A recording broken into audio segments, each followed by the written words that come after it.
technical difficulties on. Okay, let's try that again. Let's try that again. Hello, everyone. Welcome to Virtual Fanimecon 2021. I am Telmo, and joining me is Septile. We are here for the Smash Ultimate Tournament Finals. Septile, how are you doing today, man? Been doing great. It's been a great weekend. Cons, panels, maids, like everything from Fanimecon, all in like from sitting from your home. Great. Like this weekend has been a full blast. Lots of games, lots of fun activities happening for the show. And now we're here for Smash Ultimate commentary. We got our 6 players here for the bracket. Each of them fighting for a top 3 spot to win up to $175 prepaid card. So that's right. A huge prize spot right there. $200 worth of prizes. Man, that's not nothing. That is definitely not nothing. $175. I think it's $125 for first place, but I'm surprised more people didn't show up. But we've got our top 6 ready to go. And our first match of the day is going to be PKM, who is the number 2 seed, coming up against Chaos, the number 3 seed. Both players from San Jose, where the convention is held normally. But, you know, today it's going to be both players from the comfort of their homes. And both players are in the arena, and it looks like we're ready to go already. Looks like we don't actually see anything on our end. We're watching the stream, but so far, PKM, I saw on Smash data that he was actually a Terry player. Alright, all good. Yeah, we're getting right into the match. Game 1. These are 2 really good players. Pretty much veterans, I think, at this point of the Wi-Fi scene. So I'm really excited to watch them play. And already, this first stock off to a really exciting start. Yeah, exactly. And we see like Chaos, like we see a lot of this scrapping fest. So you see like Chaos playing obviously Sonic, that's his main. So he wants to just run around, be really fast on the ground, just try to outmaneuver Terry. But Terry can also just press a lot of buttons to kind of just wall him out and hold that center stage. Yeah, and that's one of the biggest strengths of Terry is how fast a lot of his moves are. He comes from those fighting games where you can special cancel pretty much all of your moves. So look for Terry to push a lot of buttons. He's got his go meter. And that is the special move for him, and he is trying to get Chaos into a position where he can use one of those special moves, the Power Geyser and the Buster Wolf. You see him flying across stage, and that's his Buster Wolf, probably one of the strongest moves in the game. It will definitely secure a kill, but Chaos finds the first kill of the set. Yeah, right now with that strong absolutely, he has 119%. He's gonna try to extend off of this combo. Nice up throw into the up air, nice nair to counteract. So, but the 36% is really good damage. Any extra credit, especially on this first stock. Yeah, and this is where the playstyle for Terry will be tested when he doesn't have go early on in the stock. Nice power dunk there to secure the stock. Now we're going right back into neutral. Good power dunk from PKM, and this is where Chaos is probably the most scared. PKM on the ledge, he gets nice forward air to get back onto the stage, and this is probably the most important part of the game right now, this neutral interaction, because as we all know, Sonic's got to go fast, and that's how he kind of plays, but not the way you think. Sonic really loves to run away and bait you into doing something that he can exploit with his speed. And so, this is really just fast movement versus fast attacks. So, we're going to be watching a lot of that here. Oh my god, they clank in the center. But PKM gets an opening, and now he's got the advantage state.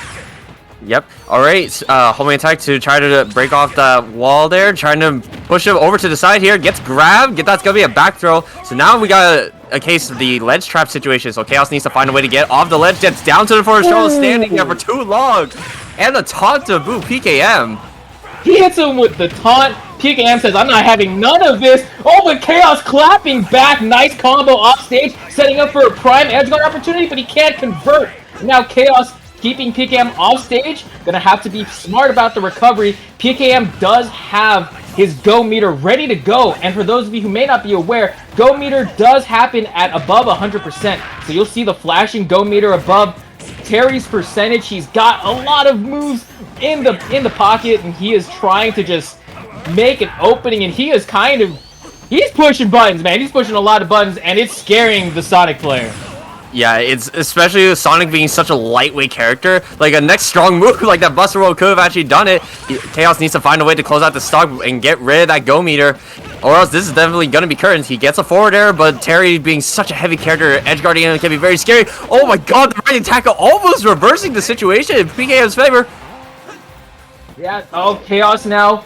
He's in so much trouble right now. PKM has all the time in the world. This is like the reverse of what we're used to seeing. Normally we're used to seeing Sonic being the one running away and running out the time. But right now, PKM is going to get gimped by the spring, and now we're at a one-stock situation. This actually does not look too bad. This is definitely doable for Chaos, but will he do it? He gets back to the ledge safely. PKM trying to find an opening with his faster moves, but here we go. This is where the movement comes into play for Sonic, and this is where Sonic thrives. But if PKM can find an opening, he can definitely close out the game right now. He tries to go for a charge. Rising tackle, that's an up B. But instead, he's going to get punished now. Double forward airs off stage. Getting carried. A huge read attempt from Chaos, but he doesn't convert. And now PKM in the center of the stage gets another punish on the power dunk. Now PKM looking a little flustered. He gets the back air, and that's going to do it for game one.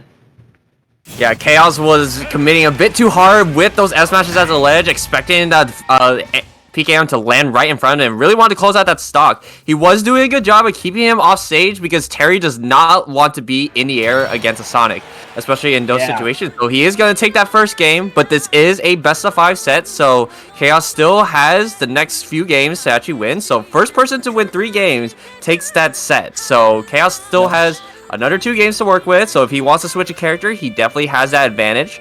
Another thing he also does is that he also has the choice to pick a different stage. So, for example, PS2 was probably not comfortable for him, but so he wants to decide to go for maybe something bigger, such as like Talon City, which has a bigger stage, so it has a lot more room for him to run around and get away from Terry. But, so, we'll definitely see what will happen as we wait for these players to make their selections. All of this is happening on Smash.gg, which you can check at smash.gg/fanime, or type the command !bracket in Twitch chat for more updates on the current bracket. So, yeah. As we can see here, Chaos seems to be sticking with the Sonic, it seems like. Yeah, and, you know, not the worst choice. Like you said, Chaos, does have the ability to switch characters between games.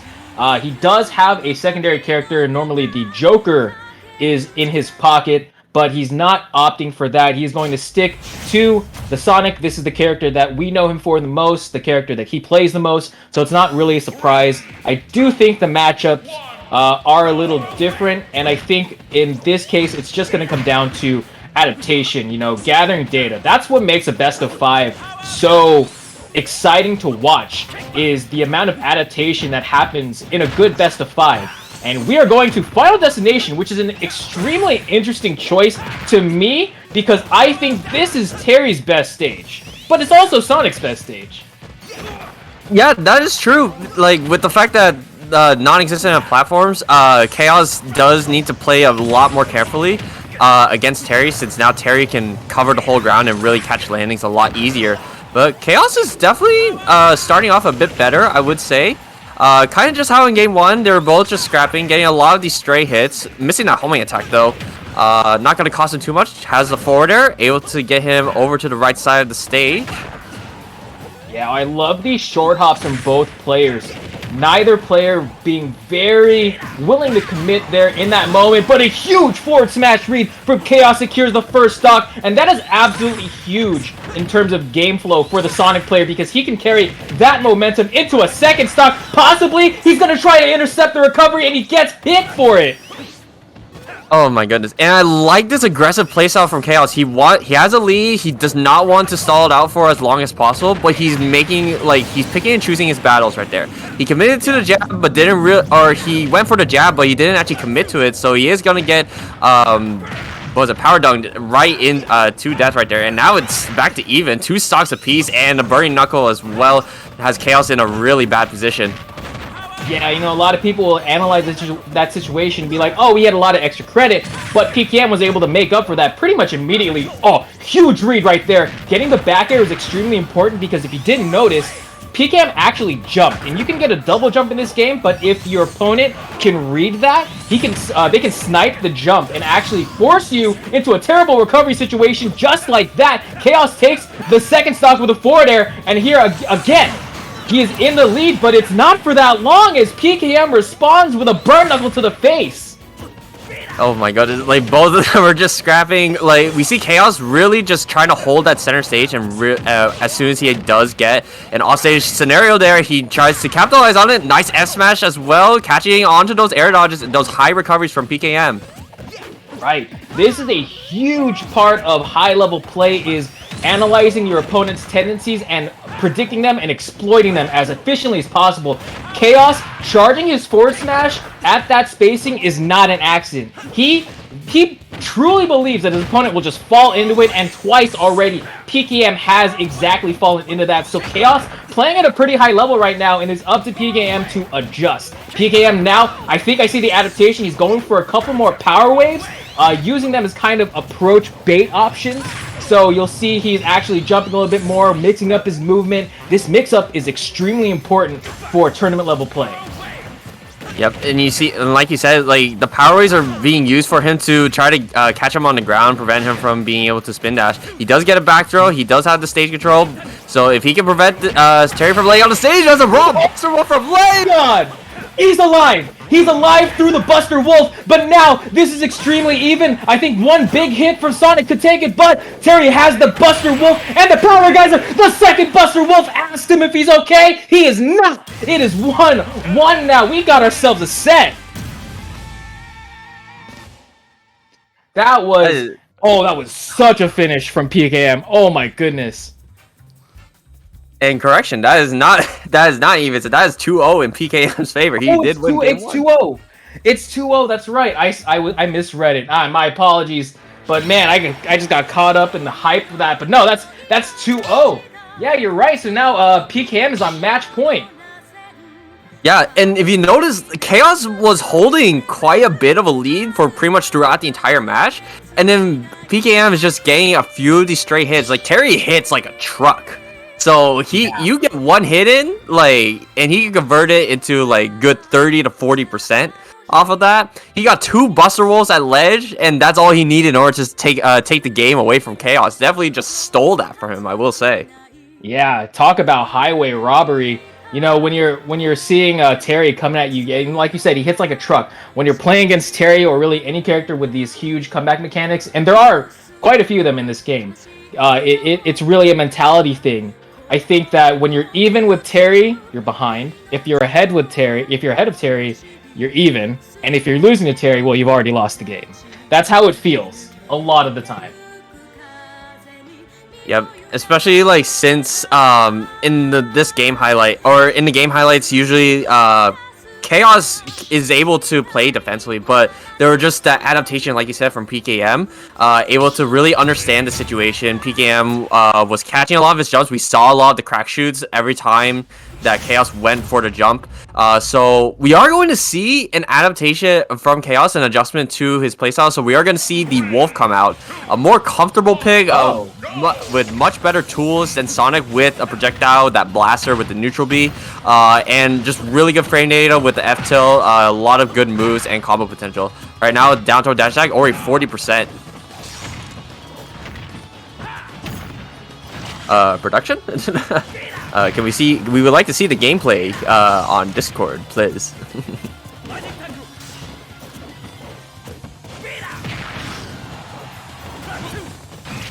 Yep, and tell me you're muted, by the way.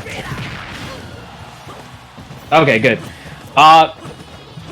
Okay, so I got caught off guard, excuse me, but this matchup is very different. Actually, I think that Wolf has a better chance against a Terry with Go than Sonic does, because Wolf has more reliable kill options that don't necessarily rely on getting a bait or a read. Ooh, but that is a huge power dunk. I was commenting off the stream, but right now, yeah, the blaster. That was impeccable spacing. I don't know if he did it on purpose or not, but still impeccable. Nonetheless, another Buster Wolf steals a stock. At least it feels that way. PKM and this is the issue with Terry is that if you don't kill him past those percents, he's gonna utilize that rage. And what I can explain, rage is a mechanic in this game where the higher percent you are at, the stronger your moves get. So even though you're about to die like earlier, the fact that Terry's a heavy character means that he's gonna have like max power like pretty much all the time. Right, and so if you can't secure the stock, it typically means that you've got a character that already hits like a truck, hitting much harder, and if he's at above 100%, which is where most rage will apply, he will have 2 pretty much instant kill moves if you're at a high enough percent. Oh, this is a bad read, but it works out! He actually just walks right into it! Oh my god, he didn't think he would commit to it. I mean, Wolf F smash is really safe for no reason. I will say that. Oh, this has to be a huge punish. Down air into neutral, or sorry, dash attack. Gets a nice read, but Terry gets back onto the stage. Chaos gets an air dodge. Okay, he's got a punish. Good punish here from Chaos. Now, PKM is in a lot of trouble. He actually does not have the best lead. This is not the most comfortable situation for him. He's got to get at least to go meter. Always tries to gimp with the neutral air. That move is really strong for preventing your opponent from getting back to the stage because of how it hits them and the way it hits them. Go meter is still online for Terry. Oh, but he's right in the bottom zone. I think he was trying to swag on him. That's kind of an issue, though. I don't know if that was a smart move from Chaos, because now you have a Terry with go meter, and you're at low percent. That's 45% right there. You're like 20% away from death, Chaos. Was that worth it? You have to close this out. PKM now can 3-0 you with 1 Buster Wolf. It's on the table. Now more are on the way. It doesn't go away. The go meter does not go away. The only way to get away from it is to kill Terry. Oh, an upbeat. That whips. Now we're in the center of the stage. Power Geyser. Gonna whiff. But now I think it's up to Chaos. He has to punish. Back throw shouldn't. I don't know if that's gonna kill. Oh, but it does. All right. We've got ourselves a set for real. It is game 4. 2-1 Chaos, or 2-1 PKM. Chaos finally getting on the board. Oh my god, that was such a scary situation. That could have actually been really bad. We saw, like, okay, even though he had the lead, it's that mindset. It's like, okay, PKM has that rage, he has that go meter, he has options in order to take away this game 3 from Chaos. Luckily, Chaos found him overextending at the ledge, committed to the burning knuckle at the ledge, got that back throw to secure that game. Finally, Chaos getting on the board. Game 4 situation, we'll see in this next game if he's able to turn it into a game 5, or will this be the end for Chaos's winner side run? Yeah, just a reminder, this is a double elimination bracket, so the losers in the winner side do actually get another chance. So we will be broadcasting some of losers. The first round of which will be happening off stream, but these players are not out if they lose yet. So there is a little bit of leeway and a little bit of time to adjust, but you definitely want yourself to be sitting pretty in winners finals so that you can have a shot at winner side grand finals. So you'll have to just worry about less, and we finally see a change to the character that I expected at the beginning of the set. Off of the Terry, and now PKM onto the Robin, and again, another switch back to Sonic here for Chaos. 2, 1, go. Ooh, right. And the Kalos stage pick too, especially since this is PKM's like counter pick. So because PKM did win those 2 games, it means that these next games, if he does lose, he does get that stage counter pick. So he does need to win this next game if he wants to close out the set though and not give Chaos any lead room. And I'm liking the Robin pick here because it's a completely different playstyle from one you want to play compared to like Terry. Like Robin, you want to zone out with your neutral bees with the Thunders and the Arc Fires and really wall out Sonic with those disjoints with the Levin Sword. Yeah, and for context, this is the character that I saw PKM use mostly in brackets and on SmashData.gg. So I think he's in the closeout mentality right now. Chaos right now trying to hold on the winner side life.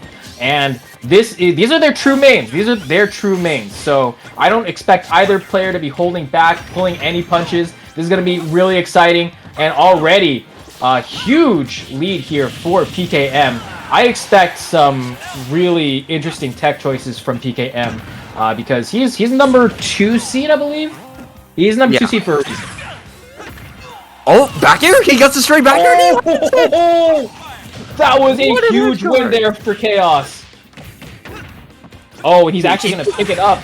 The clank on with the jab. This is incredible play from Chaos right now. Down throw into the read. Gets another offstage game. He's going to try to get another edge guard. Couldn't snipe the easy stock. Going to force PKM to recover back to ledge. Gets a huge forward smash read. He's just continuing his momentum. And what do we say about momentum? Well, it's speed. And big momentum equals big force. And right now, Chaos is hitting like a truck. The homing attack finds its target. And already, Chaos looking way better. We could be seeing a Game 5. Yeah, definitely. I thought the Terry pick was kind of working wonders. He was almost able to bring that back, but right now Chaos is looking very dominant in this Game 4. Really found his groove and just kind of beating up on this Robin here. Yeah, the blue blur looking really pretty right now. Chaos 3 stocks to 1. PKM lands incorrectly. Unfortunately for Chaos, doesn't get the optimal punish. And now in the middle of the stage, both characters charging their big B moves. And PKM has a fully charged, I actually forget what it's called. I think he has Thoron now. But I actually don't know what the charge is called. I know he has Thoron right now. Thunder, L Thunder, Arc Thunder, and Thoron. Those are the charges in that order. But does the charge itself have a name? Oh, no. It's just, no, the charge itself doesn't have it, but you can tell that he does have the Thoron. He's going to try to use it. Use the homing tech to actually avoid that. Really smart stuff from Chaos. Yeah, you know, one of the big weaknesses of that move is that it is a straight horizontal line, so if you can just avoid it vertically, you will be sitting pretty. Back throw could set up for an edge guard. He tries to get a read, gets back onto the platform. Oh, that could have been a back air for Chaos, but he's going to get another try. Air dodge is right there. Good awareness from PKM, and now he is struggling pretty hard against this Sonic. I did not expect this. Chaos is looking poised to at least force a Game 5, and PKM is going to try his hardest to at least make it look competitive. Oh, okay. Trying to catch a jump. I like this little adaptation from PKM. He's definitely trying to call him out on these jumps, but Chaos is able to escape from these combos. Gets a back throw, so PKM is just going to be able to charge up his thunders, try to catch him. Gets a trade in his favor. Huge trade there for PKM. Now it's just a matter of, can you take one stock? Can you play a perfect stock? Because if you can, as Robin against Sonic, it's totally possible to take this stock and, again, completely rob Chaos of a win. You're going to need to do that if you don't want a Game 5. Chaos now trying to press the attack. He has a little bit of room, and he gets it. We're going to get a Game 5. Chaos seals it with the forward air. Woo! And honestly, that's gotta be kind of a hit towards PKM's mental, like, because like the Terry was the counter pick for Sonic originally, and Chaos switched to Wolf. He switched back to Sonic expecting the Robin counter pick. So now it's a matter if PKM is going to switch back to the Terry, because the Robin kind of just looked like was just being a sandbag for Chaos. So PKM might switch back to the Terry. That is a possibility. It's definitely a possibility. This whole time. It's definitely a possibility, and I do think that Chaos is going to stick with the Sonic. I could be wrong. As far as PKM is concerned, I don't know, because there's a lot of data to be taken from these past 4 games, and this is why a best of 5 is so exciting when you've got players of high level and close skill level like you see right here, because there's a lot of data to learn from over the course of these 4 games. Now the question is, did Chaos learn enough from the first 2 games against Terry to be able to beat him in a Game 5 if PKM chooses Terry? On the flip side, PKM, did you learn enough about the Sonic over the past 4 games to justify staying the Robin and seeing if you can make the necessary adjustments? If I'm going to be honest with you, I think we are going to see Sonic versus Robin again, but I wouldn't be surprised if we saw Sonic versus Terry. The Terry icon on PKM's profile makes me feel like that switch is a possibility, but we're not sure. We're not going to see until... Yeah, oh, it's a switch from Chaos. He's going to the Wolf. He's going to the Wolf. Now, okay, I actually like this pick from Chaos because the fact that he's on the... PKM is kind of in the back foot. The Wolf is, like, on paper, is a really dominant matchup against the Robin, especially with the existence of a Blaster and a Reflector as well.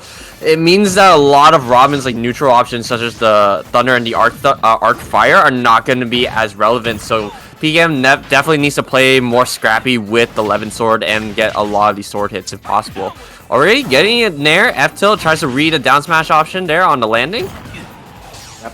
And yeah, that is exactly that's a really good point. Chaos is picking a character that, in theory, counters Robin, but you can't counter a bad roll read.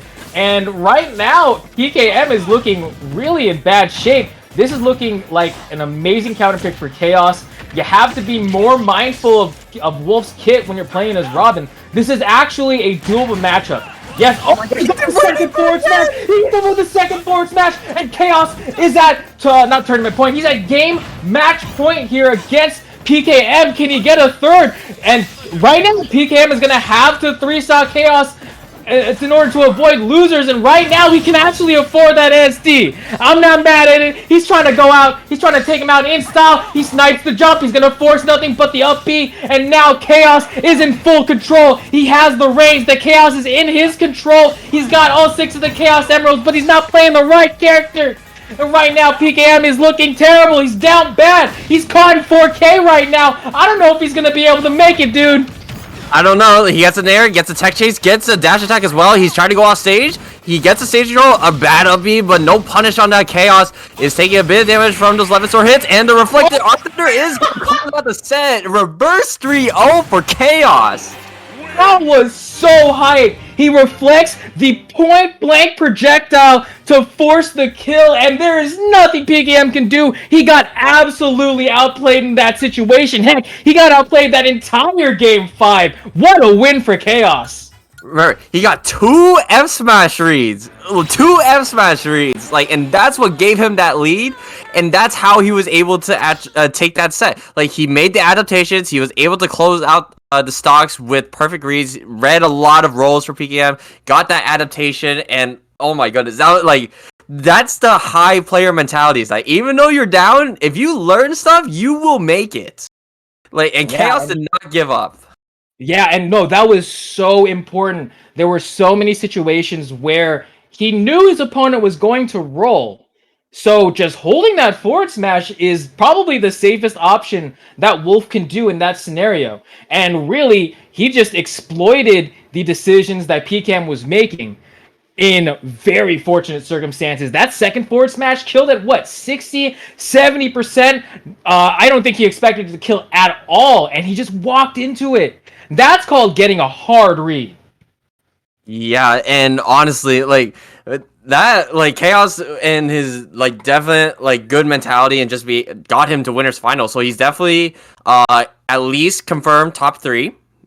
So he does guarantee a prize payout. So it's a matter of where he will be placed at the end of this bracket.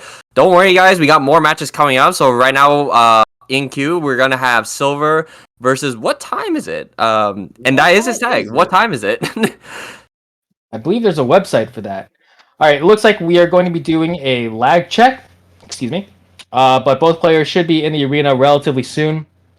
So if we do see a match that just looks like they're running around, they're really just doing a lag check, which is necessary. I think it's a necessity online, especially if you're playing on stream. For any tournament organizers that might be in the chat, hoping to run a Wi-Fi bracket in the short time between now and when locals fully open up, I highly recommend having at least a couple minutes where you let your players do a lag check before you actually start the set for them. So if they just start running around and SDing, then just don't worry about it. It's probably not the actual game. But right now, both players are in the lobby, and I think, are we gonna get a Samus Ditto? It might get a Samus mirror. Oh no, Silver plays Robin as well. So we're getting a lot of Robin today. I know some friends that would be extremely excited for the Robin pick. Shout out to HK. My friends over there. They play a lot of Robin over there, and I think they would love to see some Robin play. But right now we've got Silver versus What Time Is It? So this is 2 zoners, actually. I believe I saw What Time Is It playing Samus in his previous match against 123 Video Gamer Ninja, who played Steve. Very interesting. Yeah, so the thing about like you said, it's going to be a zoning matchup, so they're going to be playing with their projectiles, especially Samus has the missiles, charge shot. It's really, so in this case, it's just going to be a matter of who's going to be getting, winning the first neutral interaction after zoning.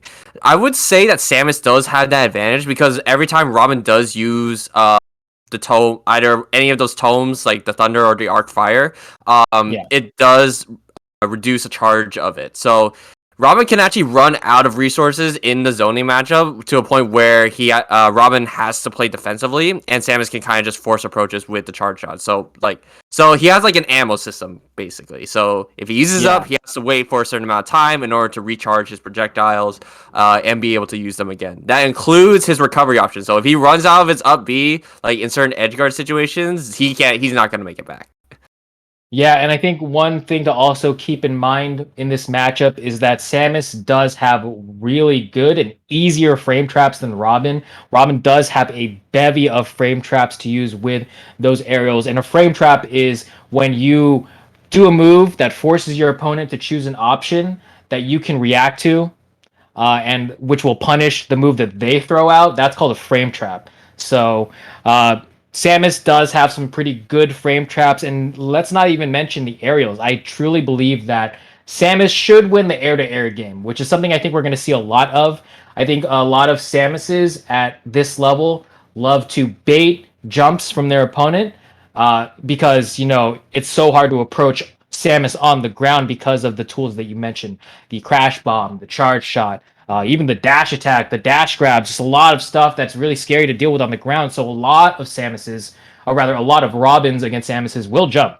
And so I'm looking to see what time is going to deal with that, and how Silver is going to counteract that. But it looks like both players are in the arena, and we should be getting ready to go relatively quickly. Yep. They are just waiting for the queue. So the winner of this will be fighting against Chaos in winners finals.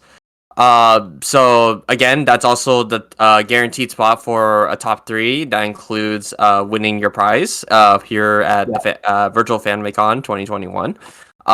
So this is a very important set for both of these players, because if they at least want to come out, at least if their mindsets are they want to come out on top, they definitely want, this is one of the first points that they need to get past, which is through each other. Only one of them can make it out and fight against Chaos.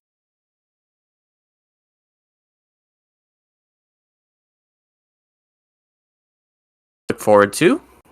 Yeah, and honestly, these types of matches, zoner versus zoner, are pretty exciting for me as an analyst to watch. Not necessarily as a spectator or even someone that plays the game, but as an analyst, I love analyzing zoner versus zoner matchups because there are so many mind games that have to be played.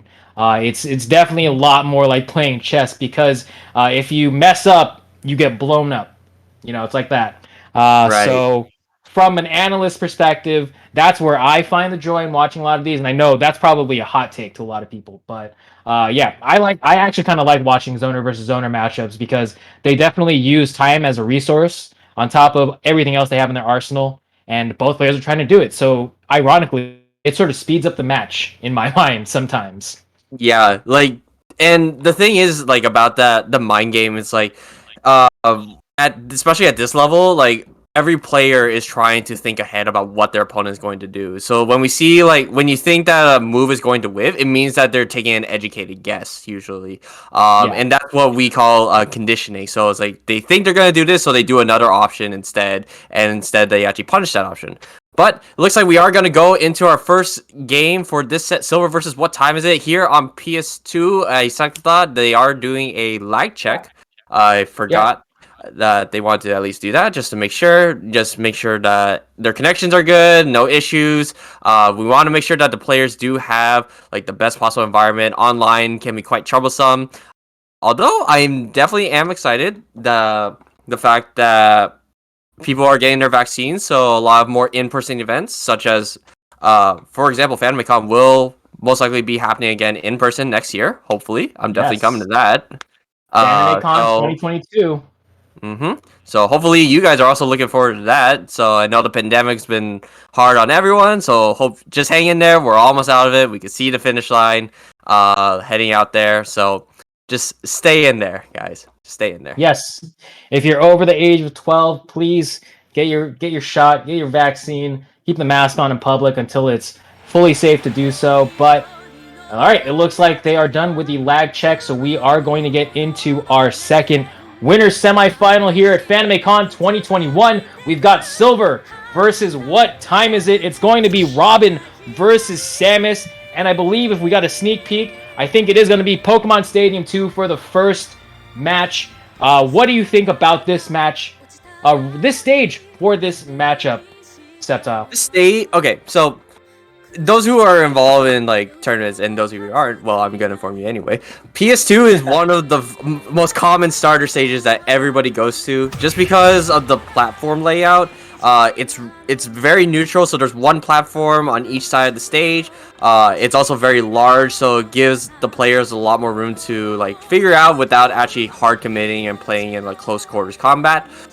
So being able to really figure out what exactly your opponent is able to do within like as soon as possible will give that player the advantage. So PS2, especially since they're playing zoning matchups of Robin versus Samus, the beginning, or I would say within the first 30 seconds, you're gonna expect them to at least charge up the projectiles, to at least have it prepped. Because that's kind of also the downside against these zoning matches, that they need time in order to charge up, which puts them in a vulnerable spot. So if one person commits to a charge, it does mean that they are in a vulnerable position. They're forced a defensive option, or in some way they need to get away from the stage. But right now, Silver is gonna start off very strong with the arc fire combo into the Thunder, already racking up 42%, and still going. This is one of Robin's biggest strengths, is the ability to combo off of the arc fire. And trust me when I say that it is one of the hardest things to deal with in the matchup as any character, let alone Samus. And right now, What Time Is It getting juggled across the stage? Silver playing very, very safely, not committing too hard. This has to be a big punish here. Good grab. And now sending What Time Is It off stage. Silver, now on the back foot, in disadvantage. Gets a forward smash. That's gonna kill. I'm surprised that hit. That didn't look like Silver was underneath the stage or below the ledge. I'm surprised that hit. So, yeah, What Time Is It gonna get the first stock of this game? Oh, and that's so cheeky. I love that. Jump in Thoron is going to steal the stock back from What Time Is It? Now Silver going to try to get back into advantage state.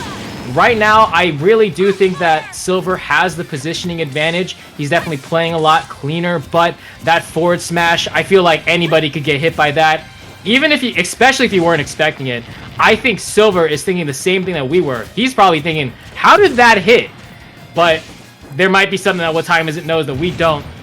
Right now, they're going back to the zoning ways, back into the middle of the stage. This is where it actually is the most important to get a read on what your opponent's going to do. And charging is a commitment, like you said earlier on. All right, right now, What Time Is It definitely wants to take his time, for sure, and really just figure out what adjustments he can make.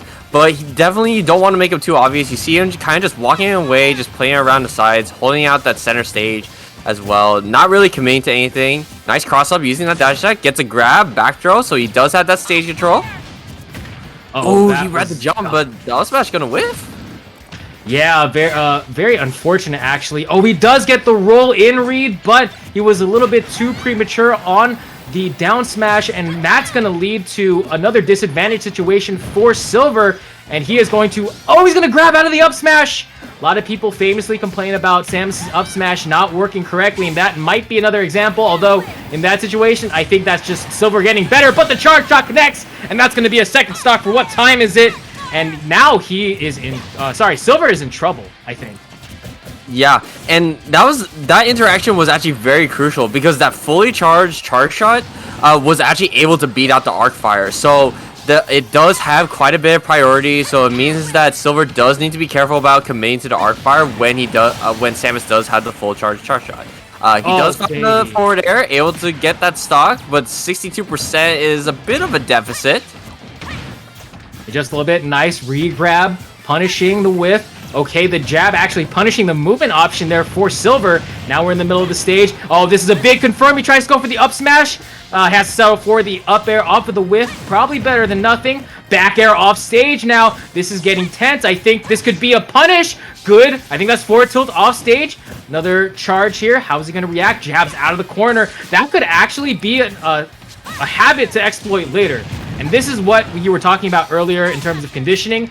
That's what you're going to watch out for. Up smash! And he's going to take the game. Silver takes game 1 off of the nice platform read up smash. Yeah, if you notice that during that whole time, what time is it was most likely gonna, or 50% of the time, he was committing to that roll in after missing a tech situation. And Silver kind of caught on that, took a good guess about what he's gonna do on that platform, especially like when you miss a tech or like a fall down animation. There is a small window where you can press the shield button and you'll be able to tech in place. So in this case, break your fall. But in this case, what time is it? Didn't time it right, so he was put in that knockdown position, and meaning that he only had a few options to actually go for, which are getting up in place, roll in, or roll away. He couldn't get up attack because he was on the platform, so to get up attack would whiff in that case. Well, so Silver was able to theoretically do it. He could, but it would have been a huge commitment. If he was predicting that his opponent was going to jump, for example, that would be when you would do that. So it's not, it is an option, but in that's probably the worst situation to have to choose. I think even roll to the left there gets covered by the up smash. So yeah, just terrible position for what time is it to be in. Yep. So this game 2 situation, that game 1 was relatively close though. So I feel like what time is it was able to get like at least some information out of Silver. So they're both playing like a really like rather slower kind of game, because they don't want to commit to anything. They were just throwing out the projectiles, just trying to see like what conditioning or what habits they can get out of each other. Silver kind of got the best of it towards the end, just got that read on that roll towards the center of the stage to the right on that platform, and that's how he was able to actually at least secure that stock. And I don't know, like, it's hard to say. I think in the current matchup, I would say that Silver does have that slight, like, mentality advantage in terms of, like, adaptations. Whereas, like, what time is it might struggle a bit, but if he's able to at least get the hits that he needs, can definitely, like, take those stocks and potentially take this next game. Yeah, I think if we're going to talk about game 2, we have to look at what time is it secured stocks in game 1. The first stock was secured by a forward smash that really didn't have any business killing the way it did. I think if we're going to be completely honest, I think that might have been just a little bit of luck there from what time is it. And the second one, the charge shot, that was a really good read, but I don't think it's something that Silver is going to fall for consistently. So we're going to be looking at neutral interactions to lead to advantage state.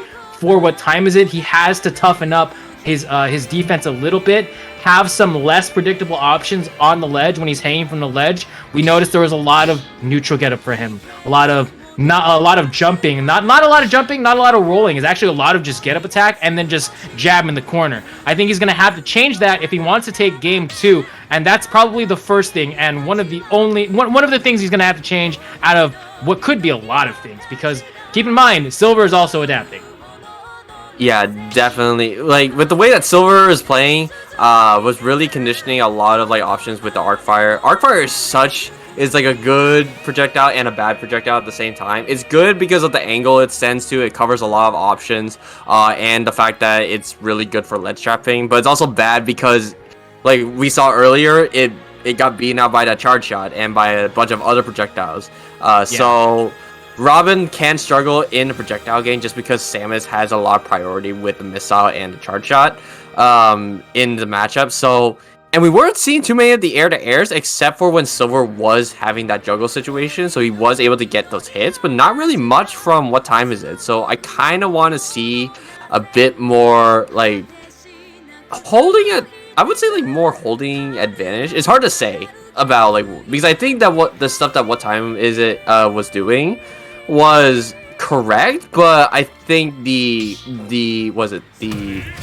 performance on it was a bit lackluster. Yeah, the execution was definitely something left to be desired there, but I think we're probably going to see Silver shore up a lot of the shortcomings in his game in game 2, especially considering that Silver seems to have a lot more experience, and that's going to come in handy down the stretch of this set.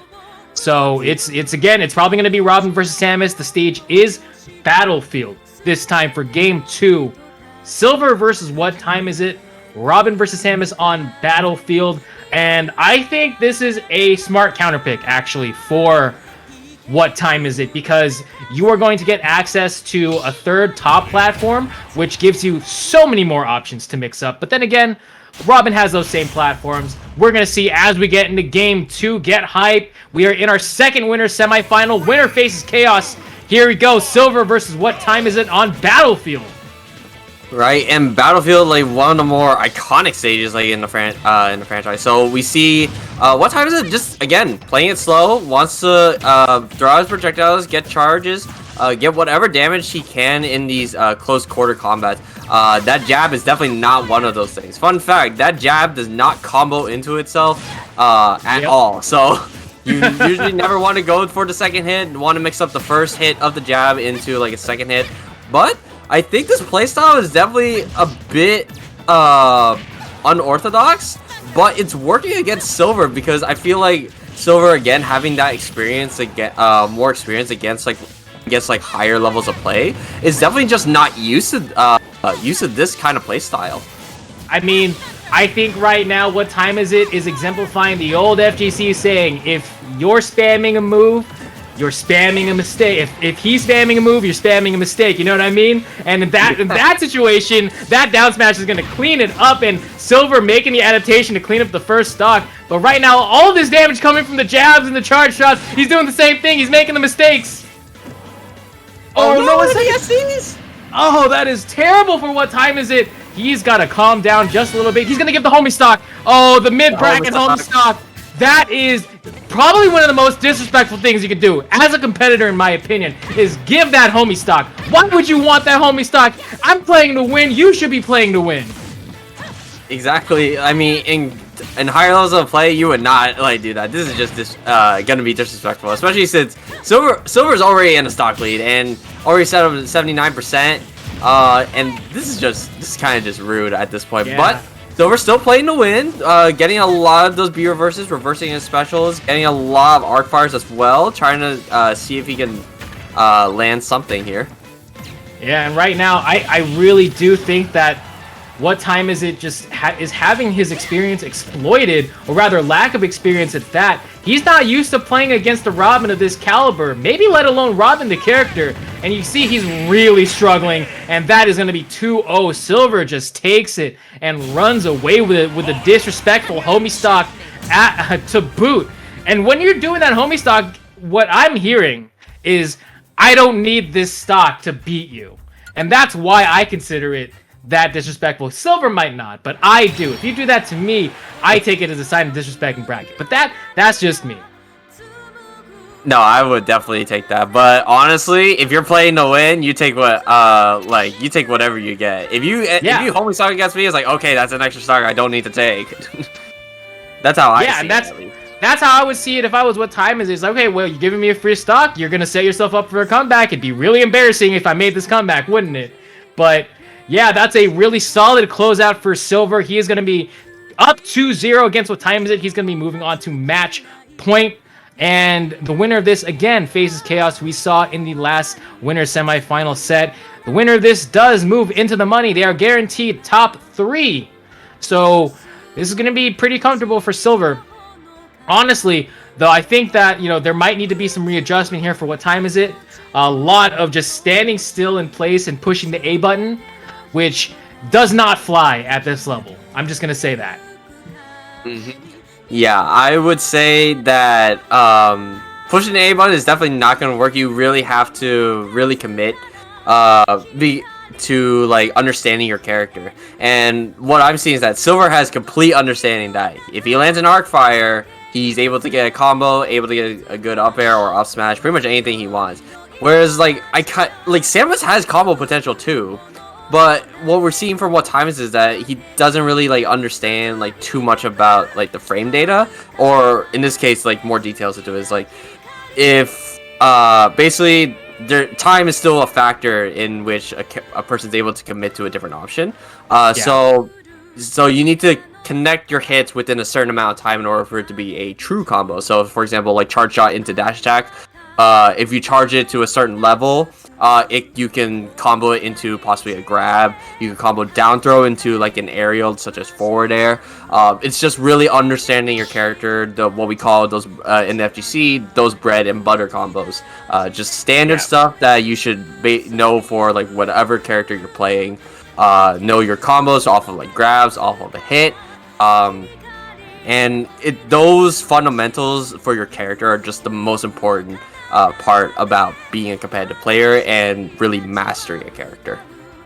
Yeah, and I think that shows that there are levels to this game, even at the high levels. The gap between high level and truly top level play is huge, and there are just so many things to work, and that's what a lot of these players do. They are trying to climb that mountain, really with anything in life. Especially, I think the FGC, Smash, and the FGC mentality kind of helps steer you towards a growth mindset, and that's one of the things I love about it so much, is that if you are a fan of these games and you come to these tournaments, you want to compete, you want that competitor mindset, you're always looking to get better, however you want to get that competitive edge. And yeah, not just the FGC. I know a lot of people, they get up in arms, oh, Smash isn't part of the FGC. Well, you know, there's a lot of fighting game players, a lot of Smash players, a lot of the mentalities apply. So I think that there's a lot of overlap in terms of mentality here.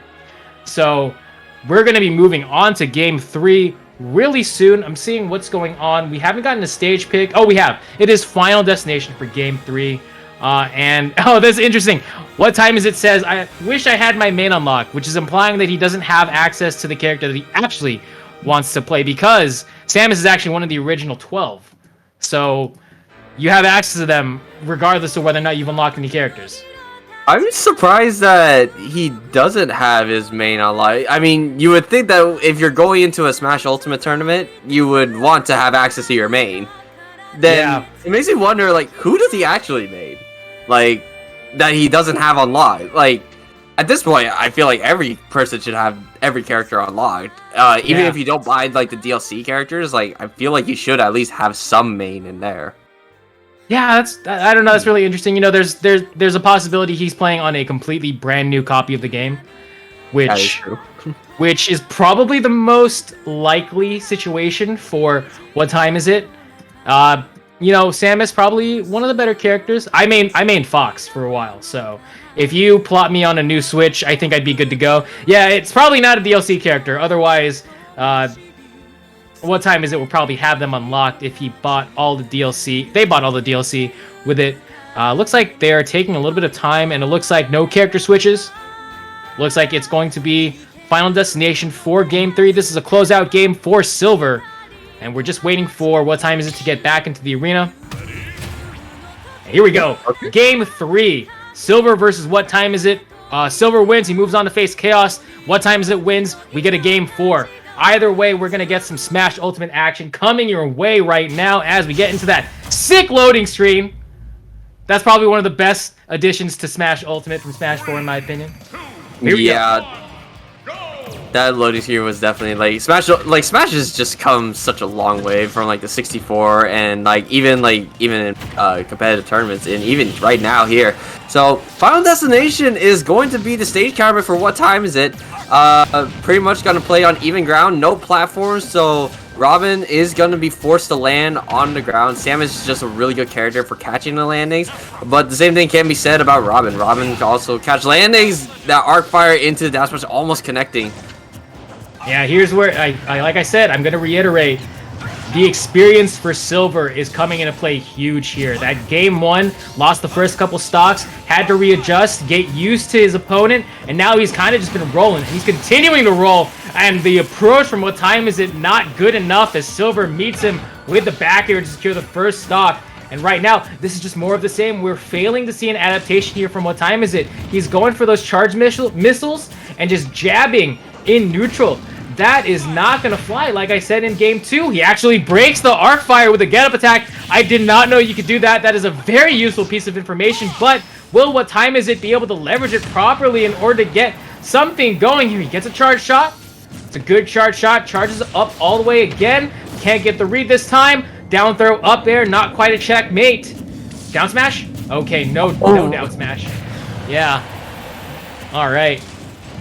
And you see, like, the gameplay, like, Silver is kind of just, he's not really committing to those options. He's waiting for what time is it to actually commit to an option and then punish it accordingly. So, he doesn't have any L win, so this could be a bad spot if he is off stage. A dash attack is going to kill off the top, and what time is it gonna get the first stock of this game here? It's gonna try to hold on for the stock for as long as possible. Samus is a heavy character, so can live for a while, but Robin is a powerhouse when it comes to actually when it comes to those kill options.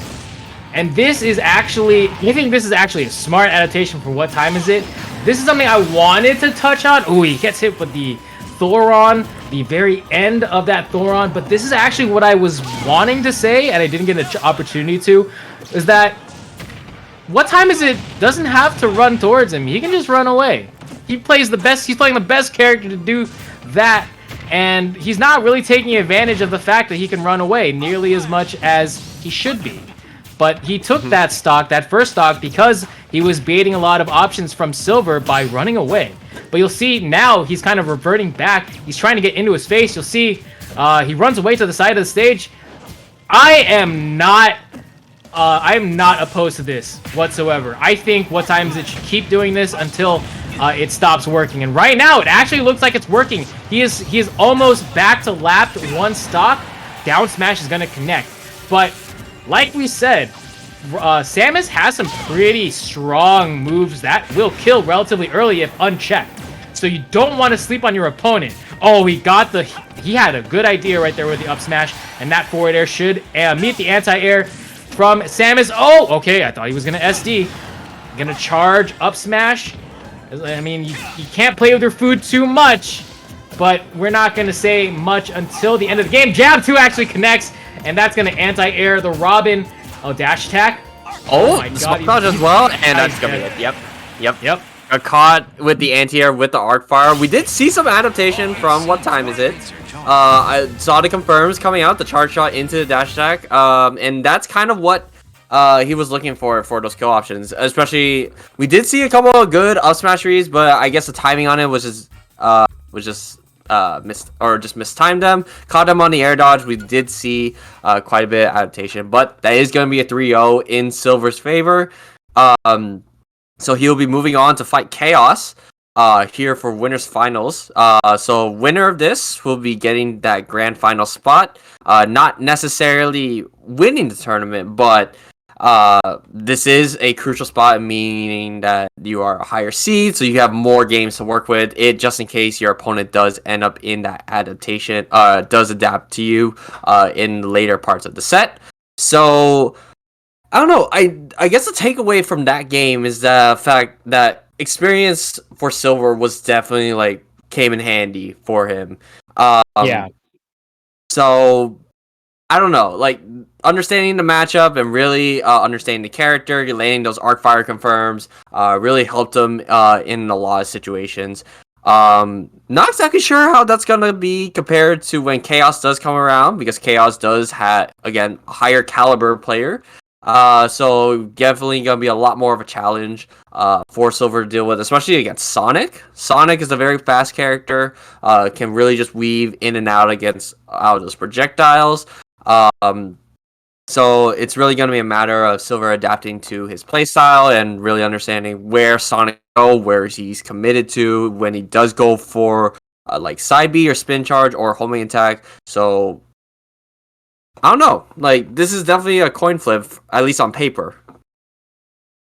You know, I am inclined to say that I have no idea what the next matchup is going to really look like, despite the fact that we saw Robin versus Sonic primarily in the last set. But if I'm Silver, I'm Telmo, I'm hoping that Silver watched all of the last set between Chaos and PKM and taking some notes, because there are definitely some things to glean from that you can adapt, put in your game right away. But at the same time, Chaos has a set of experience today against Robin So he's not unprepared for the matchup on paper. It really, I think at this level, it's going to come down to the person, not the character in this matchup. And I'm really excited to see it. We've got our winners final coming your way. It is going to be Silver versus Chaos. And it looks like we are getting, yeah, we're getting Silver. Silver's already in the arena. We're just getting Chaos.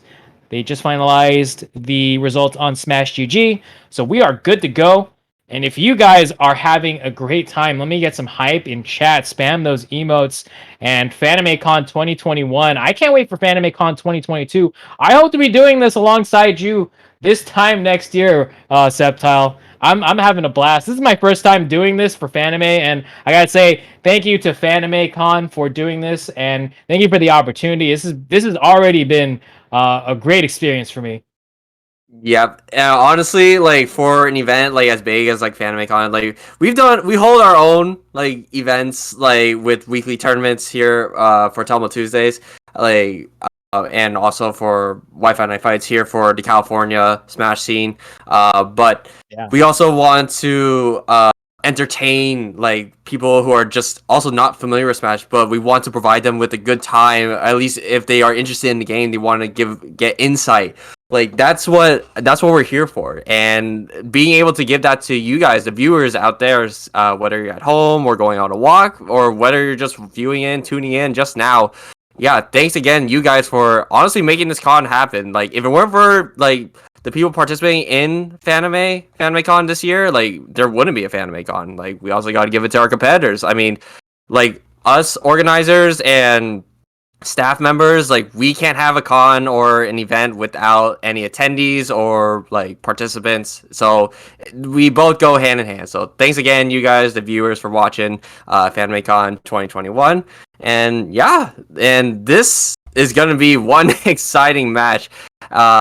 Chaos versus Silver. Chaos is in the arena right now, so hope you guys have like some idea about how this match could go. It could also go it could either go your way, it could go someone else's way, whatever you're thinking. Like anything could happen in this game, like, or at any like tournament. Like, even though it's brackets are projected for a reason, doesn't mean they always come true. Like, it's very rare for like, especially us as tournament organizers, to see a bracket actually go as planned. Like, it's very rare. It's extremely rare. But as we get into this game, I think that if I had to give a prediction, I really couldn't, because I don't feel like I've seen enough of Silver's play against Chaos or Sonic in general. But he is number one seed for a reason, and I think that Chaos does have his work cut out for him. You could very clearly tell in the last set that Silver's not a slouch by any stretch of the imagination. So I think Chaos is going to have to bring his A game, his S game, really, if we're being like that, in order to take the set. But either way, I think this is going to be a really exciting set to commentate, and I really want this to get underway. I think, though, based on what we've seen from both players, I may give the edge to Chaos in the matchup because he's already won this matchup against another player of similar skill level, I think, in PKM. So if he's able to go toe-to-toe with that person, I see no reason to see why he wouldn't be able to adapt and take a set off of Silver. So I think personally, I'm saying that it might be Chaos 3-2. It might be Chaos 3-2. I could definitely see that. But again, like, anything could happen. Just because like we are more familiar with Chaos since we see him in our weekly like online tournaments, so we at least have an understanding of like how he plays compared to Silver. And we will get more information about Silver starting in this next set here underway. Gonna be game 1 here on Final Destination, and we talked about this earlier. Both of these characters actually prefer Final Destination, or at least Chaos prefers Final Destination. Because like he does have to play even ground, he's able to get those juggle situations. Silver also very comfortable with this stage counter pick, so this is why this is very neutral, at least for both of their cases. Yeah, all right, so this is a lot more like what I think you and I are used to seeing in these matches, and Chaos is going to have to stop doing exactly that. He was holding forward smash at roll distance. I do not think that's going to work against Silver. Oh yeah, definitely. I think, or at least it's gonna be a bigger commitment or a much like bigger read for Chaos if he does land the S smash like at the roll distance, like we saw like earlier before, just really catching those rolls. But I can say that this matchup can be a struggle for Robin because Robin does struggle with out of shield options, or basically being able to punish Chaos for going for an option like the homing attack. As I say that, right now Chaos holding the center. Spring him, possibly. Puts him in a bad spot. Okay. Yeah, okay. Oh, that could have been a huge 2-frame. If you don't know, Silver, Robin's down smash does actually hit below the ledge, but only at a very specific time. We call that 2-framing. There's actually a 2-frame grace period before the character snaps onto the ledge, and Silver's down smash can actually intercept that. So you'll see a lot of Robins like to do that on the ledge, and he hits another down smash, doesn't need the 2-frame that time. He's going to take the first stock. This is kind of a false lead, unless Silver can make something happen, but nope, it's going to be a cleanup, quick and easy with a forward air here from Chaos, and yeah, this is a set. I think this is going to be a set. This is definitely going to be a really good set, and want to note, that was a punishment for committing to that arc fire from Silver. So he pulled out the arc fire, Chaos went below it and was able to get that forward air and able to secure those stocks. And that's the thing that I think Chaos definitely needs to capitalize on in this matchup, is the fact that Robin's projectiles, or specifically that arc fire, is such a huge commitment. Yeah, and that's something that a lot of people don't really understand when they're just watching the game, is that almost all of Robin's moves are high commitment because it takes so long for Robin to act after committing to those moves. So they'll throw out the arc fire and then they'll be basically unable to do any other moves, throw out any other hitboxes for a relatively long period of time. And that's called, first active frames. That's where frame data comes into play. And both characters know this. And so anytime you see that arc fire, just know that it is a pretty big commitment. Oh, Chaos gets a forwarder. He's actually going to be able to homing attack, get an edge guard, but he's not going to be able to. And both players are going to get back. That was actually a nutty offstage sequence there from both players. That was crazy. That was definitely absurd. Like, Chaos was just committing to just putting Robin in such a bad spot. And wow, he actually took away his double jump. So Chaos is not going to be able to make it back to the ledge despite that air dodge recovery, and now Silver having that stock advantage now. Yeah, just to give you some context of how good that was, normally Sonics have a very good recovery, especially vertically with the up B, the spring. And so the fact that Sonic was sent off stage enough to not be able to come back to the stage even with the spring really does show how powerful that move was. And oh my god, the mind game there from Chaos to go off stage forces Silver to up B late, and he runs out of book. I don't think he was actually planning on that, but it worked out so well in his favor, and now we're at one stock apiece here in this is a pivotal game one. I think this is going to be a tone setter for the rest of the set. Yeah, definitely. We see, okay, yeah, he does commit to the arc fire, and he is able to punish with the home attack. Spring him, knocks, puts him in the bad spot, and the S smash is gonna close it out for Chaos. Game one going to him. Oh man, remember when I said that standing at roll distance holding forward smash wouldn't work? I was completely wrong about that. It just happened to be wrong in the way I wasn't expecting. That was such good coverage there from Chaos, and he's gonna take game one. And like I said, that's important because it sets the tone for the rest of the set. Now it's on Silver to make an adaptation, and right now I think the biggest adaptation he can make is to be a little more conservative with his B moves. Like we said, his arc fire is a super committal move, and he was throwing him out just a little bit too much in neutral, I think. Yeah, a bit too much, especially like during the off-stage situations. Those are the times that actually cost him. If you notice that each stock so far, or the first two stocks that Chaos took from Silver were from arc fire commitments.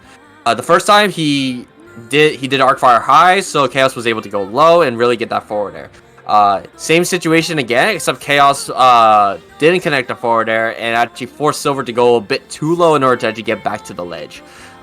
In that situation, Robin has a good recovery, has decent recovery, in terms of distance, but never really something to actually protect him. There's no active hitbox or a move. It's not a move that actually hits surrounding Robin as he's going up. So as long as Chaos is above him, he never has to worry about getting reversed on, because that move that Silver goes for, the Elwin, his up B when he's recovering back to the stage, that move spikes. So if Chaos goes too low and ends up below Robin, he can potentially get reverse up. So as long as Chaos is above him pretty much the whole time during that situation, he's gonna be fine. He's never gonna get like reversed on or anything like that.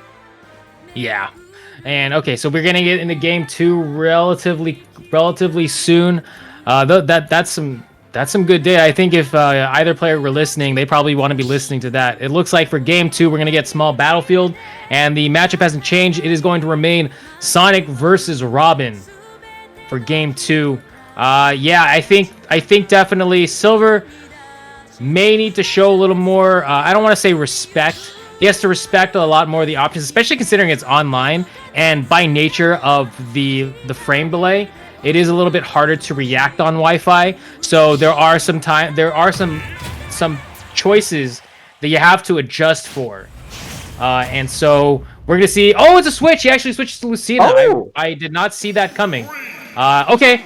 We have to scrap everything we just said, because this is a much different character. Not everything, but this is a very different character. You have a disjoint. I think this is a better matchup against Sonic. I would say so as well. Like Lucina is such a very agile character, and especially with the presence of a disjoint or like a moves that have like hitbox that doesn't really extend Lucina's hurtbox in this case. So basically, she's able to swing out a sword, and she can do it very safely as long as she spaces it with the tip of the sword as well. And well, that's not good. That's not a good start. That is not a good start. You know, I was thinking about this, and I said you have to respect some of Sonic's moves. That forward smash, you don't actually have to respect it. I think you can actually afford to be aggressive on it as long as you know it's coming, because that definitely looked like he had some time to react. But then again, it's online. It could be a lot harder to react to that online versus offline. But that is a huge edge guard sequence here for Silver. He's going to be able to get... Oh, no, he doesn't actually get the punish. Yeah, I think that might also be online, but who knows. Silver now trying to find a fly swat to get Chaos into the blast zone. Silver now, you see that? Oh, I love the movement here from Silver. He is using those double jumps very effectively and not committally. Yep, and definitely. Oh my god. Stood there and charged like, oh my goodness. Oh, and that's oh my god, again, Chaos is able to come back from the depths of the blast zone in that situation. So now he's up 2 stocks against Silver's Lucina. So I don't know. This was a very questionable pick, I would say, in Silver's case. I do think the idea was there. It's like, okay, it's game 2. Let me try to Lucina. If it doesn't work, I think I'll just commit back to the Robin in that case. Yeah, and I think at this point, you know, you're probably just going for time, going for some data. As long as you can keep this relatively close in the second stock, the comeback is always there, and that's part of the competitor mentality you have to have at this level. So he's not giving up just yet, and I wouldn't give up either. I think, though, that this is a huge hill to climb for Lucina, and did he have a jump? He did not. Oh, he actually SDs that time, and here we go. 1 stock apiece. This is exactly what Silver was waiting for. Chaos gets a little bit too confident in his play, and he ends up SDing. And, you know, at this point, he has to, if he gets some good reads, he can actually make this even. Oh, yeah. And that was kind of a situation, like, Chaos committed to the homing attack, and what Silver did in that situation was that he air dodged, so he became untargetable in that case. Since homing attack hits the closest thing within a certain range, depending on how long you charge, but because Silver air dodged, he kind of just goes straight down, since that's the default angle that it actually goes to. Yeah. And, oh, man. I was going to say, did you see the taunt that happened in the middle of the stage right there? Oh, yeah. I was about to note that. That is some disrespect right here from Silver. I think that's kind of the theme of today's tournament is, you know, can you back up the disrespect? No, you can't. He just does it right in his face again. Chaos goes up 2-0 off of some really interesting forward smash reads. Yeah, and that's what I'm saying. Like, I keep telling, like, for those who don't know, Sonic's F Smash is, quote unquote, the 4th longest F Smash in the game. It's really dumb. Like, that's not quote unquote. That's backed up by data. That is backed up. Okay, that is backed up. Okay, remove the quotes. That is the 4th longest F Smash in the game. Like, it's like it literally beats projectiles. It shifts Sonic, like, so like when he does a charge up, he actually pulls back his swing, like he's really charging up that punch. So that charge up actually caused Silver to whiff that forward air right there. You saw he was trying to space a short hop forward air. He completely missed. He landed and he got punished so hard on that. Oh man, yeah, taunt to get bodied. Oh my goodness, that was unfortunate for Silver. But Chaos goes up 2-0, and I don't even know what to say to that. I think that Chaos is firmly in the driver's seat, and Silver's gonna need a reverse 3-0, just like Chaos had a reverse 3-0 in Winter Semis. Yeah, I mean, Chaos looking very strong, like beat out the Robin, beat out the Lucina technically, despite that SD. So I don't know if Silver has any other characters in the back pocket. So, but I know Chaos has that Wolf, I believe. Chaos also has the Joker, that we saw earlier in the bracket. So.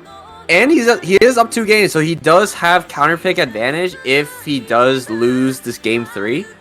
So it means that Chaos has all the room in the world in order to adapt to whatever Silver tries to pull out.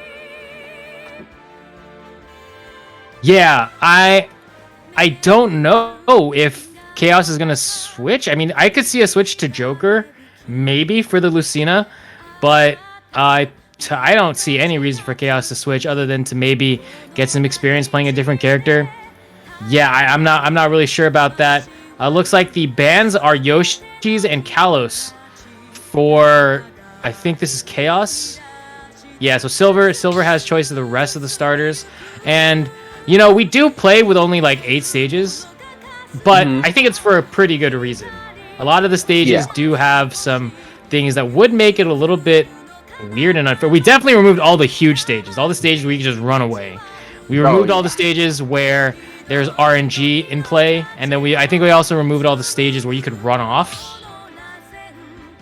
So yeah, there's a lot of criteria that goes into making a stage tournament legal, and I'm just really sad that there hasn't been a tournament legal stage from the DLC pack yet. I mean, the closest thing was, I mean, I remember Mementos or Joker stage was up for testing, but then I think most people turned it down because of the sheer size of it and the weird platform layout. Yeah, I believe Northern Cave was the closest thing to a tournament legal stage, which is the Final Fantasy stage for Sephiroth. When he came out, so that was, but the issue that people had with that was the fact that the background was so blinding, that people who actually do have issues with their eyesight actually don't want to play on that stage, so it was considered banned in some areas. I know it is interchangeable with like Kalos because of a very similar stage layout, with like, oh, it's just a flat stage with like 2 platforms that are hovering like over the edges of the stage, but without like a wall to really like just hang around on. Yeah, and bad. slopes are bad. There's can you think of a real competitive balance reason for slopes not to exist? Does it encourage camping?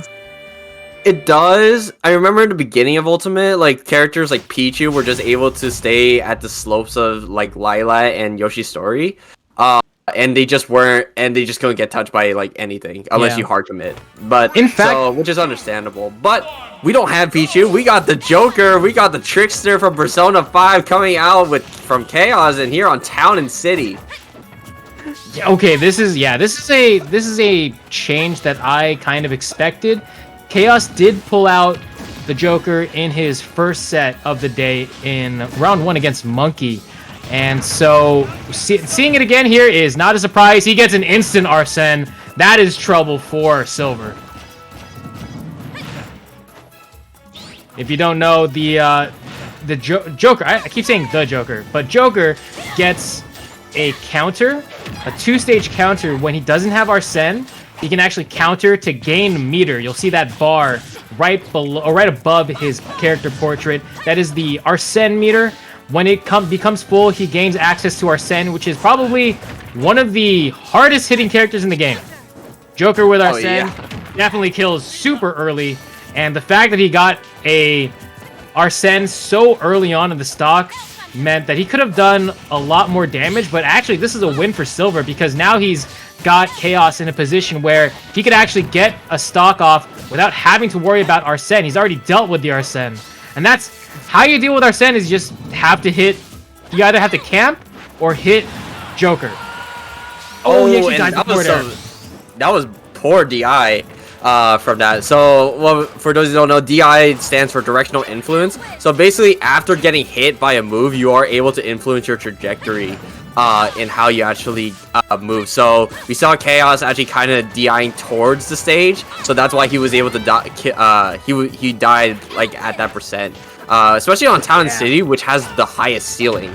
So that was definitely questionable, but 117%, and he does have Arsene at only 44, which is pretty good. As we say about this character, movement like Sheik, but literally hits like Ganondorf. Yeah, which is, you know, a lot more accurate because when he doesn't have Arsene, he's closer to hitting like Mega Man than Ganondorf. But look at that back air, huge there from Chaos. He's gonna even up the stocks, and this is actually a tactic, a valid tactic from Silver, waiting on the Angel platform just to reduce the time that Arsene is dealt with. Yeah, especially since Arsene only appears for 30 seconds at a time. That time is reduced whenever Joker does get hit out of it. So you can reduce the meter and get rid of Arsene really quickly if you play aggressively. Oh! Wow, he completely whiffed that. Yeah, I don't know if I would have... That was a hard commitment there from Chaos. Fortunately, though, not the worst thing to commit to because he just runs away afterwards. But Arsene is back out. This could be the second stock for Chaos. Oh, it's footstooled? Oh my goodness, that was a huge turnaround there for Silver. Chaos now on the back foot just a little bit. His Arsene does go away, which leaves him much more vulnerable. Silver gonna run away. Arc Fire. The commitment is there. Good item play here from Silver, which is something we don't really talk about a lot. Being able to grab the Levin Sword out of the air is actually kind of a skill that you don't get unless you play Robin a lot. Yeah, but, okay, and yeah, good for you again. I want to note the other thing about Silver is that he's holding a lot. Oh my god, he almost got that. He's playing a lot more like around what Chaos wants to do, which is jump. So if you notice, like, Chaos is committing to a lot. Oh my god, the counter dash attack, almost able to close out, but the Aeon able to continue this up. Is he gonna get this? He goes off stage. That was an amazing recovery from Silver there, but will it be enough? He's got to have to convert. No, he can. He hits the forward air. Chaos is going to take the stock, and now, yep, just sitting on the Angel platform yet again. Okay, that's almost a full Arsene bar gone. Now here, I think Silver can afford to be a little bit more aggressive. He wants to close this game out. He wants to prevent 3-0. And, oh, Chaos tries to jump in with the Rebel's guard, and he doesn't actually connect. That's the first time, maybe the second time in the game, that hasn't connected. And this is a horrible situation for Chaos. He holds onto the tether, but he's going to die here. Oh, no! Yeah, Silver actually whiffs on the punish. That could have been a kill. But no, it's going to be Chaos getting Arsene back again. And here's the comeback mechanic. I wouldn't be surprised. It's going to be huge here for Chaos if he can secure the stock with Arsene out. Arsene's only out for 30 seconds minus all the damage. But no, he takes another hit. And now in the center of the stage, Arsene almost running out. And Silver needs to get something done here. Okay, Arsene is almost gone. This is really scary. Arsene is now gone. Back throw should do it. Oh, but he survived. Oh!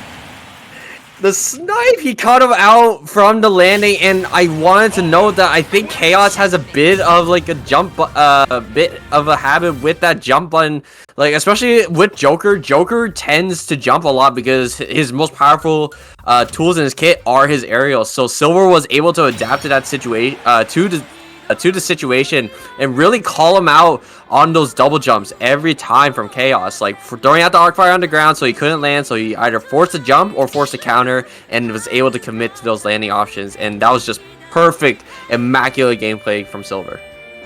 Yeah, and that was definitely, that entire game was a masterclass on how to deal with Joker. First off, when he doesn't have Arsene, you have to bait out Rebel's Guard and punish it. If he does get Arsene, don't be afraid to run away. Don't be afraid to use your projectiles. Don't be afraid to camp in this situation. And when you get your openings, you have to take them, and you have to get Arsene off the field as soon as possible. And so that was a great adaptation. I expect to switch back to Sonic. Yep. In all honesty, like the Joker counter pick was a bit questionable, I would say, for Chaos. Because the Sonic was working. Like, he had no reason to switch off from the Lucina or the Robin. Maybe it was just a way to like mix up Silver in terms of like how he's playing. So now maybe this is like a high IQ play, where it's like now that he actually understands that, oh, he wants to jump a lot, so he's gonna continue doing that. But no, maybe Chaos is going to be playing more grounded this time instead of like double jumping into everything. So who knows? Again, this is the bigger part of the tournament, or a bigger part of like playing against an opponent, is that mind game, rather than understanding what the opponent's character can do. Understand like what your opponent's going to do. Yes, that's a very important distinction to make. And as we get into Game 4, it's definitely something to keep an eye on. And it looks like we're gonna go to Final Destination for Game 4. All right, so we've seen this already in Game 1. It looks like Silver is committing to the Robin yet again, and now the onus of the counter pick is on not Joker. Joker is another player. Chaos. Actually, does he go by Joker anymore? I think he goes by Clad now. He goes by Clad now. Clad, okay. He changed his tag to Clad, luckily. So, I was like, I'm tired of calling, because Clad used to be called, his old tag was Joker, but he also played Joker. And then a more notable player, or he kept fighting like another player in like the later parts of bracket, player Alsoda, here in NorCal, who mains Joker. So whenever those two fought, it was just the most confusing thing like ever. Like for commentary, it was like it gave us such a headache. Yeah. And that is an understatement for me personally, because sometimes he also played Sonic, so when we said Joker, there was a Sonic on the screen. It was very it was pain. That's all I'll say. It was pain. Yeah. Oh, Lord forbid he was not playing Joker and his opponent was. So yeah. I mean, he plays Terry now. He plays Terry, Sephiroth, Cloud. Kind of veered away from the Joker. At least. Okay, they're bringing up an interesting thing in the Smash EG chat. They want two gentlemen's to a DK Ditto. I don't actually know the call here. I think we just edit the data after the fact. If they really... Okay, if they are down, I mean, I got nothing else to say, but, I mean... If they we do have access to the Smash IG chat, so... I mean, as a TO, I approve that, as long as it's on a legal stage. If they want DK Ditto, they can DK Ditto. If they want a random Ditto, they can random Ditto. As long as the problem is they already chose characters. I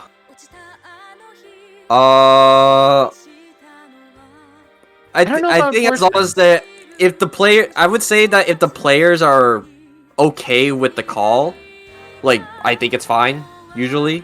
Yeah. I mean, the gentleman's clause goes above a lot of the, I guess, procedure for this. Yeah, so we are going to get a DK Ditto. They are DKing Ditto, yeah. Oh, okay. Boy, this is going to be fun. Okay, so Donkey Kong Dittos are probably the most degenerate thing in Smash. Right next to Falcon Dittos.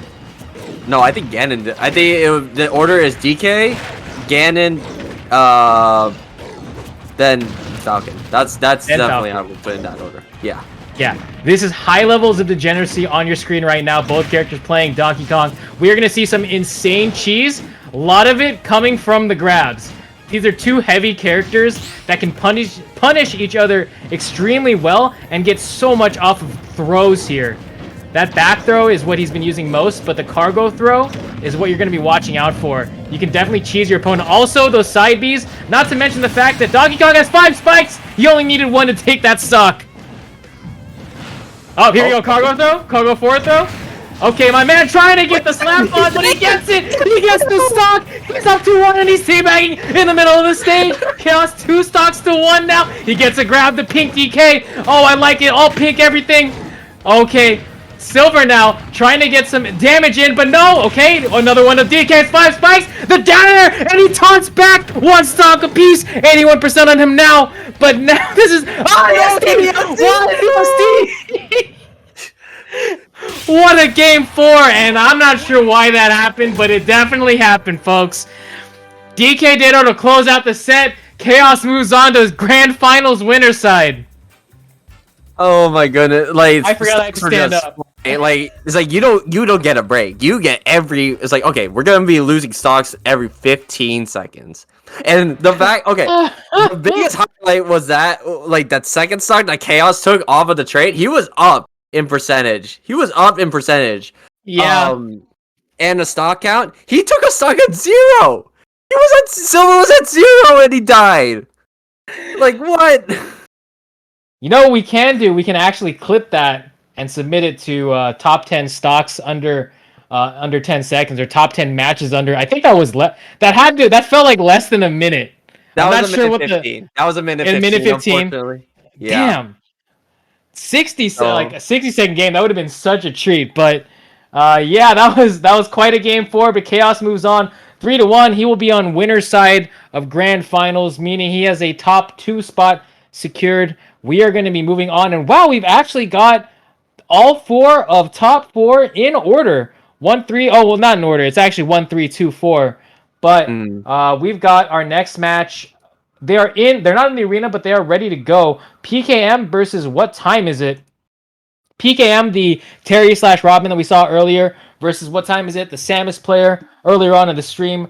We're gonna see if they actually learned anything or if they unlocked any characters since their last set. But PKM, this is going to look... I think this is going to be pretty comfortable for PKM. What time is it? Did not look very comfortable earlier on. But, a lot can happen.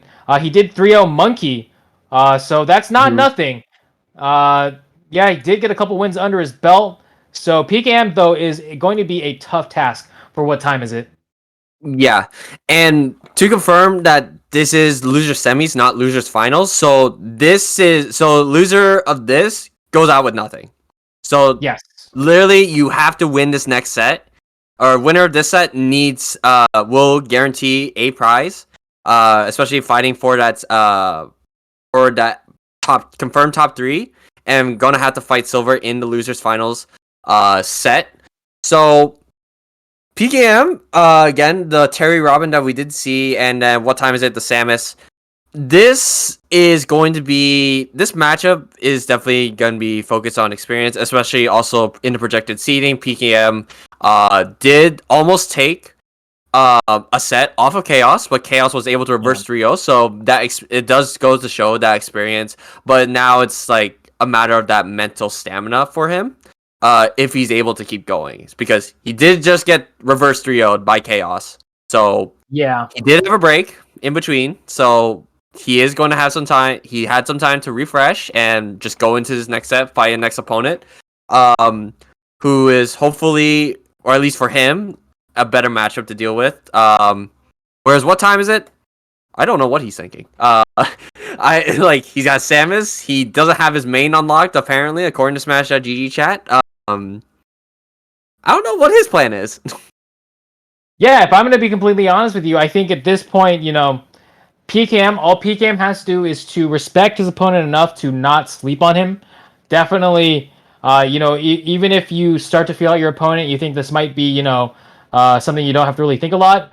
When you start to take your foot off the gas is when you open your opponent up for a comeback. So you definitely don't want to let that happen. What time is it? Could sneak away with some stuff here, especially with Samus, who has very powerful spacing tools such as the fully charged charge shot. And I think we didn't see a single crash bomb actually in the last set. I think that is going to be an extremely powerful tool if PKM decides to stick with the Terry. Yeah, and honestly, like, what time is it? Again, like you said, like, if he does go for the Terry, just needs to wall him out. Don't let him up close. Oh, we're not seeing the Terry or the Robin. We're seeing a Sephiroth on screen here. I like it. We're getting a good variety of characters, I will say. Like, we saw 2 Robins, but I like the Sephiroth pick here. The Sephiroth has a huge sword with the, what is it called? Muramasa? I believe that's the name of the sword. Yeah. Yeah, Muramasa. Like, huge sword, like twice as long as his body. It covers a good amount of range. It's really, like, all the hitboxes, the up air, the forward air, especially, like, he's got kill confirms with the back throw, back air that kills at like 60%. It's, I don't know, this character is definitely absurd, and it's already hard enough to actually approach a Sephiroth. So hopefully, what time is it? We'll probably figure out what adjustments he needs to make for this specific matchup. Yeah, and this just went from rush down character to a character with a huge, possibly I think the hugest disjoint in the game. If I'm not mistaken. Biggest disjoint in the game, yes, technically. Yeah. If not, it definitely feels like it. Min. I forgot Min. Right. The biggest sword in the game, for sure. Yes. The biggest sword in the game. It makes you wonder, where does he keep it? There are some times where it's like not on his person, but yeah, I think this is going to be a very tough matchup for What Time Is It? What Time Is It probably hasn't had a lot of time to deal with it, deal with Sephiroth. But yeah, here we go. Game 1, PKM versus What Time Is It? This is losers semifinal. Winner go home here from the rest of the tournament. For the rest of the tournament, and we're gonna go to Battlefield Game 1. Yep, and Battlefield is such a good stage, I would say, for Sephiroth, especially like with the platform. Like, remember, his sword, he can just stand on the ground, he can hit that top platform. No other character is able to hit that top platform with just one move. Like, especially, like, now we're seeing a juggle situation with the up air, just so much pressure on that. And also with the Shadow Flare as well, the side B, it's a ticking time bomb right there. Okay. I just want to put this out there. Over/under on shield break setup this game for PKM. I'm going to put it at 0.5. You think we're going to see less or more than that? I would say more. I would say more than that. You think we're going to see more than 0.5 shield breaks in this game? Or in this set? Sorry, in this set.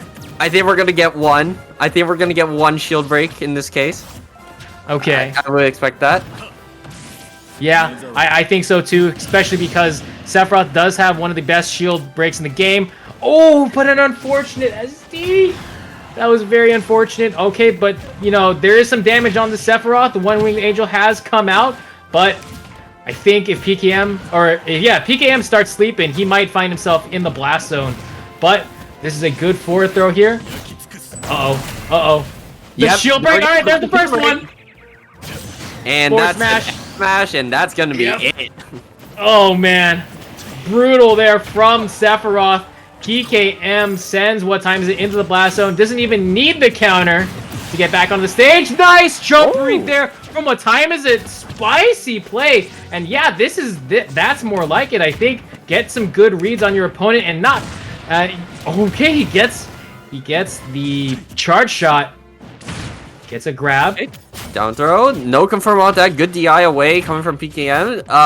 Again, that DI is very important, preventing from certain combos from confirming. But the One-Winged Angel form has come out. The spike able to come out, and this is huge actually, because now in this form, like, Sephiroth has a lot more kill power. Like, led along with the stock lead and also the rage. The Octoslash not gonna connect, gets interrupted by the smart bomb. Wait, that's actually genius. I've never thought about that. I've never thought about using this. Oh, he's dead. Oh, he's dead. Yep. Yep.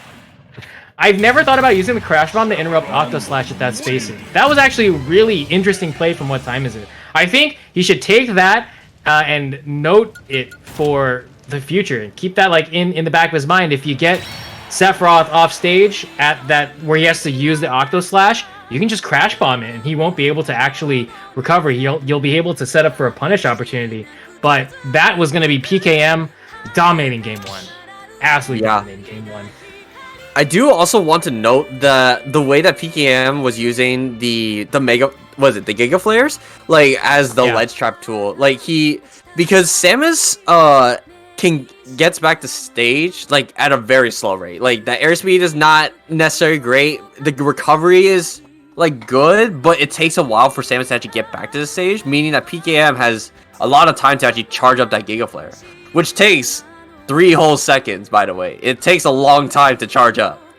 So the fact that he was able to charge it up and actually get a ledge trap, wait for What Time Is It to actually commit to an option. He tried to block it with the shield, but then just got shield broken. If he does like any other option and he times it wrong, and he just gets blown up.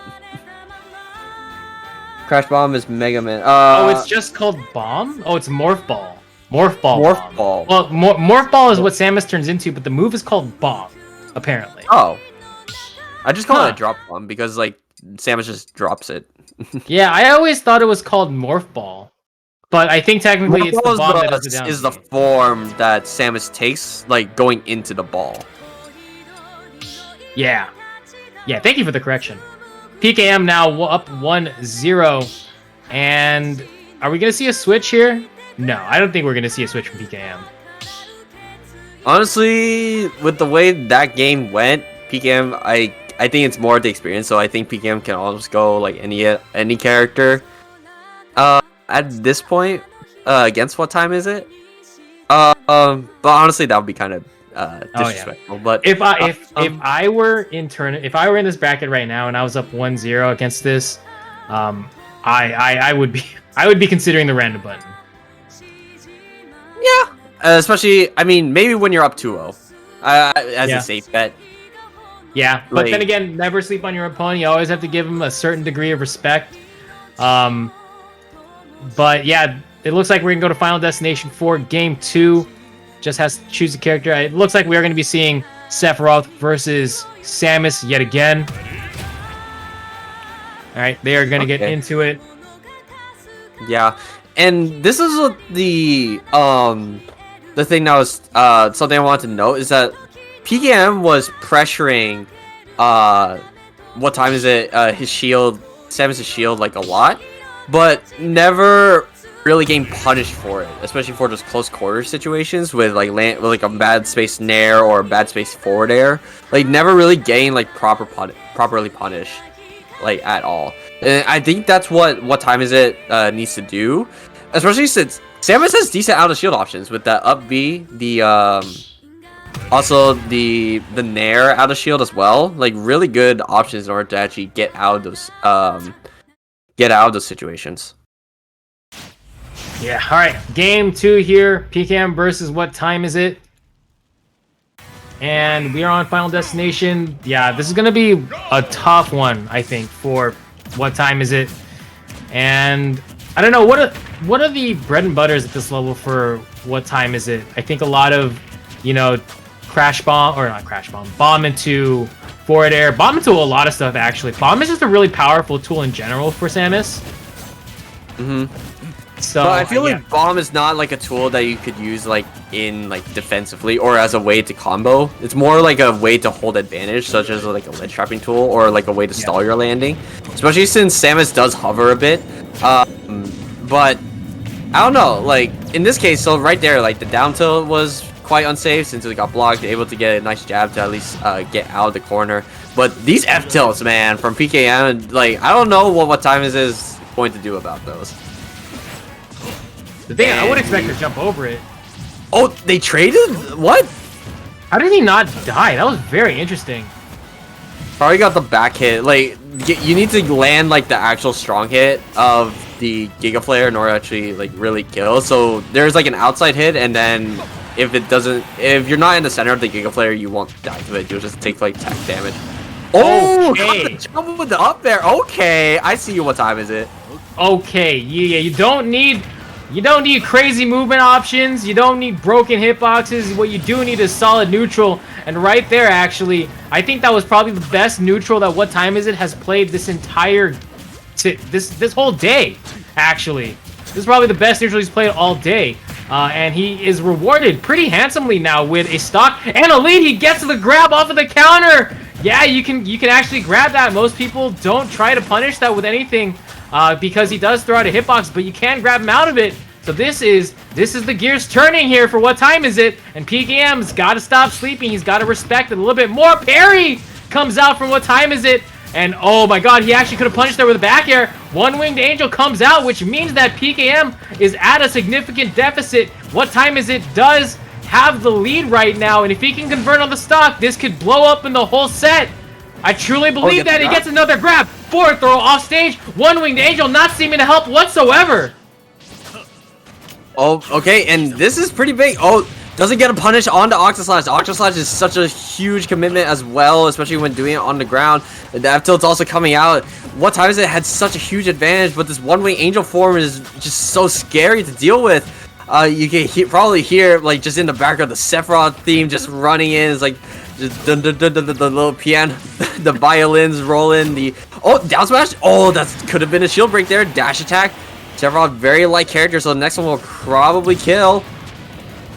Yeah, and this is a tried and true strategy for a lot of Samus mains. Run away and charge that shard shot, and then whenever they try to approach, you just bait the punish or bait the aerial and then punish just like that. Another up air secures the second stock for What Time Is It? He can just afford to run away. This is probably the most frustrating playstyle to deal with in the entire game. And right now, it definitely looks like What Time Is It is showing some signs of life. He could take the game.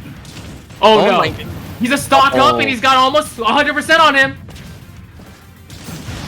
Honestly, I think a back air at ledge would do it. He has no jump. Is he gonna be? No, he doesn't try to stall out the bomb. Use the bomb nor try to recover. No jump means no getting back to stage, and that's his life there. Octoslash trading with the missile. He still has the One Wing Angel form, so he oh my god. PKM can definitely make this comeback. Yeah, and I think he's figured out all he has to do is run away and don't charge shot. This is gonna work. I feel like he might take this game, although there is still a Sephiroth on the field. He's not in the blast zone just yet. He lands a back air in the middle of the stage. Baits out with a double jump. He could get a grab here. How's he gonna punish? Void Air, not gonna connect. Spacing the floatiness of Samus coming to her aid, and he's gonna take the game. He's gonna take a game off of PKM. We got ourselves a set. Oh my goodness, he played that perfectly. Just walled him out, just covered so many options. The first two stocks caught the double jump and really able to secure the stocks with those up airs. And after that, maintained the lead, just walled him out, just played in the back, played as if he had the advantage, just run away. As long as he doesn't get hit, he's in the advantage state. And that's what it took. And that's what we were saying earlier, is like, you gotta give your opponent some form of respect. What Time Is It? Shows that he can adapt to various situations and be able to take these games here. So, especially against, like, despite the experience. So, he's adapting. So, PKM on a bit confused about what just happened there. No, I will man. say. If you are losing to that playstyle, it means you are definitely holding forward without thinking too much.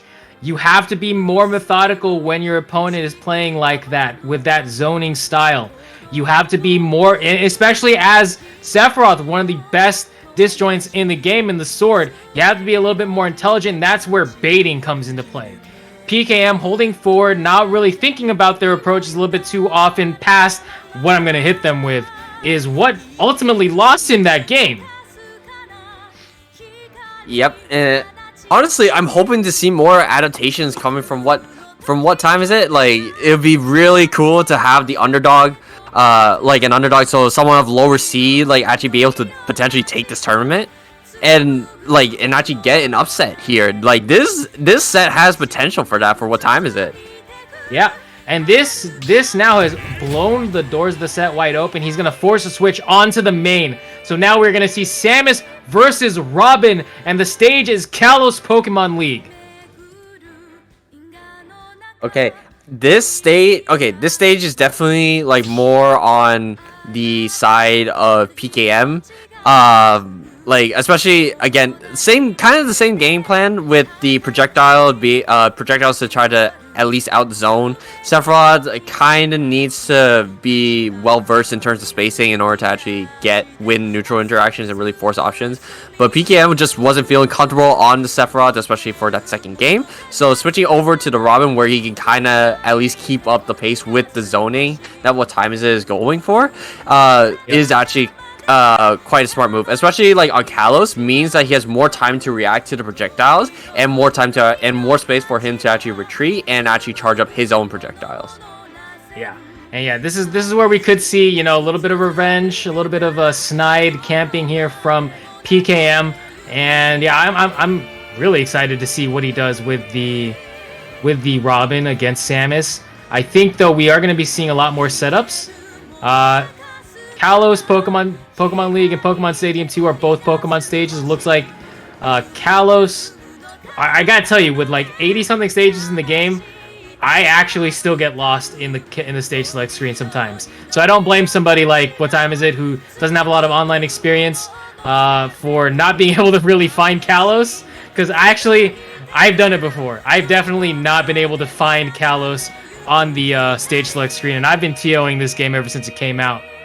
The stage that I always have trouble finding is either Smashville or Town and City. It's like either of those two I literally cannot find, because especially with the addition of the DLC stages, it means that the stage list, like, or the way they're organized also changes. So it means that their positions are also different. So it's like I always think that Smashville is always on like the left side of the left column of the stage list, and it's like somewhere in the center. I'm like, I'm just dumbfounded. I was like, where is it? I was like, oh right, new stage. It's like, where is it? Where is it? I'm like questioning my whole existence as I'm struggling to find this stage. I'm like, I've been playing this game for years. I should know where the stage is. It's like, I mean, I don't know. Like, I mean, it's really cool the fact that we are getting DLC characters, especially with E3 coming up. Like, that's another big event that's happening. I'm pretty sure, like, every gamer, I hope all of you, Twitch chat, are also excited for E3. Especially for us TOs, Smash Ultimate means new character, means new meta play that we need to figure out, new patches. But we are currently on this patch here, 11.0. We got the Samus versus a Robin on Kalos Pokemon Stadium. Score is 1-1, so this is a pivotal game 3 for both of these players. Yes, and I gotta say, if somehow What Time Is It ends up taking the game, the whole set, and I think the whole tournament might just be blown wide open by this Samus main, but I don't think PKM is gonna try to play with their food whatsoever. Huge string comes out from PKM and he explodes the Samus. Oh my goodness, had no choice, just went out there to say, I am going out here, I can afford it. Robin being one of those characters with decent air mobility in order to actually go for those offstage shenanigans and really just be able to capitalize on those situations, the edge guarding. Like, Samus is such a floaty character, so it can be hard to combo, but against a horizontal train with a very slow and limited recovery option like that, like, you gotta go out there. Yeah, that was a statement stock there from PKM. That statement was, I am better than you, and I'm trying to show it. I am not going to let you breathe whatsoever on this stage. I'm going to trap you, and I'm going to make you regret camping me in the last game. That's exactly what I think PKM might be thinking right now, and right now, he better not be playing with his food. I think PKM definitely has it in him to just absolutely annihilate What Time Is It in this game, and he's playing super smart right now. He gets the confirm off of the arc fire on the ledge, and that is going to be the second stock. We might see a 3 stock here coming out from PKM. Yep, and especially at a below 100% already, he has a bit of leeway, able to take a bit more damage if he does mess something up, but nice ledge trap coming from What Time Is It? He set up the bomb right there, he interrupted the neutral getup and was able to time that F smash perfectly, but we do have a juggle situation from PKM, or he racked up 65%, so this is potential for PKM to just close it out right here in this next edge guard situation. Oh, and he tries to go for the spike there. That would have been the most disrespectful way to end the set, or rather the game. but now they're back in neutral and the significant advantage here for PKM. Oh my god, what time is it? Actually, spot dodges the third jab? That's actually crazy. I never see that. And on the ledge right now, forcing the defensive stance, force the Thoron. He gets the Thoron, and PKM goes up 2-1 with a huge victory on the Robin. Oof. And that was caught, like, what time is it? Just couldn't deal with that pressure. Like, PKM was just holding that advantage, holding forward, didn't give the Samus, like, any time to, like, really charge up, just holding that stage control, keeping it at ledge, and really going out there for those edge guards. Like, very high commitment, but it paid off in the end for PKM. Yeah, and that, everything from start to finish right there was absolute masterclass from PKM, and he is going to be moving up 2-1 in this set. And I just gotta say, he ain't playing. He does not look like he came here to play anymore, and PKM trying to take it a little more seriously. I think if I were him in that game too, and I lost a game, I dropped a game to a Samus that was camping me like that, I'd feel a little slighted. And I think the competitor mentality in him is just saying, you know, close it out. Close this guy out. You know you can do it. And PKM is trying to, you know, answer the call, ring the bell, so to speak. And now, what time is it? We have to figure out, or he has to figure out, what time is it? Is it time for you to step up, or will you go quietly into that good night? Oh, man. I will say that PKM, like, I want to predict, like, what that acronym stands for. It's parry, kill, make money. That's what I see right there. Like, that's the acronym right there. That really? Like, he's running that tag. No, that's my guess, but that's the acronym that I would go for. Like, yeah. You parry, get the kill, you make money. That's how it is. okay, Warren. Oh man, that's a good one. All right, we're gonna get into game 4 really soon. Looks like they're just choosing stages and characters. Now, I don't see any changes happening whatsoever. We're gonna see Robin. We're probably gonna see Robin versus Samus again. I don't know what stage we're gonna pick. I think if it's what time is its pick, he's probably gonna pick Final Destination. That's the character. Or that's the stage that we have been accustomed to see him counterpick to. Yeah, like the counterpick stage, especially. But the other thing I want to know is that does he really want to go to FD, especially facing a Robin? Like, we've seen time and time again that Robin actually can benefit a lot from that stage with the fact that Robin is so good at catching the landings and covering so many options when he's at advantage state. So maybe something different. So maybe like a platform layout such as like maybe Yoshi's Story or even Battlefield could also be a good option because the platforms also provide covering for if he does want to land or want to avoid the projectile. The platforms will exist for him to just hide underneath. Yeah, so I'm really curious. I think it's going to be Battlefield because, well, what time is it is asking this first stage they played on, and it was Battlefield. So I think we're going to get Battlefield. Battlefield, yeah, and I think Samus is actually really good on Battlefield. Specifically because Battlefield has, again, it's a triplat stage, so meaning a lot of vertical combo potential for Samus. Especially if you get a down throw into the up air, or at least get a good tech chase on the platform, catch an up air, get an up air loop up to the top of the blast zone, up air into up B to really kill off the top. Oh man, and yeah, you bring up a very good point. With those combos, the platform does lead into situations where Samus can get multiple up airs and finishing off with the screw attack. That's typically the combo finish we see at early percentage. So that'll be really good for Samus the character, and it's just a question of whether or not what time is it we'll be able to get that in these situations. But it looks like they're still taking a little bit of time. The bans seem to be Yoshi's, FD, and well, I think PS2. Well, what stage did he win on? Hold on. So let's see. Game 1 was Battlefield, where PKM won against on that stage. Yeah. Final Destination was the second stage where what time is it actually did win, and we just saw Kalos. So it means that what time is it is able to go back to Battlefield if he chooses to do so. Because he hasn't won on that stage. So basically, the way the stage counterpicking works is that the loser the winner bans 2 of the last game bans 2 stages from the stage list. And the loser is able to counterpick to a stage. However, they are unable to counterpick to a stage that they recently won on. So in that case, it means that he can't. What times it can't counterpick to back to Final Destination. But he can choose to go back to Battlefield since he hasn't won on the stage. Fun fact: we call that Dave's stupid rule, and it has the distinction of being one of the only rules that is actually named after somebody. Oh yeah. Yeah, think about it. All the rules are just like rules in a rule set, but Dave's stupid rule actually has a name. But we are gonna get into this match here. Game 4, closeout game 4. PKM. They're just trading jabs under the middle platform. Where are we? Me and who? Me and which mutual gonna be jabbing under the Battlefield platform tonight? Oh my goodness! What a start! I'm actually so perplexed at that start. Yep, and yeah, I don't know. Like, and the thing is, Samus jab is relatively slow, but it doesn't even connect.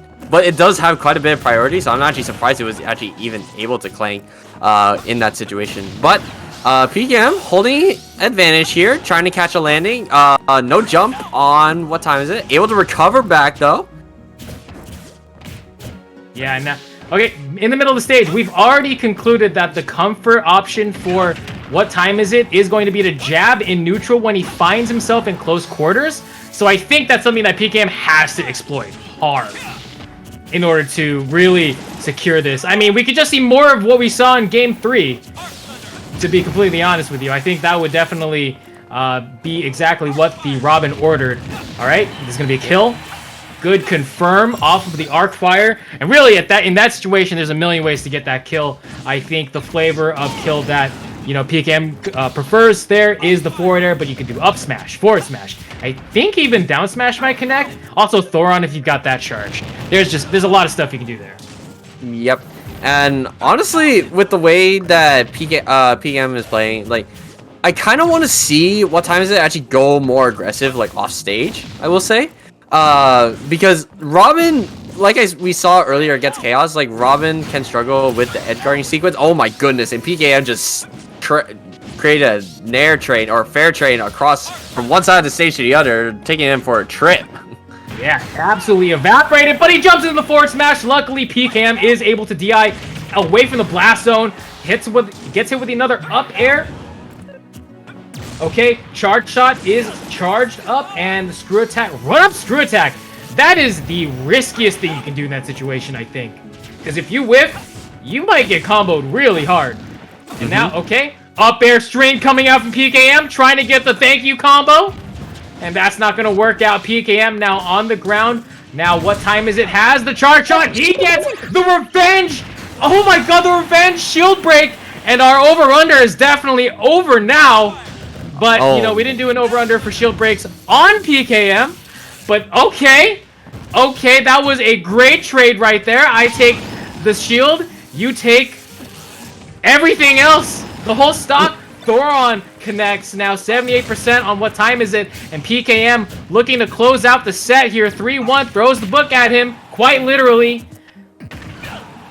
Okay, that down smash sent him at a really bad angle. Crash bomb bomb in defense. I keep saying crash bomb, excuse me. But PKM now looking pretty good. But we saw this last time. You got to respect your opponent. You definitely don't want to let them camp you out to a game 5. Oh, okay. Oh my god, you almost got shield pressure. That is huge shield pressure for what time is it? What time is it? If he can get a stock, and I think it's anybody's game, truthfully. If he can get a stock here, he can just camp out another game. Okay, dash attack connects, but no kill.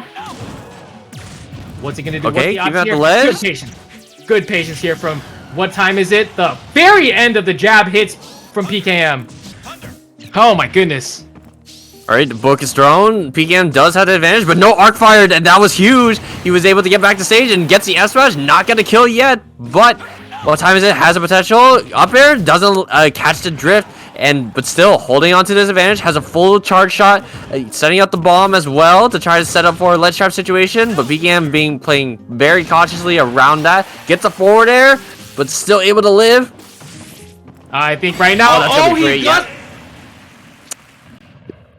That is going to do it. PKM takes the set 3-1.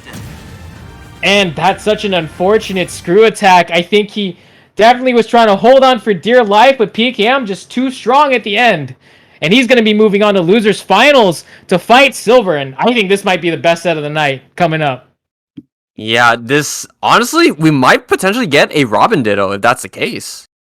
Like a Robin Ditto is pretty hype, not gonna lie. I mean, I've seen quite a few Robin Dittos in my time, I will say. Like Santa Cruz, home to literally 7 Robin mains. Have you guys ever had a round Robin Ditto? Round Robin with only Robins? No. Yeah. We should have done that. I'm actually shocked that you guys have never done that. I don't know. It would have been surprised me, but I know that the branding NorCal, is right there. The branding is right there. I mean, that's definitely like. I mean, maybe ask the Robin Discord. I don't know. Ask Cabasco or something. I don't know. Like about that. If they do like a crew battle, I guess like they're called round robins. I guess I don't know. I'm actually surprised that there's such a concentration of Robins in Santa Cruz because NorCal does have a reputation a little bit for having a lot of Robin mains compared to the rest of the United States. I definitely feel like there are more mid to high level Robin mains that come out to tournaments here in NorCal versus other regions. But I think it's only a matter of time. We did see Cabasco break top 20 for the first PR season of the game. I don't know how often he actually attends tournament. I don't know if he's attended any online tournaments. I think we know Cabasco. You and I know Cabasco mostly as a Robin player, but also I know him as a Pokemon modder, ROM hacker, somebody that makes modifications to Pokemon games. It's really cool, and which is really cool, and he's really good at it. So if you want to follow, if you want a interesting Twitter follow, I would follow Cabasco at, I think it's just at Cabasco. So I'm just gonna give him a shout out, because he does a lot of work for the Pokemon ROM hacking community. I think he does deserve some flowers for that. So props to him. And he's not a bad Robin player. He is one of the biggest lab rats, I think, for Robin. I think in NorCal in general, he's one of the biggest lab rats in NorCal, let alone for the character of Robin. Like not just Robin, he also has does lab out like a bunch of other characters, especially but he does specifically for those Robin matchups. So he does want to make sure that he does get at least have that knowledge, especially when in-person events do come out. We're definitely going to see like a good amount of growth, or slowly growing back in terms of like participation for the offline community, for like trying to get especially for Smash Ultimate tournaments, since Smash Ultimate is probably one of the biggest games in terms of like the tournament scene, for like any platform fighters. Like you got contestants like Rivals of Aether, and Brawlhalla. I believe was also a thing, Brawlhalla. But for us, like personal favorite, Smash Ultimate is definitely one of my others. Rivals is not bad either. Rivals is also a pretty good game. Slap City, can't forget about that one. That one's iconic. Slap City is goated, as the kids say. I love that game, and I think that there's no if you find somebody that's willing to play Slap City with you, you should take the opportunity because it's such an amazingly well done game, and it's kind of surprising considering that it doesn't look like it, but yeah, when you play it's amazing. Gang Beasts, Gang Beasts is another platform fighter. That's definitely a lot of fun. I love playing Gang Beasts when it's at a more casual setting. Definitely not a competitive Gang Beast player by any stretch of the imagination. But yeah, lots of platform fighters. It definitely its own subgenre of fighting game, in my opinion. And yeah, Smash Ultimate is definitely the pinnacle in terms of production. I think all the other games are sort of wanting to be like the Smash Ultimate franchise. And there's a lot to take from it. I mean, it definitely birthed the franchise. The genre of platform fighting. And yeah, I mean, it includes pretty much everyone's favorite Nintendo characters, at least their favorite franchises. And okay, so it looks like Silver and PKM are ready to go. They're both in the arena, so we are going to get our losers final underway here. And we, like you said, we could see the Robin Ditto. We could see the Robin Ditto. Could see that. Yeah, but I think let's go over the characters that both these players have used. We did see Silver bring out the Lucina secondary. It doesn't look like they played anything other than Lucina and Robin. PKM, on the other hand, has played a bevy of characters, it seems like. It looks like it was Terry and Robin in the set against Chaos. And then I think we saw Sephiroth in this set, right? That we just saw him in against. What time is it? So really, all three of those characters are on the table. So yeah, I think the likelihood of a Robin Ditto is actually pretty high, unless one of them is like, I don't like the Robin Ditto, I don't like the Robin Mirror, so I'm just going to choose another character for specifically this. And the gentleman's, they're talking about gentleman's agreement in the chat, and I'm just like, well, you can do the DK Ditto if you really want to. But yeah. Well, if that's they choose, I mean, technically us TOs approve of that usually, as long as the players are mutual, they gentlemen to it, so they mutually agree to that. But honestly, DK Dittos are hype. I mean, we saw versus Chaos before, and honestly, I'm down to see like a Ganon Ditto or Hero Ditto. Actually, Hero Dittos are pretty goated. Oh man, Hero Dittos are like Pokemon battles where you could just randomly self-destruct at any moment. Or Game & Watch Dittos where they only do Judge.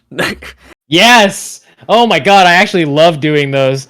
Those are the best. I think one of my favorite ways to like degen Smash Ultimate is basically Pokemon fights where you and your opponent only you set Pokeballs to high, go on Pokemon Stadium Omega, and then you Z-drop Pokeballs and then stand still and see what happens.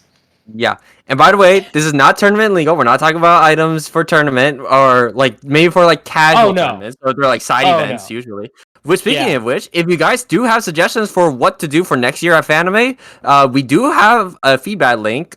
So feel free to give us feedback at I forgot what the link is actually. If one of the mods can also post the link, I think it's feedback.fanime.com. I saw it earlier in the chat.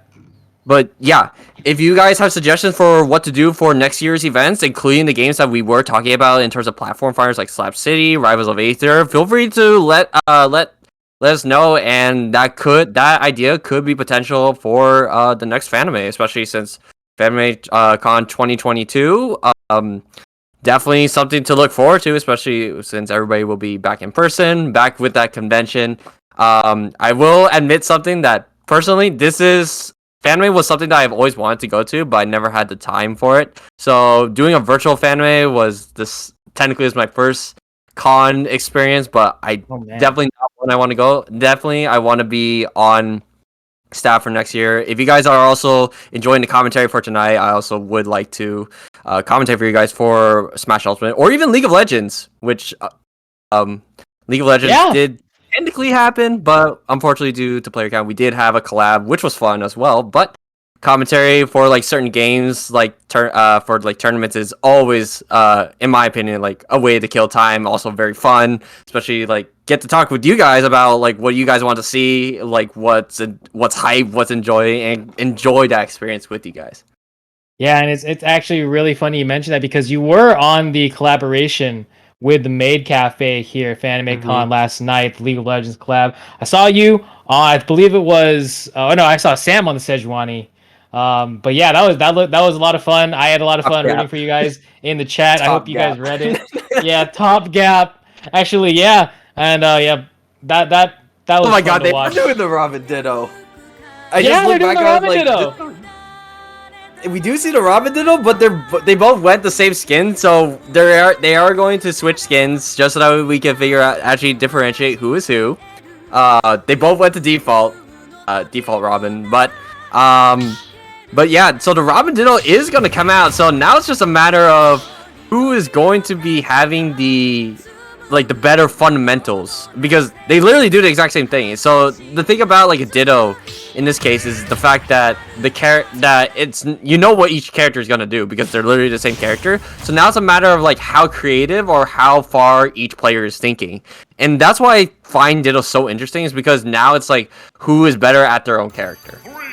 Yeah, and it's funny because we say fundamentals a lot on commentary, but we never really break down what fundamentals are. Not only is it character knowledge and character movement, but it's the decisions you make in neutral, the decisions you make in disadvantage when you're off stage, and then the decisions you make in advantage when you've got your opponent off stage. Those are the those are the building blocks of your fundamentals. And if you're looking to get better at Smash Ultimate, those are the areas you really want to look at in order to get better.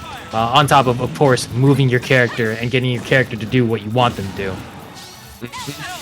Yep, and honestly, the resource management for this type of matchup is definitely going to be one of the most important things, because each time a Robin actually commits to a certain projectile, it means they're using up a charge and they're losing a neutral situation. But doesn't mean exactly that you can't get creative. So we see that PKM did use the Nosferatu 3 times just to get rid of the book charge, but try to grab the book, but in that time, Silver was just able to punish him just for going for the Nosferatu, and pretty much only took 17% within the first stock. Yeah, Silver definitely not having good disadvantage fundamentals there in the first stock really hurt him. But he's going to try to make up for it here, and this is definitely the Ditto that we were expecting, so I'm not surprised at what it's turning into. Oh, nice spot dodge into the jab to punish. Gets him out of the corner. Now PKM has to find a way to take this stock, and I'm not sure how it's going to happen. Yeah, charging, you can't really charge for too long. Thunder, L Thunder are probably going to be the options that you get the most before you run out of book. Oh, nice back air. This could be a second stock for Silver. And he's currently just Nosferatuing into the back air. Good timing there from Silver, and he goes up 3 stocks to 1. We could see a 3 stock in the first game of Losers Finals. Yeah, and honestly, especially in the Ditto, this is going to be huge mental boon for PKM. The fact that he pretty much is in the deficit in the Robin Ditto probably means that he might go a different character. Oh! Last hit of the Thoron, but good DI, able to make it back. Oh, and I don't know where that down air was going. That was not going to hit anyone anywhere, although that is going... Oh my god, he had the best opportunity to catch Robin after the arc fire and did not take it. He whiffs on the punish, and this is what I'm talking about, and what we're talking about. Fundamentals, okay, good punish right there from PKM, gets him on the board. Now, he has a hill to climb, possibly a mountain, but that hill is growing taller and taller as the damage piles on. You have no more lives left to give, excuse me. B-reverse, Thunder, okay, the movement looking a little nice there from Silver, but Nosferatu heals up some of the damage. And now we've got ourselves a little bit of a stalemate here, and Silver immediately breaks it, tries to go for the down smash. That would have been an interesting read. He was definitely reading roll in or neutral get up. PKM chose jump there. That was the appropriate choice. Jump there, not the appropriate choice. Gets hit with the forward air into the Thunder, into the second Thunder. The snipe comes out, and Silver takes game 1. Yeah, that was just domination from Silver from, like, pretty much that whole game. Like, from the beginning, he was playing around, playing it slow to figure out what PKM goes for, and then he just turned on to high gear, took the advantage state, and just able to just obliterate him. Especially, like, PKM just couldn't get back to the stage. Like, he was just getting ledge trapped. He was just getting called out for all of his defensive options at the ledge. He couldn't find a way to get out of it. Yeah, that was such good advantage play from Silver there. And that last kill, you know, that's kind of one of those situations where you're waiting for a mix-up, but the mix-up comes before you have a chance to react. That second Thunder connecting, even if you snipe the jump, you have the early up B, and it's like, well, he's not going to go for it again, and then he goes for it again.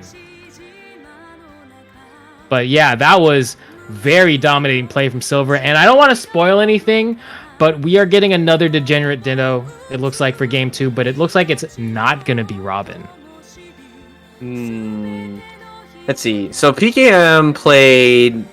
Was PKM also playing the Sephiroth, right? Or is that... yeah, that was PKM.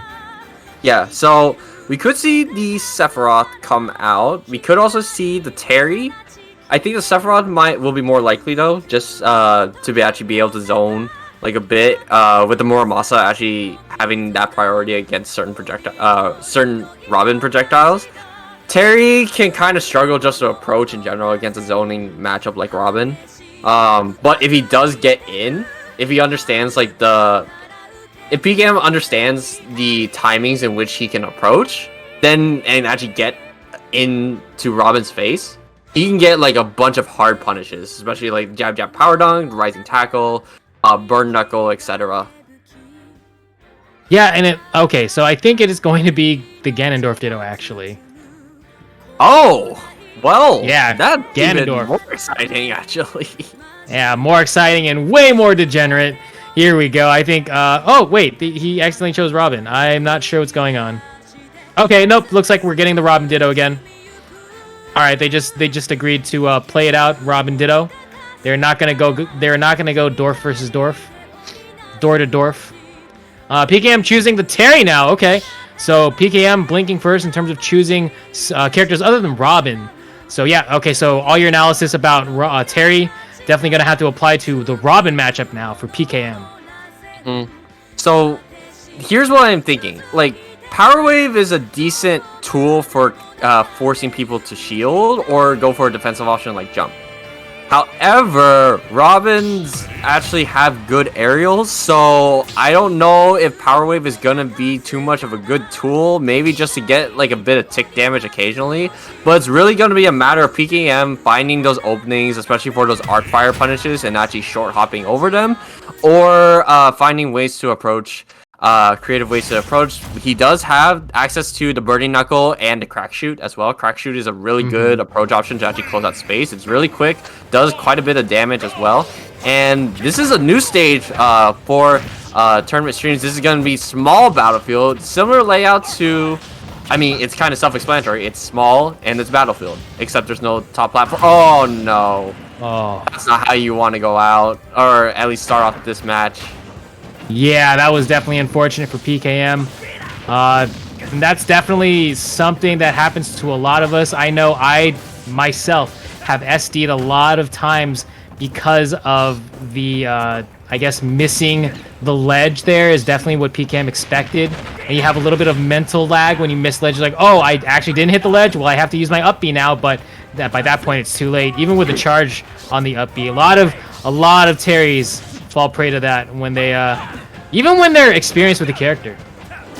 Yep. I don't know, but I think PKM can actually do some things if he does get that go meter and actually close out the stock with the power dunk. Okay, that's pretty big.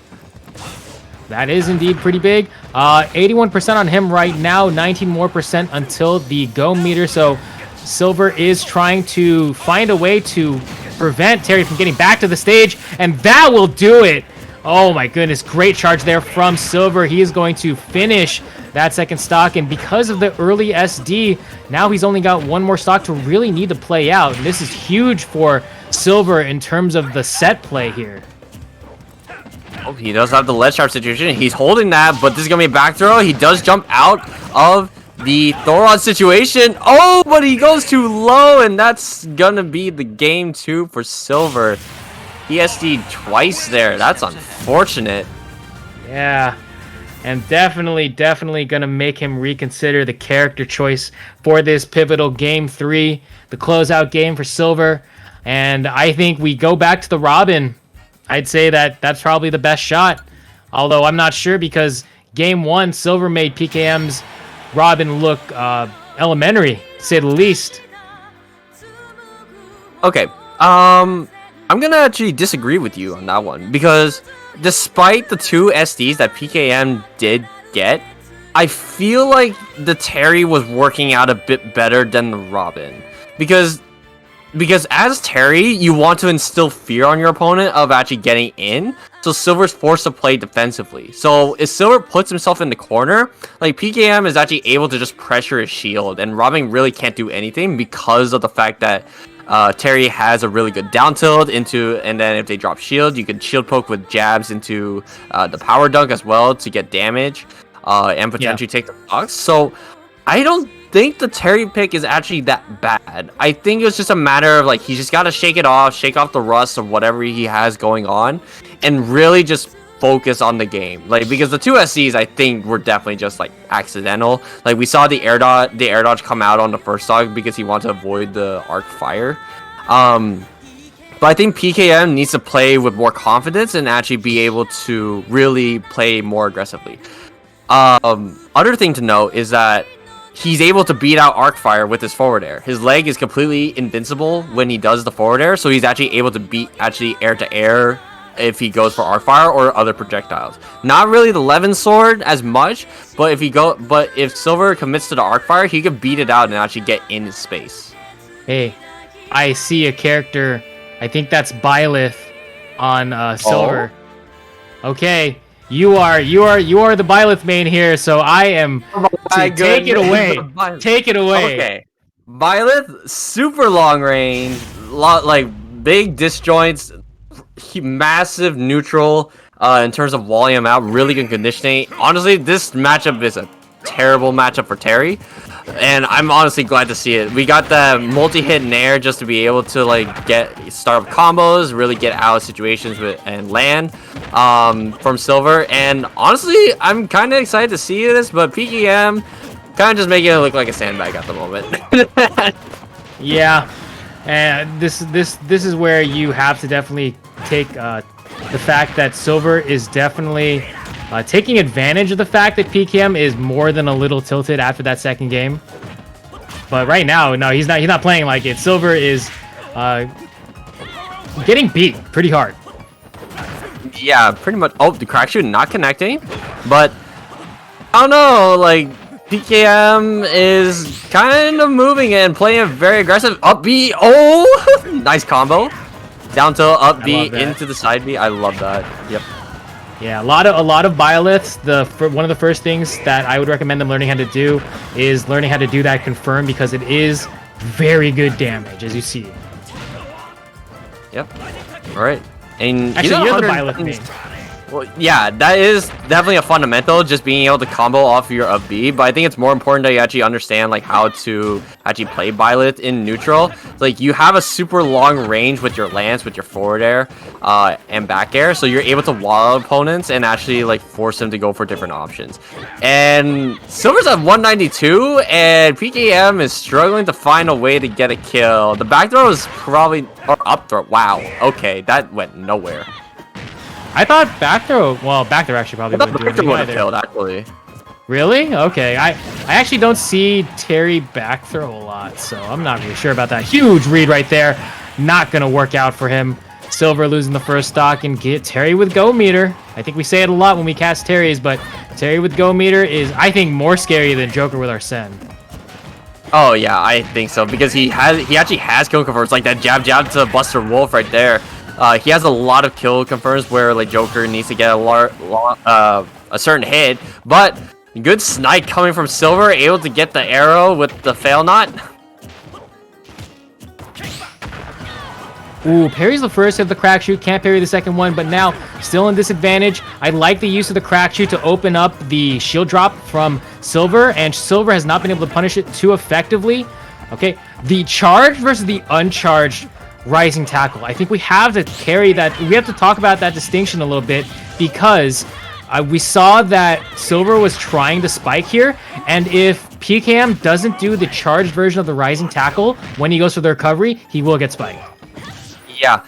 The other thing I want to know is that Byleth has a really, really stupid, I would say like kind of stupid, but also like a really strong ledge trap game. Because Byleth, like Byleth F smash, like can cover literally every option as long as the Byleth is able to react to the opponent's movement option off the ledge. And if they stay on ledge for too long, they just actually get hit by the F smash.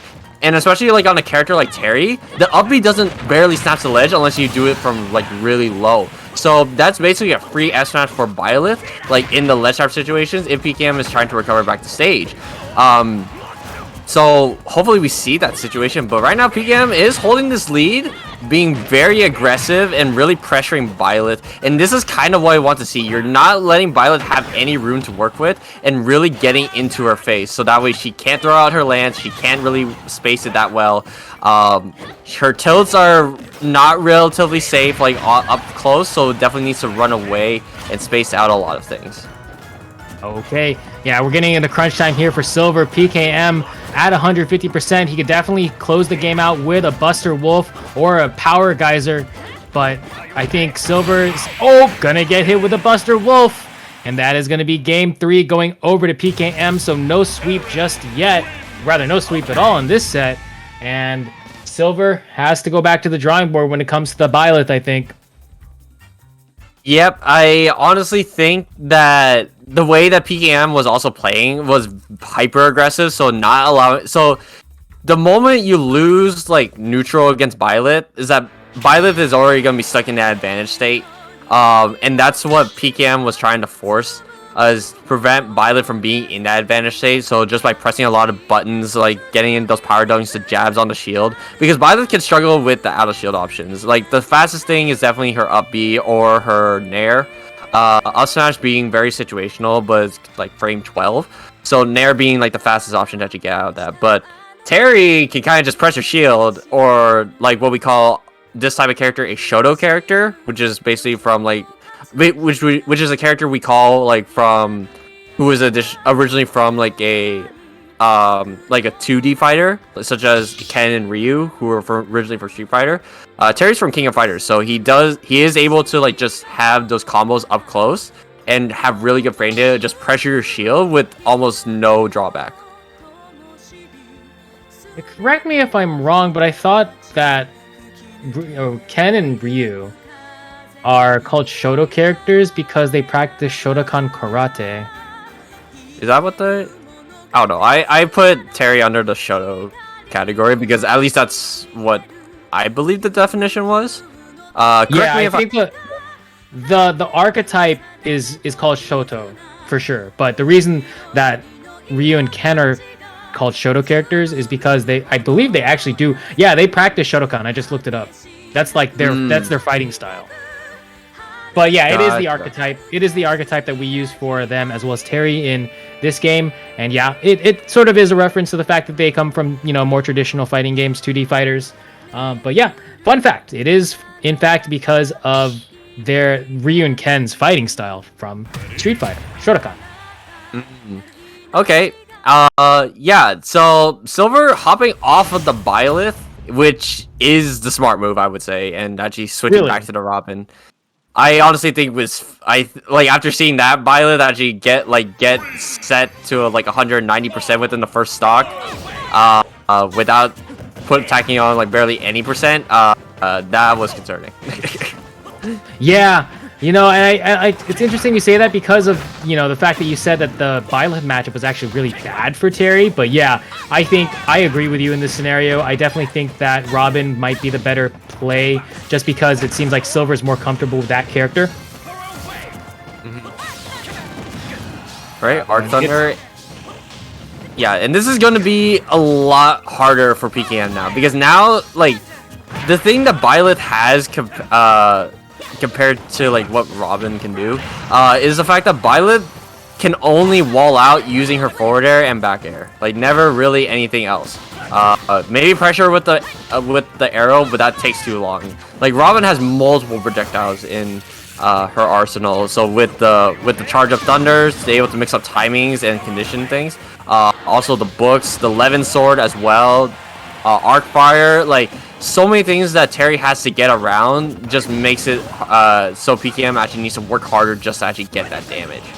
Ooh, that was a huge trade right there. I don't know if it's a trade. The Nair just straight up beat the Buster Wolf, and that was huge. It led to the kill now, and this is huge for Silver because if he can get some good damage on here, he's setting himself up for a potential 3-stock, but no, he says power dunk to the face. PKM back on the board now, but here, juggle situation for Silver. This is going to be huge for him. I keep saying that, but it really is. Like, every decision he's making has a lot of implications for the rest of the set, and really for the rest of the tournament.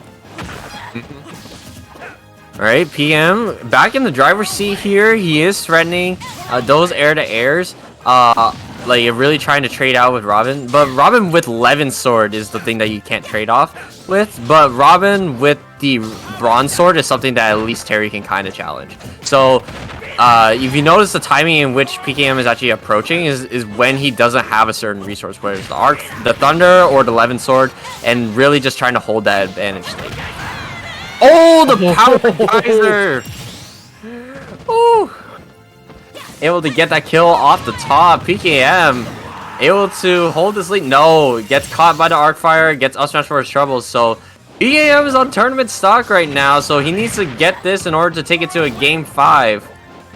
Yeah, loser's life is on the line here for PKM. He does have a slight percentage advantage, but Robin can make that up, at least at this stage, quite easily. Double arc fire. Oh, is he going to condition the the Thoron? He has it fully charged. Throws the book at him.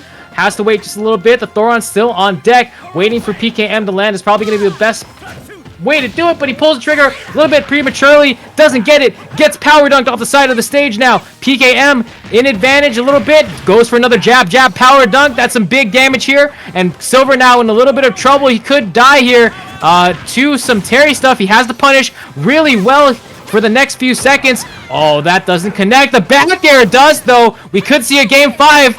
And now on the ledge, how's Robin going to react? Silver now going to be able to charge just a little bit. Okay, big punish. This is a big opportunity for him. He has Thoron. Does he go for it? No, he doesn't.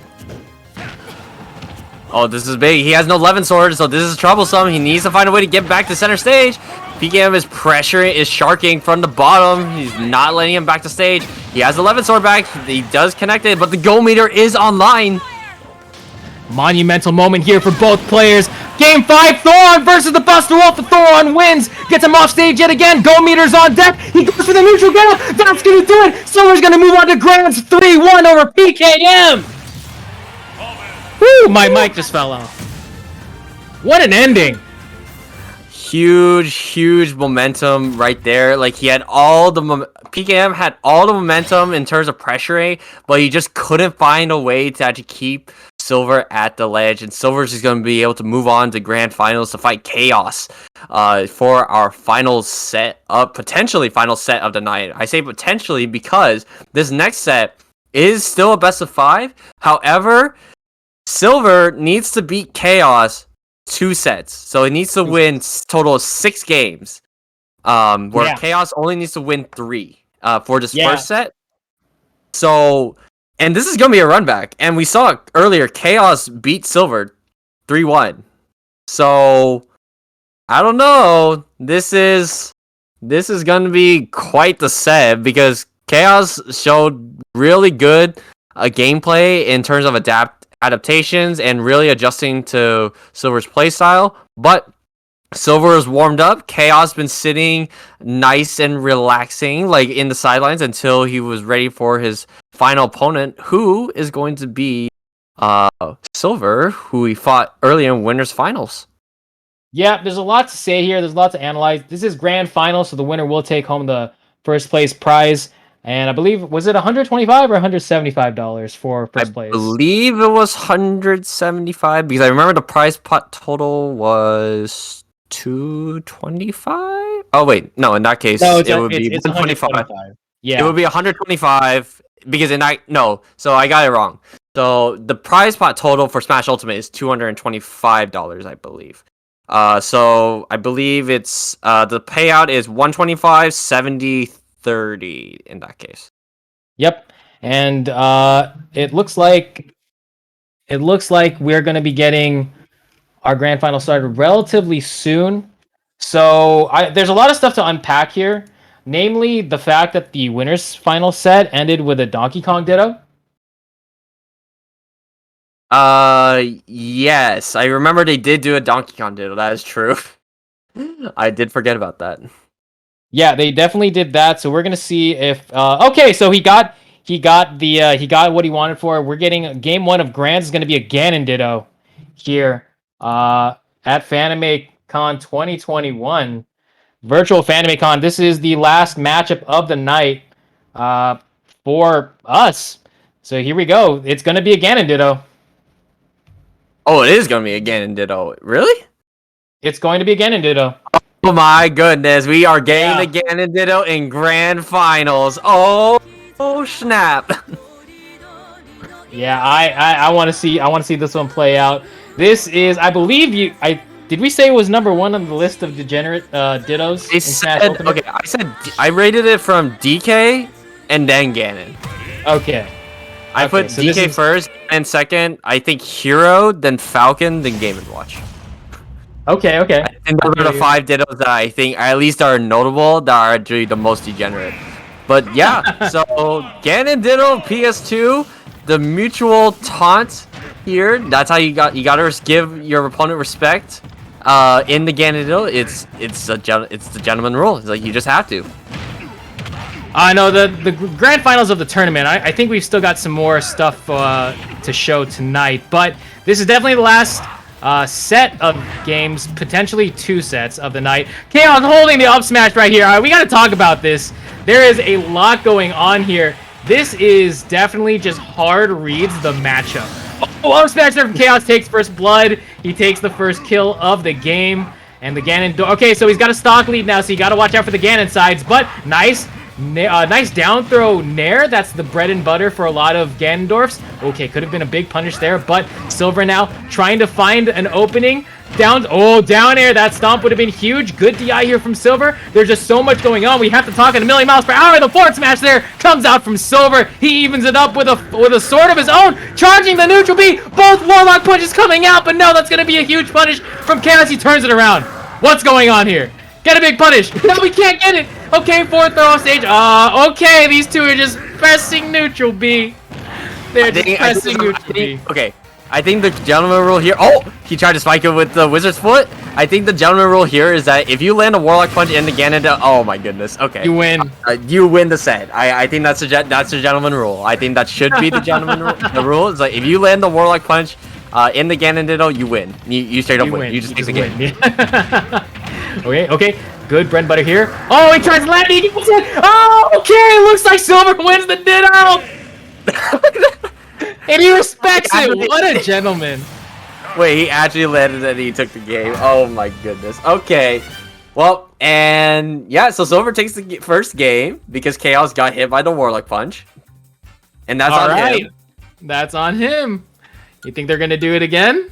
That's honestly got to be one of the worst ways to lose the Ganondorf mirror, is to hit throw out the Warlock punch and then whiff it because your opponent is also doing the Warlock punch, but because your hurt box gets shifted forward during the Warlock punch, you end up eating the Warlock punch of your opponent. But that was awesome. Clip that. And now they're doing the Falcon Ditto. Okay.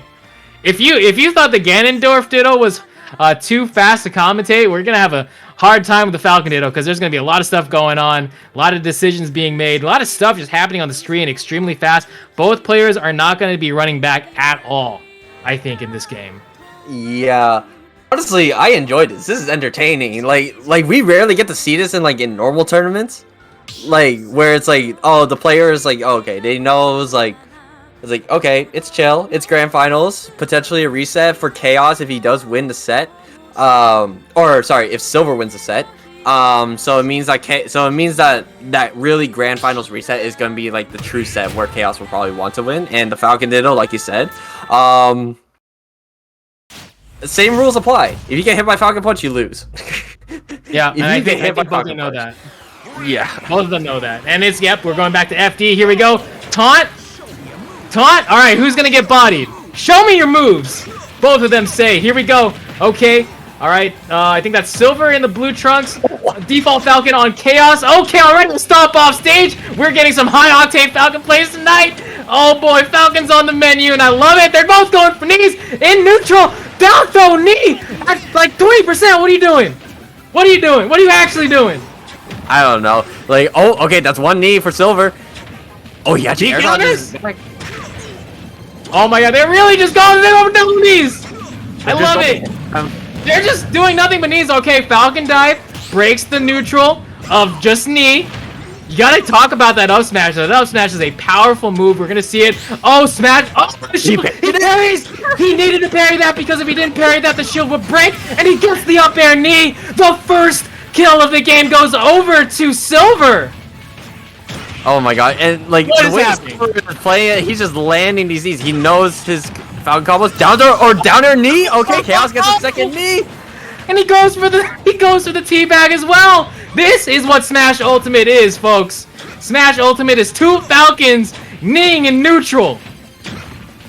Oh my god, they traded knees. Chaos able to win out that trade. Oh, he gets a second. What is going on? Oh no, he did. Oh no! Chill. He goes for the homie stock. Oh, what a set. What a set here. Chaos gonna capitalize off of this with a down throw knee. Is he gonna go for it? No, he doesn't go for the Falcon dive. In that situation, you can actually go for it all there. Falcon dive into your opponent if you predict they're gonna try to fall with you. Oh no, he got hit by Falcon Punch. It's over. It is 1-1. What the heck? He got hit by the raw Falcon Punch. Oh my goodness. Okay, well, Chaos has one, Silver has one. It's even. So, what's the next Ditto we got in the menu? Are they gonna go Sonic Ditto? Robin Ditto? What's going on here? What else do you think we could see? We can see Hero. Hero. We can see Hero, like you said. Okay, here's the rule for the Hero Ditto, though. That I will say, if you do choose the Hero Ditto, you can only use down B, and if you roll Kamikaze, you have to roll it. You have to use it. You gotta take that L, or if you roll Hocus Pocus, you have to go for Hocus Pocus. Those are the rules of the Hero Ditto, specifically. So if they choose to go for the Hero Ditto, that's the rule, I'm saying. If they choose to go over, or they could just play regular Hero, that's completely fine too. But I'm just saying, like, casual Hero Dittos, it's all RNG. Like, it's coin flip. I think that should be like a game 5. That should be like a game 5. It's like, okay, Hero Ditto. I can't believe we're actually getting this. If they're listening, I think they are, honestly. Yeah, they must be. Let's see. They must be. That's the only way they're actually doing this. Yeah, Falcon. I mean, I dig it. Their task for them. Yeah, no, I'm here for it. This is the first time as a commentator I've ever felt like I've actually directly influenced a game. Yeah, definitely. I mean, we've seen random Dittos. I would be very surprised if they wanted to do random Ditto. It's content, yeah. It's great content. I'm so here for it. Oh man. Okay, so they're going the Hero Ditto. It looks like they're choosing any stage. Oh my goodness. Alright guys, so place your bets. No, I'm kidding, no. Unfortunately we have predictions turned off, so Unfortunately, so... But if you want to side bet, there's literally nothing we can do about it. So, it's literally up to the game at this point if they're doing the Hero Ditto. So, it's 50-50. Literally. Yeah. Does he win or does he lose? 50-50, you know? Where's Lilat? Oh, they're having so much fun with this. I love it. I love it too. I mean, they're top 2 and they both get payout and it's a decent amount, 125 and 70. 70 is still a good amount for payout, so they're just playing it out, I guess. So if Chaos does win this, he does technically, that's it. That's the tournament. So if he wins this best of 5 and whatever Dittos they decide on, this is it. So that means no more Dittos. That's the tournament. But Silver wins. That's more Smash Ultimate content for you guys. Yep. Alright, so Hero Ditto on Small Battlefield is going to be game 3 for you guys coming your way. If they roll Kamikaze or Hocus Pocus, they must either SD or land, like, do the spell, either Kamikaze or Hocus Pocus. Otherwise, down B's only. Let's go. Hero Ditto, game 3, Fanimecon 2021. Get hype and already, alright? Okay, Snooze comes out. I'm just playing it out. Gonna be it. They're just playing it out. Oh, they just no, they're using only down B. It looks like. Okay, bounce. Okay, but it's not Kamikaze. They both get Kamikaze actually. Oh, but he can't. Okay, yes, they both land Kamikaze. What are the odds? Oh my god. All right. Oh my god. Kamikaze. Poor Chaos, the RNG. Oh my god, is this gonna be a 1-minute match? Is this gonna be a 1-minute match? Okay, hold on. Who gets Kamikaze next? Oh! Candy wins the Ditto! 40-second match. What's that on Yeet Smash? The ultimate homie stock. Okay. Okay, that actually just happened. They literally pulled down B twice, like each stock, and got Kamikaze. That's actually... This is the greatest grand finals of all time. This is the Throwing greatest that out grand there. finals of all time. Of all Fanimecon. No, all Smash Ultimate. Hell, All Smash FGC, Ultimate history, yes. This may be the greatest FGC grand finals of all time. All right, and this is tournament point for Chaos. So if Chaos wins this next one, he's going to win the tournament. And they have agreed to Game & Watch Judgment only for $125. Oh boy. This is really what they're betting on. So they're This betting is on the content that I come to Fanime to see. Oh man. Normally we do have side events, but but the fact that we can have something like this for the main event though, this is okay. This is not right, Rin. You know that Google Doc we had all the questions? We got to erase that entire document because we got some questions for these guys for whoever wins. All right, we got some additional questions on the table now, okay? So we're going to have one hell of an interview coming your way, but it is going to be potentially the last game of Fanimecon 2021. It will be a Game & Watch Judgments only ditto. Evo who? Super Smash Con what? No, Fanimecon, baby! Let's go! Let's go! Do your task so we can get this game 4 underway! Chaos versus Silver! Here we go! I feel like I'm gonna have a heart attack. This From is the hype.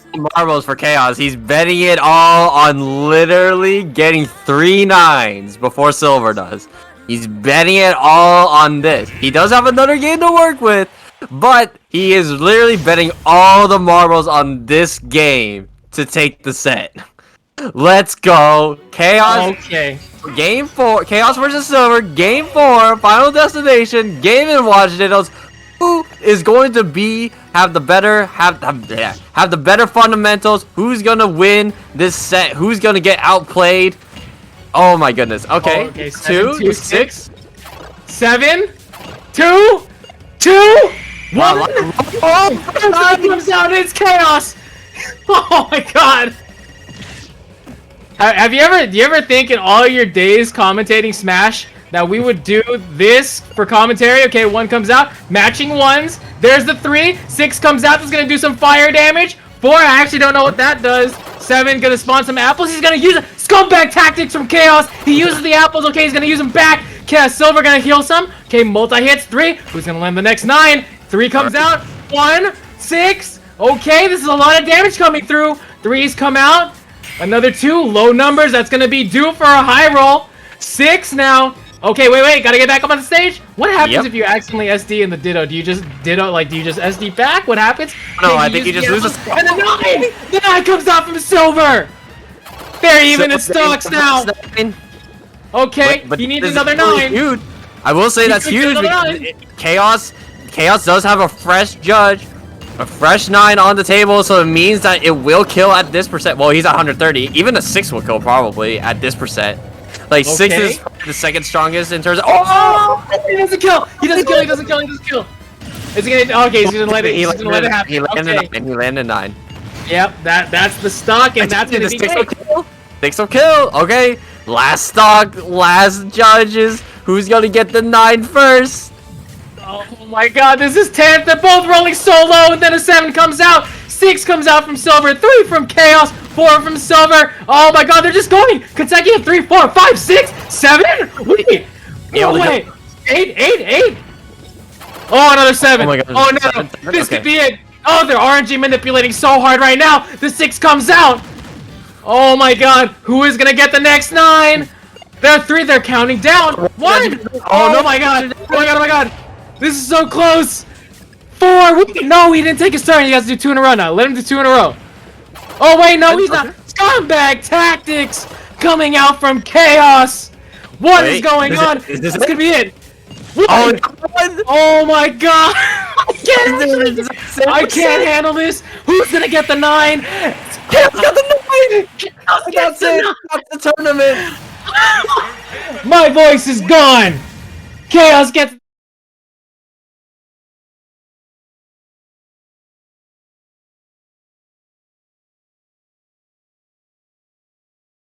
I might actually have to go to the emergency room from the hype for that match. What the heck?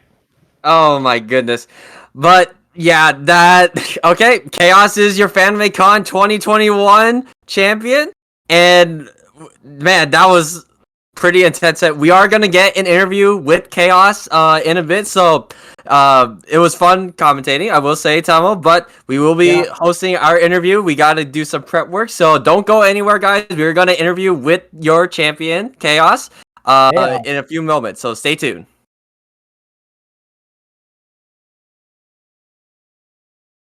Oh man. Okay, go to the new room.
Rin, I think you're muted, actually.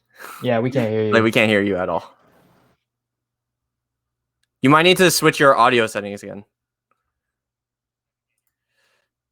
Sorry, guys, technical difficulties.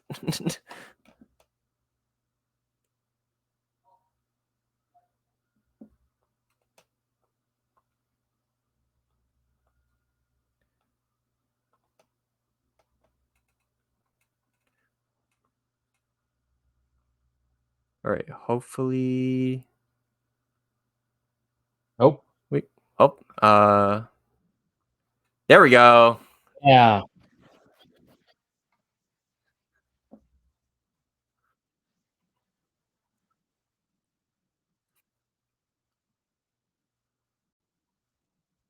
Gosh, what a turn of events. So Goshujin-sama, we're doing a special collaboration interview, and we're going to interview a very special winner tonight. Omedetou, congratulations to Chaos, yay! If everyone can send a omedetou in the comments for him, well played. All right, Goshujin-sama, so what we're gonna do now is we're gonna ask you some questions about the matches that you played. So without further ado, let me reintroduce our commentators. So let's start with Telmo-san, yay! And we Hi, also everyone. have Warren-sama, yay! Hello.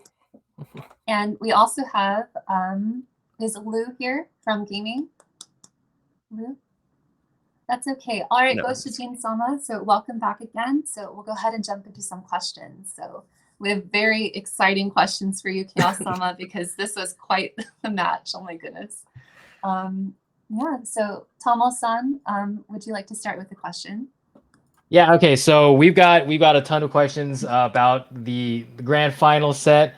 I know that you and Silver, your opponent, were, talking a lot in the Smash EG chat. It seems like you guys are having a pretty fun time. How did it feel playing 4 Dittos, 4 different characters in a row? Have you ever done that before for a tournament set, let alone grands?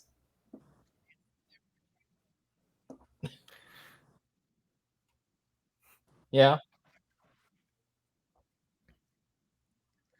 What was your favorite of the 4 Dittos? Actually, 5, considering you Dittos, yeah, played. DK Yeah, Ditto. the DK Ditto.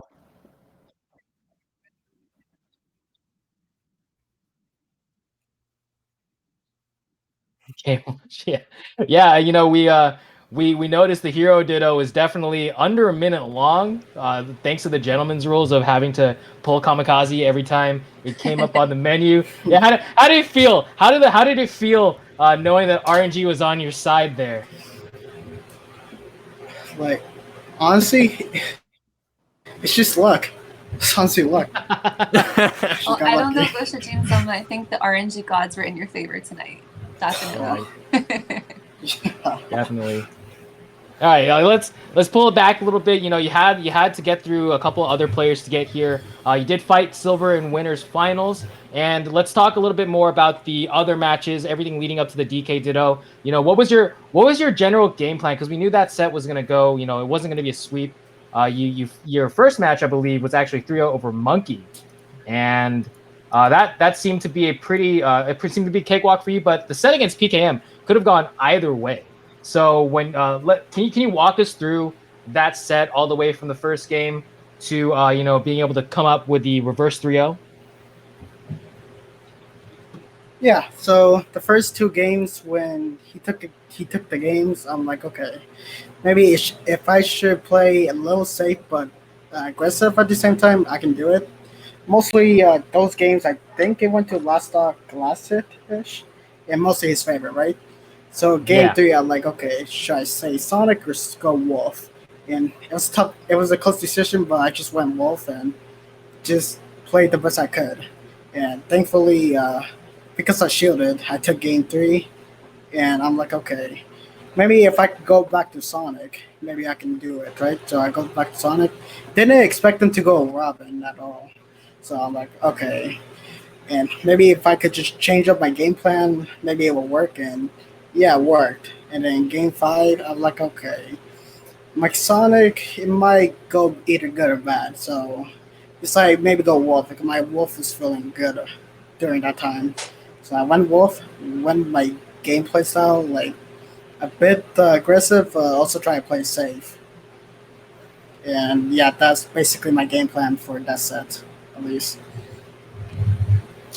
Awesome. Yeah. Yo, we played very well. I wanted to know, what do you do between winners finals and grand finals? When you're sitting on winner's side, you know you got a ton of time until grand finals. So what do you do? Do you like to chill out? Do you like to not even think about playing the game for a bit? Or are you one of those people that loves to, stay warm on quick play or versus CPU? What do you do? Uh, hmm. Well, while I was rating in like winners finals and grand finals, there was like part of me just wanted to see the match, so that's what I did. But also, I just warmed up like two of my characters, like just to stay warmed up and not like out of zone and stuff. So it's like combination of both, if you want to say that. Cool. And Warren, do you have any questions, or Rin? I'll go So, ahead. oh, okay. I was going to ask about like you being like, for at least to me and Tamo, like being one of the more notable players like in NorCal scene. What do you think was the biggest advantage when actually entering this tournament that you had? Like, do you believe it's just your understanding of a character, or is it more like the fact that you feel like you have more confidence, or is it tournament experience? What is it that led you to like have this like drive? Guess you could say it's tournament experience, but I don't know. Like, I think going to this weekend, I just had like a confidence mindset because, like, I was warmed up, was getting ready for this tournament, and like how I am for every tournament, I just gotta play my best and stay hydrated. Yep, drinking water, staying hydrated, especially here in California, is definitely one of those big things. It's a hot Yep. day Yeah. today. Yep. Agreed. Yes. Goshadin-sama, I had a quick question. What is your favorite character to play as for tournaments specifically? Wait for me. Yeah. Honestly, it really depends on the matchup. Really, like mostly I'll just play like Sonic or Wolf mostly, but like at the end of the day, it's mostly based on how matchups are. I see.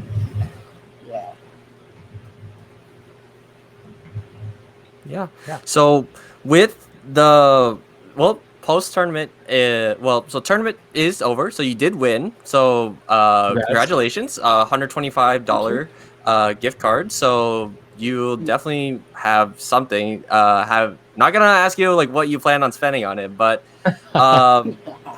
in terms of, but I'm assuming you might have some ideas for what you do want to get. But since you did participate in this tournament, I was wondering if you did experience anything else here for the Fanimecon Virtual Con that, like, for example, like anything that you enjoyed so far for this weekend? I really liked what they streamed like this weekend, how the convention were and stuff, and I'm definitely going to go next year. That's a promise. Yeah. But Yay. the experience has been fun, really. Yes, it'll be great to have everyone back in person next year. I think we're all looking forward to that. Especially Actually, with the pandemic. Oh, sorry. Yeah, I wanted to know like what's everyone's Fanime experience like. Septile, I know that you mentioned that you've actually never been to a Fanime before, and I've been going for a really long time now. Yeah, so I want to know how you guys like. Chaos, have you ever been to a Fanime before? And Rin, please let us know how long you've been coming to Fanime for. Yeah, this is my third year. I didn't do it last year because of COVID, but this is my third year, and I've actually done Fanimade every single year. So I'm very grateful for that experience. Yeah, but Chaos-sama, so we say Goshujin-sama at Cafe, so please join us next year if you'd like to come. I just had a question about like conventions in general. Like, are you interested in maybe doing some cosplays or maybe anything inspired by your Smash gaming? Maybe in person? Like, cosplays, I really want to get into it, but I just gotta find the perfect time to do them. So it's honestly 50-50 for me, and I'll just see where the road takes me. I see. I think it's always a good secret to keep our cosplays, right? It's like until we're ready to show them, it's like a tight secret. Yeah. Yeah. What about you, Subtile-san? You said you haven't been to a convention before? I have not been to a Fanime convention before. I've always wanted to, but the timing for it for me was relatively off. Especially for me, I'm actually young. I'm actually really young. I'm only 21. I'm going to be a senior in college, so I didn't have too much freedom at the time. But after experiencing like Fanime, I mean not really Fanime, but as for virtual con, for something that we've been doing for basically like or at least for me, like attending online events like for a whole year, like brought out to me like some kind of experience, especially being like on the casting, being on staff, made me enjoy actually running events more than actually just participating as an attendee. I want to be backstage. I want to actually help out and give everyone else like a greater experience with whatever I can offer. Wonderful, yeah, and there's so many volunteer opportunities for anime, so we would always use some help, you know. And actually, everyone, I have a good question that I just came to my mind right now. What is your highlight from the Smash tournament this evening? So, Chaos-san, if you could maybe share a highlight from a different match that you observed, or maybe even for one of your own matches, what would you say is like a really standout moment for you? Definitely the Dittos. Like those, like Dittos in general, they're really fun. And honestly, Dittos like the Game & Watch judge, it can actually be fun based on how RNGR is. So yeah, that's definitely my highlight for the tournament. What about you, Tomo-san? Oh, it's a toss-up. I think it was between. There was one moment in the Ganondorf Ditto. I think it was actually the last moment in the Ganondorf Ditto where Silver actually, or no, Chaos actually started his Warlock Punch, and he pulled forward with it, and then as a punish, Silver did his Warlock Punch, and it connected, and that's what won him the game. But I think one of my favorite moments was actually during the Falcon Ditto, where Chaos and Silver were just trading knees back and forth. And I think there was one where Chaos actually parried a knee that was going to break his shield. I thought that was extremely hype. I think that was probably I actually popped off externally and internally in that moment, because that takes some serious courage and like a reaction to do, because it's like if you don't land that, you are going to die. So yeah, that was one of my favorite moments for sure. Those high stake moments, right? That just makes the whole match. Yeah. And what about you, Subtile-san? Something that stood out to you this tournament? You know what? Like, it's not really. It's a highlight, but it's more like just the fact that I got to shout out my boy, the Samus May. What time is it? He came out with the underdog. I will say that he came out with the Samus. We saw some great adaptations from him, and that's why I just love to see is just seeing players actually adjusting on the fly. That's why I enjoy commentating. I enjoy just watching matches and really just being an analyst, just understanding like what each player is thinking and what they're doing in their options. He started off really rough, but he did play well. He played out his heart out. He did get sets. He did a couple game wins. And honestly, that's what I love to enjoy about, like, that's definitely my highlight, at least. Like, I don't care what else you guys think. He may have lost the war, but he won that one battle. I will say that. And what a battle it was, right? Yes. Okay. So Chaos-san, do you have any other things you would like to let us know about your fights today, or anything in particular? Oh, yeah, maybe some things that interest you about Smash and other gaming tournaments, if you're interested in doing more, perhaps. Oh yeah, I'm definitely interested, like, especially for the fighting game community. I'm interested in picking up some games and stuff, like playing some tourneys, not for Smash, but for video games in general. It can be really fun for experience as well. If you're just trying to play or hang out with friends, one or the other, it can be really fun. Wonderful. What other game do you like to play besides Smash before we end our stream pretty soon? So it's mostly like fighting games, most like anime fighting games, like Guilty Gear, Blaze Blue, like games like these is like what I'm mostly into. Have you ever played Darkstalkers? No, I have not. Oh, you should check it out sometime. It's an old Capcom game. It's really fun. Yes. Are you getting Strive? Oh yeah, definitely. Yeah. I'm actually like trying to see if I can like pre-purchase it before it comes out. So Yes, indeed. So, So, Chaos-sama, we have time for just a couple more questions. So, Tomo-san and Septal-san, if you could think of any out-of-the-box questions for our lovely winner this evening, something that will kind of get our minds thinking, you know. Ooh, out I of the got box. one. I got one. okay, yeah, go for it. Go All for right. it, Septile. All right. So, of course, Fanimecon in some of these interviews, we gotta ask like this kind of question. But what kind like Chaos? You gotta tell me like what kind of anime are you like either a favorite of or something that you're looking or an anime series that you're looking forward to. man, like it's kind of hard. Like, okay, I can say my top three favorite, but like for like favorite, it's kind of hard. But my top three has to be one of them's more. Yeah, one of them is like Hunter x Hunter, the 2011 one. Uh, let's see. I also say that My Hero Academia is also a good one. Oh yeah, that's a very popular one now. Yeah. Yeah. And third one is kind of the tie. It's between Dragon Ball Super and Rascal the Century Bendigo Senpai. Oh, Oh wow. Wow. Yeah, those are like my favorites. That's Yeah, definitely. I did not expect the Bunny Girl Senpai, but have you heard of Komi Can't Communicate? I will say that. Uh, Komi-san can communicate.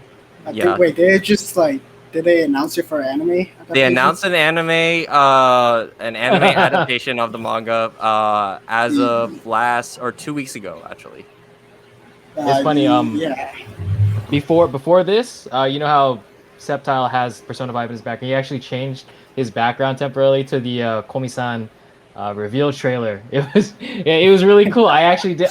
I assumed that it had already been adapted to an anime, and I just hadn't been watching it. But yeah, I'm extremely excited for that because I love Komi-san. I'm definitely interested in how it turns out for anime adaptation, of course. All right, so I have to bring this up. So I follow you on Twitter, and I know that you are a big Persona fan. And you know, I know you play Joker, so I'm gonna pose you this question: if you could get any other character from the Persona franchise into the game to get an invitation, who would it be and why? 100% you Narukami. I'm just saying The Chad himself. I'm Other not than Joker, surprised. I feel like other than Joker, I feel like he has a high chance. Like Yeah. he's made some appearance like Blaze Blue Cross Tag and stuff. He even has his own fighting game. I feel like he'd be a great addition. Especially like I think they could like just take some concept from the fighting games into like its moveset. And I think it will work pretty well. Yeah. Another great fighting game, by the way. P4 Persona 4 Arena Ultimax. You guys should all check that out if you're into Persona at all. It's a great fighting game. Mhm. That's a great answer, Chaos. Thank you. Yeah. Yes, indeed. Okay, so do we have time for any more questions, fellow commentators? Production schedule check. Actually, Yeah. Do we have any questions from chat? I know that we did have. Well, I kind of asked it already, but outside of the Persona franchise, what do you think the next character is actually going to be? We have a couple. I think we have one more or two for more. Ultimate specifically. For Ultimate, yeah, for Ultimate specifically. Honestly, that's a hard question because you know how Sakurai is. He likes to surprise us time to time. So he can be very unpredictable. But if you're asking why I kind of want to see become a fighter, it's also a hard question because there's like some characters that I think deserves to be in or that would be cool to be in Smash. Yeah. Do you have any examples? I mean, like for example, are you one of the people that thinks Waluigi deserves a slot? Oh my god. Honestly, like characters like Ragnar the Blood Edge from Blaze Blue, Shantae, like I think Arley from Puyo Puyo, like some of these characters I think I will enjoy being in Smash and stuff. Yeah, you know, I've seen a lot of people petition for. Is it Arlen? I thought it was Arl. I've been saying Arl the whole time. Well, I don't know how it's pronounced, so I'll just Okay. go by what my tongue speaks of. Yeah, that's a very niche franchise, but I would not be mad. I actually love playing Puyo Puyo Tetris. I mean, if we can get Fire from either Duck Hunter Pac-Man, I think she has a chance. True. Very, very true. Yeah. Yeah, all right. Is that it for questions? Do we have any more? Yes, last question for you, Kale-sama. Okay. What is one thing you are grateful for? I believe in gratitude. I think gratitude is a great form of self-care. So can you tell us maybe something that you are grateful for in your life? Obviously, my family that supports me, my friends that also support me. Just like it's mostly those categories, my family, friends. Because like I think the beginning of my career, playing like in tournaments and stuff, especially for my family, they supported me 100% from the beginning even to now. They support me, and honestly, I really I'll do anything to make them have a smile on their face. Stuff. So I'm really glad that I can have them smile to their face to my friends and family. Thank you for sharing that. You know, it's always good to send a reach out to family, you know, and thank you again. Yeah. All right, No problem. Goshujin Sama, congratulations to all our convention tournament players, excuse me, and staff here as well for sponsoring the virtual Fanimecon for 2021. We hope you had a wonderful time, and we're going to go ahead and sound off for our commentators. If you guys would like to leave your social media information, it's totally up to you. So Telma-san, would you like to sign off? Yeah, you can follow me on all my social media at Justin Telmo. No underscore, no spaces, all lowercase. TikTok, Twitter, Instagram, Facebook. It's all Justin Telmo. It's all the same. Give me a follow on Twitch. If you really like what you see, I run Telmo Tuesdays with Septile. Over here, we are usually commentating. So if you like our commentary, come catch us every Tuesday at 7 p.m. Pacific Standard Time. We do have a tournament coming your way. And we also have Wi-Fi Night Fights, which Septile will definitely plug later. Thank you all so much. This has been a wonderful convention. Thank you, Rin, for being our host for the post-game interview. Thank you, Telmo-san. Septal-san, would you like to leave your social media? Yeah, for sure.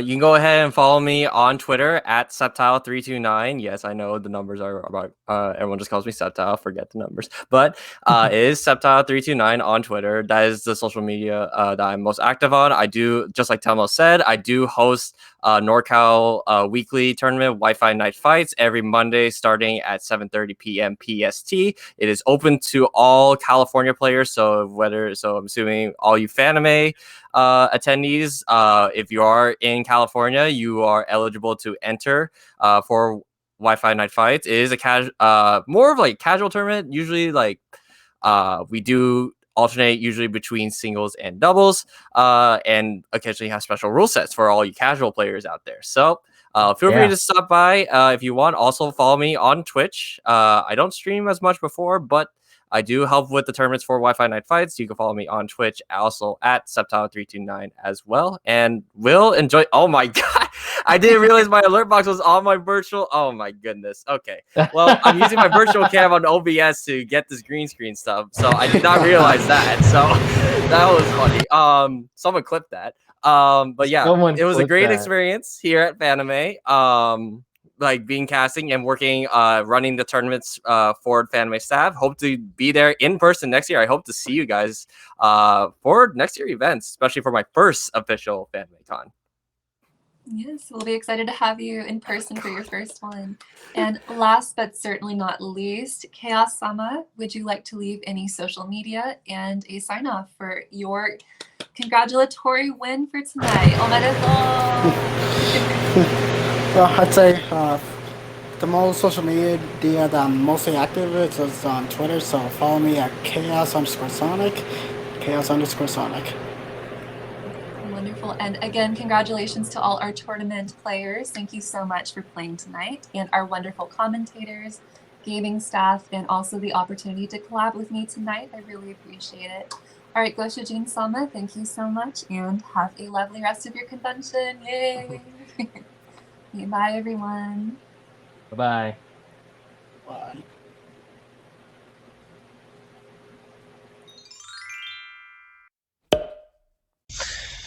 Hello, I am Sean Volk.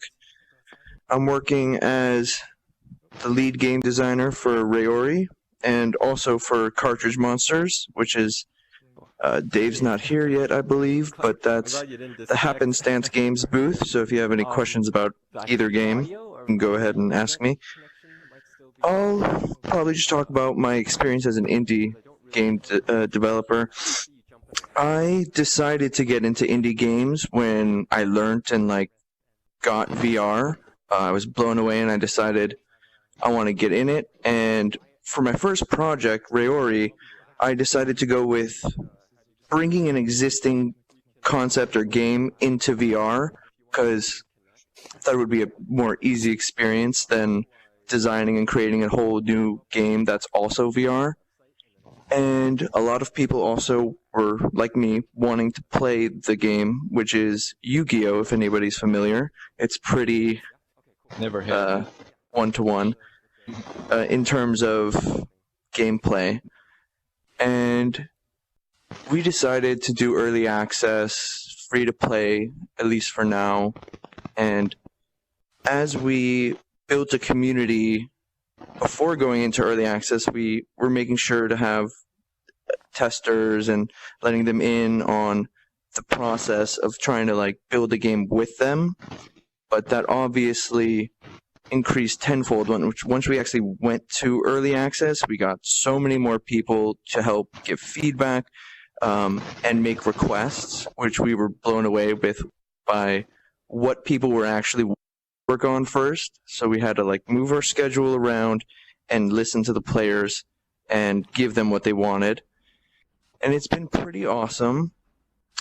And as an indie developer, I've kind of noticed some things that helped us more in terms of getting downloads and actually getting people into headsets than others. And that would probably be the biggest jump we've ever seen in downloads and consistent online players was actually when a YouTuber we didn't know made a video recommending our game. That almost doubled our downloads in 2 weeks compared to the month and a half, 2 months that we'd already been out. And that is definitely something I think every indie dev needs to approach. Is just seems like the social media stuff is important, but the Let's Plays, the YouTubers who are leaving reviews and just demoing our game and showing it to other people, that seems to be the best route for actually getting the word around that your game exists. We've since then released a lot of updates, and we're still working on getting the game to get out of early access, constantly adding new cards or new mechanics. And it's free to play, and I think a lot of fun. It's multiplayer mostly. We've got some decent AI that we're building up into a story mode, but it's mostly a multiplayer game. We've had tournaments, and those go great. People really enjoy playing in the tournament, but from what I've seen, we get more downloads and more attention when people load up the videos of playing the tournament than people actually just wanting to be in the tournament. It's definitely a big necessary route that I think indie devs need to take. The whole YouTube, Twitch, streamer content that people just seem to eat up. I definitely would also recommend, like we saw in the last coronavirus video, we saw that he had third-person mixed reality. People love watching videos of people in VR from that perspective instead of from the headset. I highly recommend getting that. We're going to work on that for Rayori as well. And just showcasing your game on those platforms as much as possible. That's kind of what I would recommend. And that's been my experience so far as an indie dev.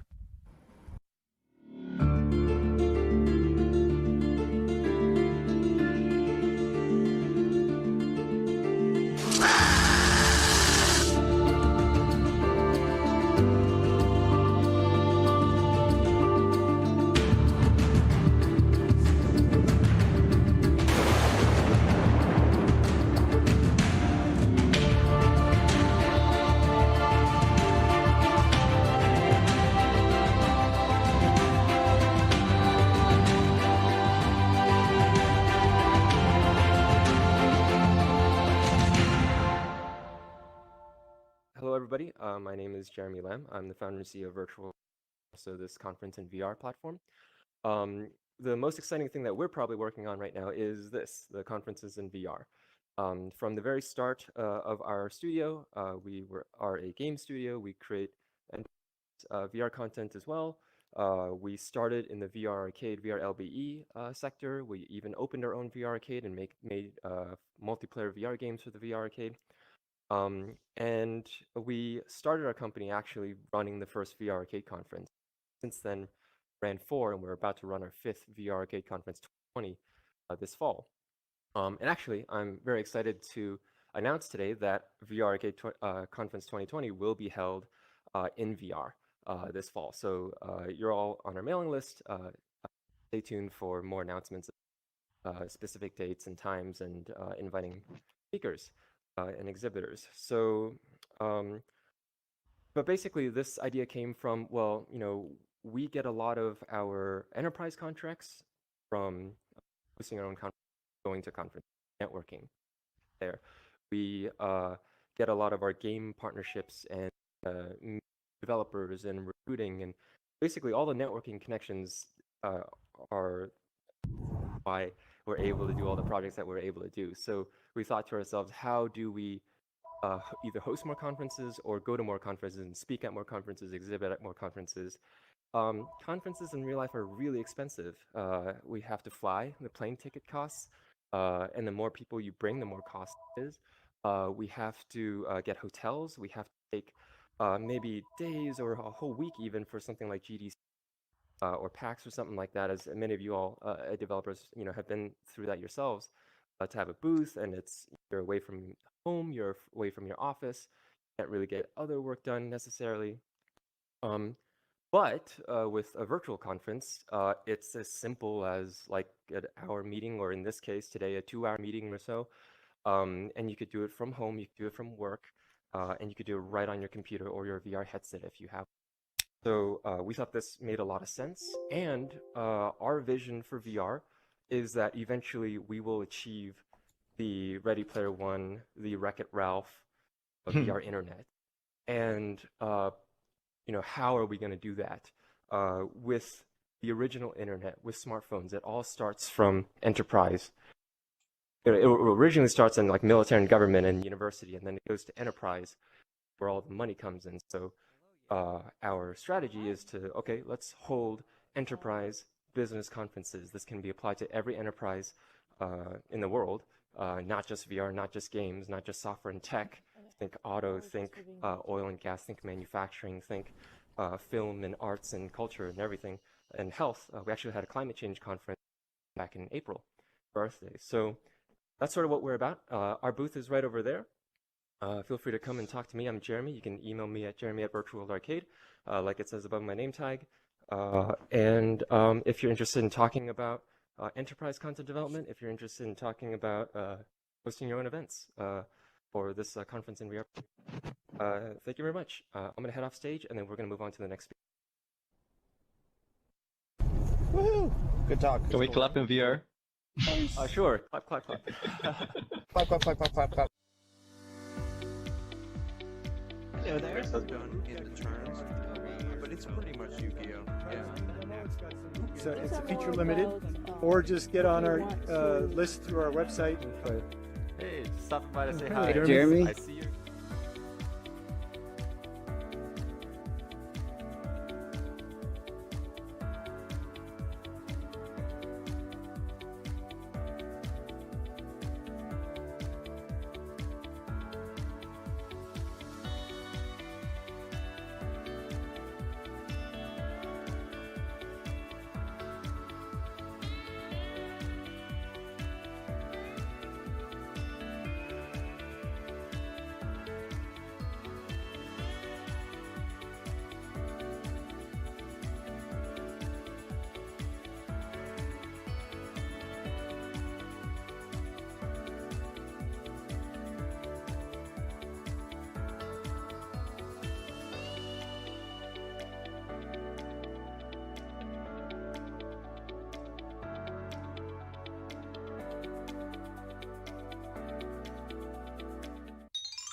and we are going to be playing some Skullgirls Second Encore Plus. And I'm here. I'm Kitty. I'm from Maid Cafe, and Maguma Sensei is going to be teaching me about Skullgirls because it has been a very long time since I've played. So this will be. I'll probably get crushed live on stream, but it's okay. I can take some flaming in the chat. Right. Well, first, me and Shadow are going to play a match here, so you can get to do some spectating. We're going to show off some stuff that's been going on. Skullgirls, for people who are not familiar, is a ratio-based tag fighting game that it was developed a long time ago. Back in 2012 is when it originally came out. And is currently being managed by Hidden Variable Studios and Future Club Dev. And it's a huge love to all the fighting games. There's all sorts of really cool tropes, character designs, and elements that many fighting game fans are probably going to be familiar with. So we're going to just get into a fun little fight here and show off some stuff. And oh, I see some parries. I see some parries. Oop. I can't tell if you're just pressing some buttons to make me look cool, or that parry put my brain in a completely different mode.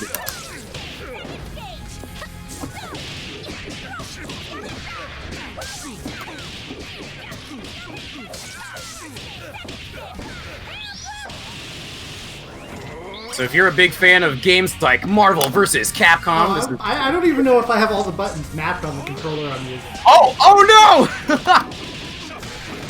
You know what? That's fine. I will just beat you up, and we'll go from there. This match is almost over. You're not supposed to say that. You're just supposed to say, yeah, I'm that good. And that's all she wrote. Oh, I see Mighty Zug in the chat. What's going on? One of our boys from Hidden Variable Studios is here with us. Good to see you. Thanks for coming through. This is now a sponsored stream. Oh JK. man, JK. We're getting the love and the hype. Oh, it's great. It's great. No, the Skullgirls community is honestly fantastic. Between the fan community itself, from the support of the official devs, it's definitely a labor of love across the entire spectrum. It's a really great thing. So it's one of those things I highly recommend. People looking for a good fighting game to get into, Skullgirls is one of them. There's tons of content coming out. There's constantly things going online. There is a wonderful Twitter account if people are interested in following it to get their weekly Skullgirls updates. You can go on Twitter and follow @SGMolly_. And that is a Twitter account that keeps track of all of the Skullgirls events that take place across the globe. So we've got stuff going down in the EU. We've got stuff going down south of the border. We've got stuff going in Oceania. It's everywhere. So there's always Skullgirl stuff happening. It's a really wonderful thing to see. And again, like I mentioned before we got on the stream, the resurgence of Skullgirls in its season pass that has come out, including Annie, Girl of the Stars, that you guys saw a little bit earlier there in that prior match. So, oh, we got a hitbox cross-up mapped for an N64. Shadow, what? What is this? What is that controller? That's crazy. All right. So do you want me to ready up? So here's what we're gonna do, actually, because we're gonna get some work in. What I'm gonna do is we're gonna create a new lobby real quick, and we're gonna create a training lobby. We're gonna put the training wheels on for a second. My training arc begins. We're gonna go with the training. One of the coolest things that I love about Skullgirls. Actually, can I make the slots bigger? Yes, I can. Fantastic. Good. Want to make sure. Oh no! Can I only do it big enough for 2 people? Ah, that's lame. All right. Maybe Are you using an arcade like button setup? I hear loud buttons. I am using my arcade stick, but it looks like I don't think I'll be able to do a training lobby with all 3 of us in it. It seems. Oh no, I already left. It's okay. You can come right back in. You just click that link. Okay, got it. So we're just gonna play it out, and we're gonna let the clock run. It's fine. We're gonna do whatever. So just hit that set ready button. Just be gentle. Do not worry. We're doing the training course first. We're gonna. I'm putting one hand behind my back. We're doing the Kakashi training arc with the 2 bells. That's what's gonna happen here. So, the first thing about Skullgirls, again, like I mentioned before, is a ratio-based fighting game. So you are able to pick up to 3 characters to put on your team. Mm-hmm. So if you have any preference, this is all you. You can pick whatever you want. Yo! Mighty Zoe is dropping some Skullgirls keys in the stream. Whoa! Sorry, gotta interrupt to share the love. Thank you so much. That's so cool. Get yourself a copy of Skullgirls right now in the chat, everybody. Let's go. So I have played. Oh wait, this is different. Is this different? What is? It might be a little different. Select assist? What does that mean? That is right. So the select assist function is a fantastic little thing. Ooh, I better pick my characters quick. Oh god. Unfortunately, I'm running out of time here. But basically, what select assist does. Oh wait, no, that's not the character I wanted. It's okay. It's all right. We're gonna be bouncing back and forth here for a minute. It's okay. We're winging it. We're flying by the seat of our pants here. All right, I'm gonna turn this down a little bit on my end. So I'll tell you a little bit about that select assist real quick. So basically, what Skullgirls is allowed to do is when you're picking your characters in a team setting, you can pick a custom assist. You can press any of the buttons on your controller, so you can use your light punch, your medium kick, your crouching heavy punch, any button that you can use while on the ground. You can set as an assist, as well as any of the special moves. So if you got your character as a fireball, if it has an uppercut, if you want to use your character's grab action, you can set any of those moves as your assist. Whereas in most other fighting games like Marvel vs. Capcom, Dragon Ball FighterZ, etc., you kind of have to just pick the 3 that are given to you. In this game, you can pick anything as an assist and really build your team around a unique composition. Okay, yeah, that is new. Also, bonus codes in the chat. Yeah, that's right. We got some bonus keys. Thank you, Mighty Zug. He's a good guy. I love him very much. Shout outs to Hidden Variable Studios once again. So yeah, Skullgirls. Let's get back into it. So, Skullgirls is a 6-button fighter. You got your light punches, your mediums, and your heavies. And if you're familiar with any other tag fighters and hyper fighters, it's all about the combos. Yes, I am familiar. Now, I have played Skullgirls before, and I was a pretty mean Valentine machine, but it has been about 3 years since. All right, well then. The machine might need some oiling. Why don't we take the machine for a quick test run? Why don't you show me what you got? You come hit the big band. Okay. Let me see what you came Oh boy. Whoa. No, I was getting some lag there for a second. All right. Why? What the heck? Got a nice tag there. Oh gosh, I don't remember. I don't remember the characters moving this slowly. I've been playing a lot of Yakuza lately, and the characters just move so much faster in that fighting. I can imagine. You gotta get really readjusted. I don't remember the characters moving this slowly.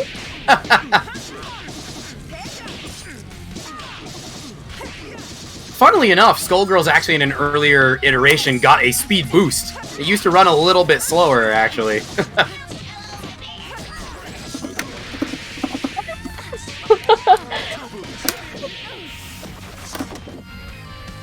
There we go. I'm gonna tag. There we go. Nice block. Good block. My husband. The best boy. He's the best boy. He is the I best. love him. He's wonderful. He's so dreamy. Look at him. Look at him just sitting there, minding his business. All right, I never played Peacock, so I'm sorry. All right. Fine. I'll give you a little Detron Peacock. Well, perfect timing, right? There we go. That's a W for you. You still won that. That's free. Okay. Yeah, I'll take it. I'll take it. I'll take it. All right. We take W's where we can get them.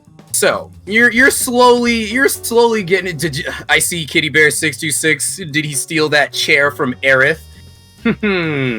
He's been swinging that chair a little longer than Aerith has, but they're both big fans of the hurting.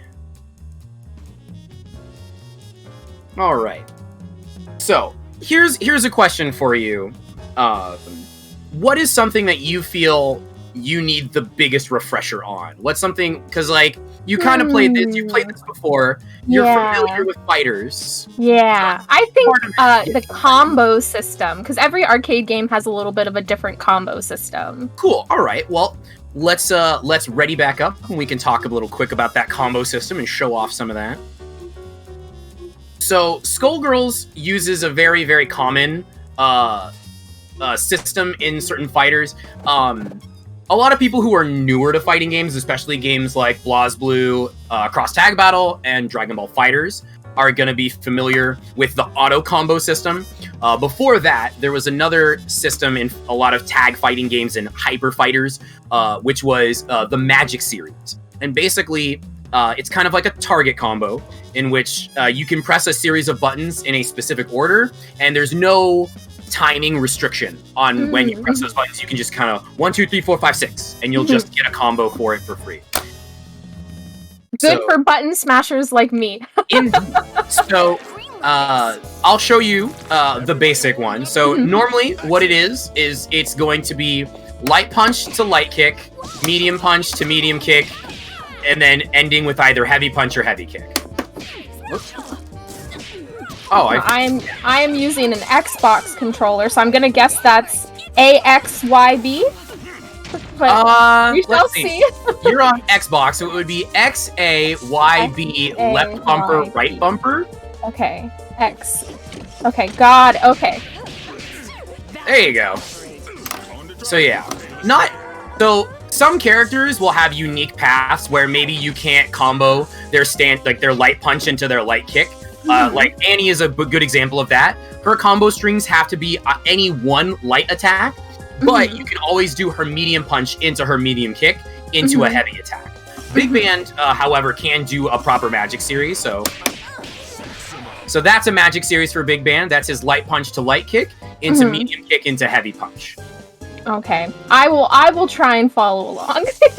So I'm pretty sure Valentine has a pretty standard Magic series, so you should be able to just do any light, medium, heavy attack in that order. So you can just do light, medium, heavy, and that'll be a combo. Okay, so that's nice. So those three buttons, so those three buttons in that session. Okay. There you go. So that's your auto combo essentially. Perfect. Nicely done. And then if you have a launcher, you can do the same thing in the air, right? So.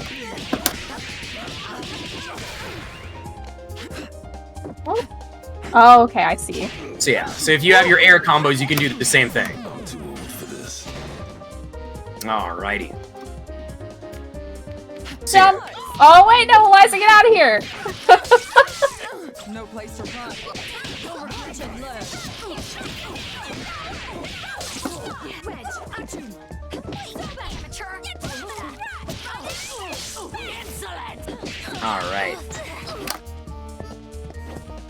Alright, so have you ever played Eliza before?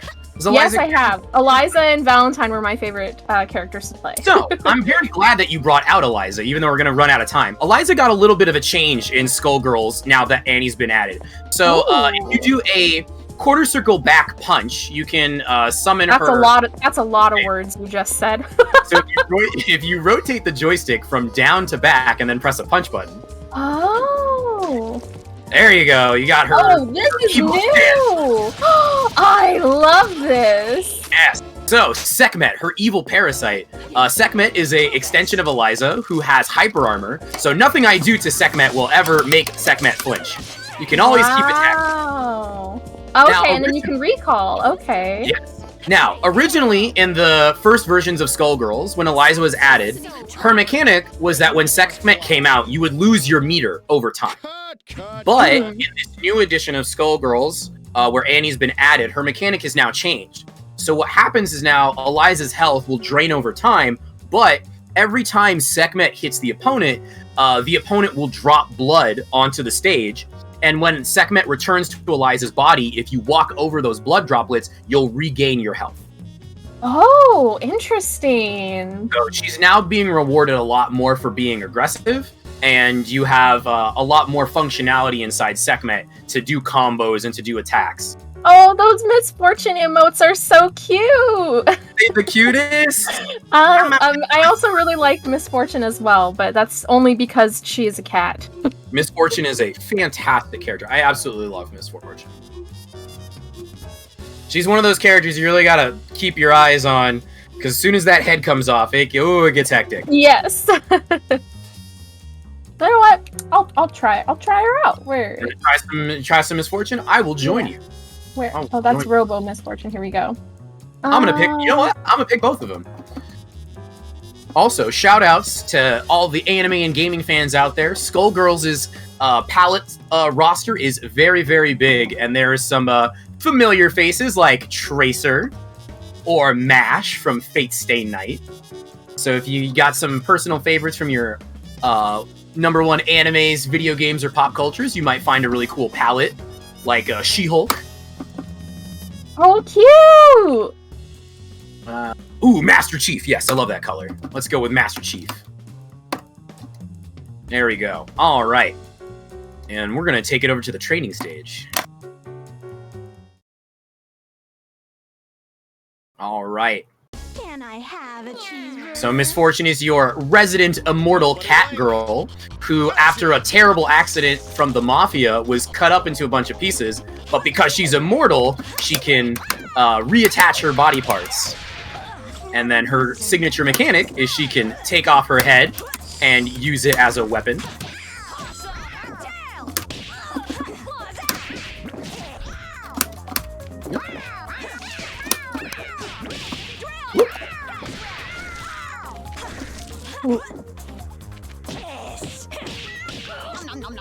No, I got nommed! You got nommed on. I'm gonna bring my head back. I am not really good at playing a Headless Fortune. No, the block is down, correct? So it's always down back. Down back, okay, got it. If you want to block low, you have to hold down back. And then anything that's coming in from the air, you have to be blocking while standing. Got it.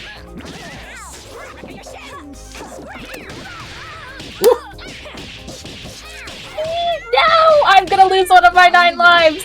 I'm gonna snap her out of here so you don't. So that way I can show off Misfortune.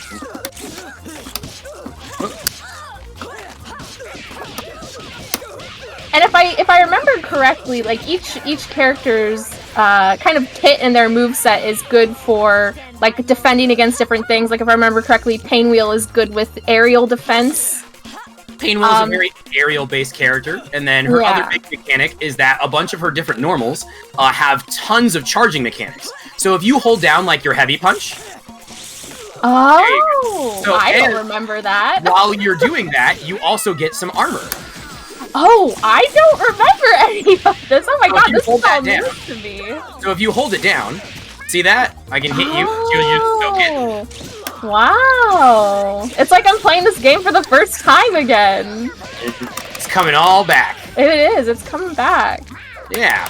I really did enjoy the story aspect. That's really why I played it. I thought the stories for all the characters were just really super cool. Yeah. Oh no! All right. Now it's time for Robo Fortune. Oh no. Oh, I'm dead. I'm dead and gone. Dead and gone. I'm getting killed by Cat Girl Master Chief.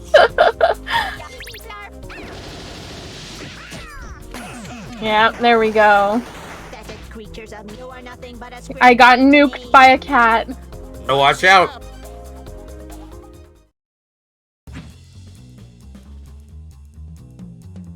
Ooh, once this match is over, we're gonna get ourselves some keys for the Season 1 pass. Wow. Shout out once again. That's so generous. Like I said, the Skullgirls community takes care of their own. It is a wonderful place to be. And I'm super happy with the season pass coming around, right? Because like I mentioned earlier, Skullgirls got a big resurgence over the past year. All right, here they come. Get ready, guys. Get ready to grab those codes. Oh my goodness, gotta be fast. You gotta get them. So with the addition of Annie, we got a whole new character, and other characters are coming down the pipeline.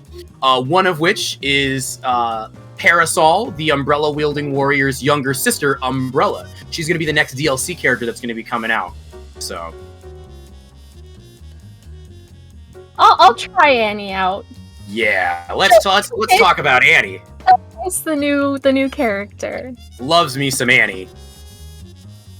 Also, That's that a Leo really cool Photia, color palette too. Oh my the god. Leo Photia color palette, Yeah. your pro mare colors. So cute. So Annie is a immortal magical girl who's been around for a very long time, fighting off Skullgirls. And then I'm gonna team her up with her. Oh, we best have buddy, something Beowulf. in common. I am also an immortal magical girl. Well, there you go. The perfect character to play. Where is that? Where's Oh, my- Beowulf. Oh, he's so cool. I just such a good character concept. I love Beowulf. He's the best.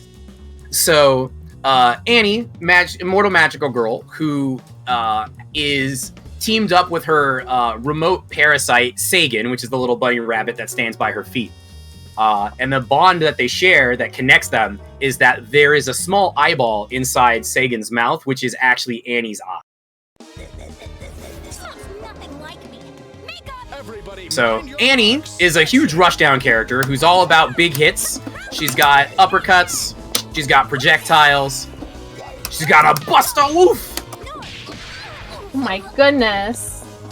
Yeah, and very space themes. Oh. I didn't mean to switch characters there. Oh my god, what a brawler. She's all in there.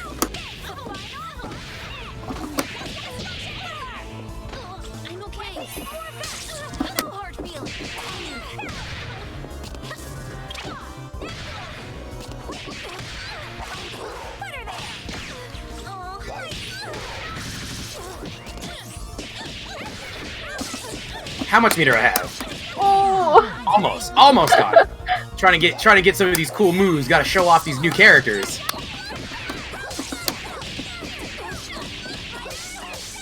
Oh my goodness. That's so cool. I don't even She's care so that I'm fun. getting my butt whipped right now. Oh, cute. Her little like bunny sidekick. Right? That's Good old so Sagan. cute. Oh. So also, when you dash with him, Sagan is your little flying scooter bike. So cute. You can use Sagan to fly above.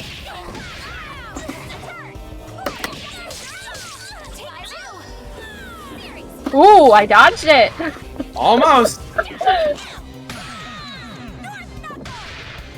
fix it in post. So Annie is like, I love Annie a lot. She got added in, and like as somebody who's playing this game a lot, you want to get in, you want to check out the new characters and see what they're all about. And I immediately fell in love with Annie. And one of the things that I absolutely adore is that she is loaded, absolutely loaded with all sorts of cool supers. So she's got the laser beam, she's got the big sword stab, she's got the cool magic hand that grabs you, but she's also got a giant whirlwind that she can throw at you, and she even has a magical girl super. Like any good magical girl should Like have. any good magical girl should have. So I'm gonna pick Annie again because I want to show that off. Gotta show the world what they're gonna get into if they start playing some Skullgirls. And then let me grab. Actually, I'm gonna go back and grab Beowulf one more time because I gotta show off some Beowulf stuff. The best boy. The best boy. All right. Oh, he carries the sword. That's so cute. It's the cutest. Wow, okay, just starting strong. Starting strong, are we? Always. Gotta build that meter. I'm gonna tag Beowulf in, let him take some licks here.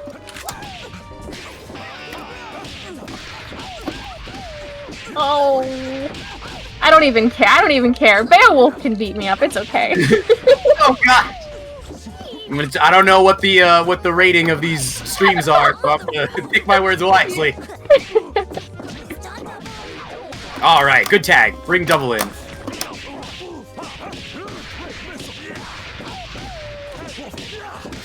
All right, perfect. Oh Got god, a my meter hands here. are getting sweaty. I'm getting. This is the Oh, sweaty no. game. You're getting Sweaty your game gamer hours. All right. Oh, cute! Hold on, I've got a pen. Hit him with the magical girl. Oh my god, that was so cute. So yeah. So Annie has a really cool install. So as long as she has at least 1 bar of meter, I don't know if that bar changed, but as long as she's got some meter, you can transform into this magical girl install where she gets extra properties to her moves, but it unlocks this extra level 3 super called Photobop, where she hands you an autograph and she puts on one of her best outfits for you. I want to be invited to that handshake event. Right? Now you're cooking with gas. Overwhelming victory. I don't even care. It was worth it. Annie's such a wonderful character. I see some people in the chat popping off here. I saw some love for Double. I Double did is a really enjoy Double as well, I remember. I think, in my opinion, Double is probably one of the, like, coolest types of characters, right? Because in most fighting games, you have, like, your clone character archetype. And Double fills that role in such a unique way because Double's moveset, all of her normal attacks, are pretty much just moves that the other characters have, for the most part.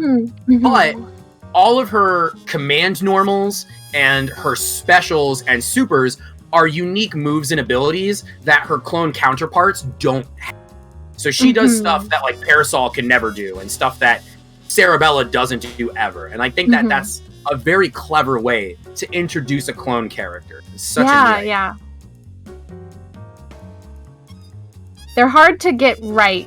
I feel like most clone characters, you know, like a Echo in Overwatch or a Silas in League, you know, all they do is they steal that one signature ability, but you know, they don't really add on to it. Right. All right. So now you have to fight the zoner of zoners, Peacock.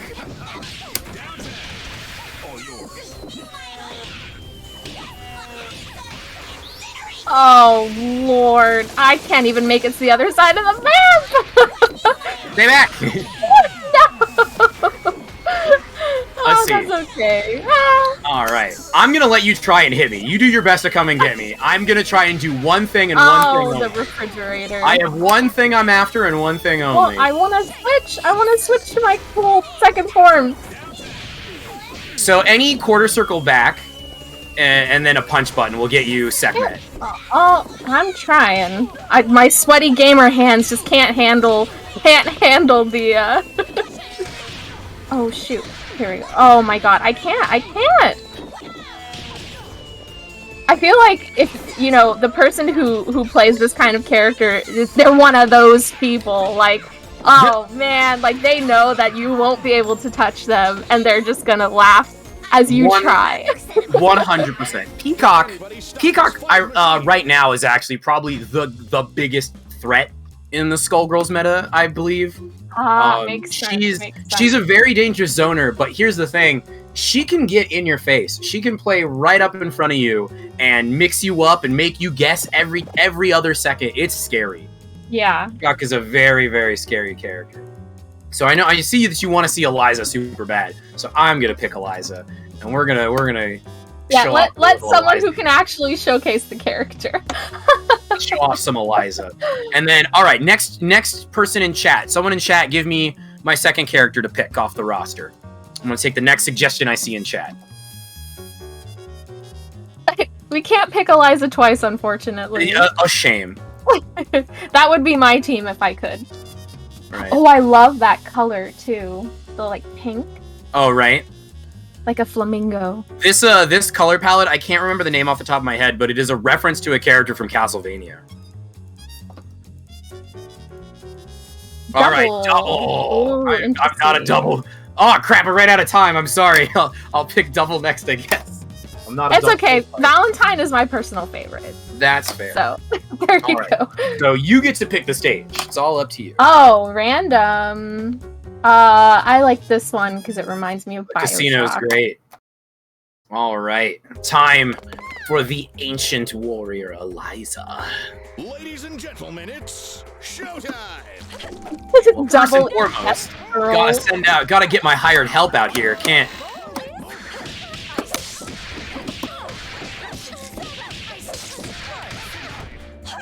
Oh God.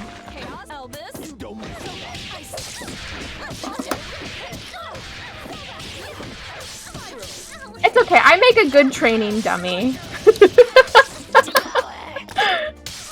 Oh, so good. I don't remember this. Oh my God, that was Eliza's cool. Eliza's a gift.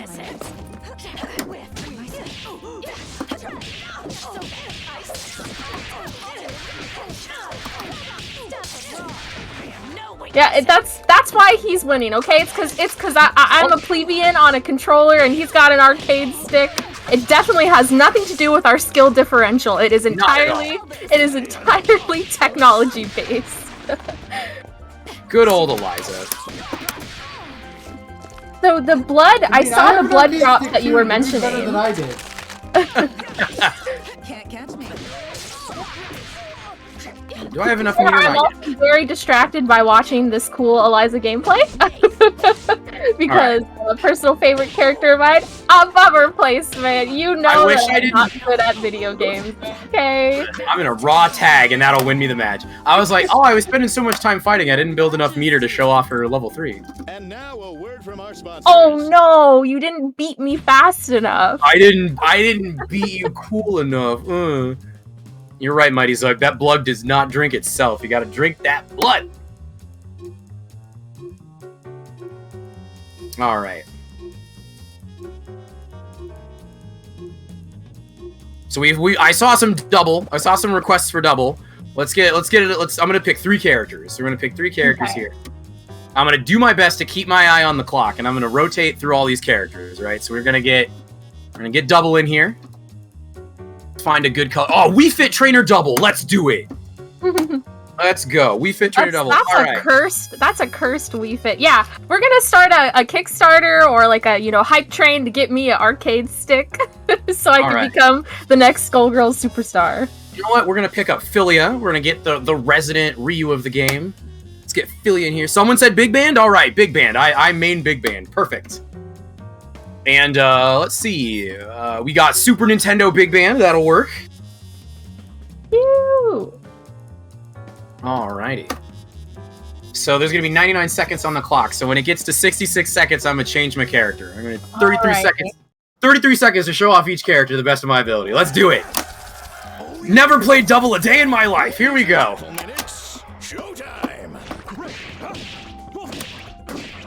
I do not know how to play double at all. What? Ah!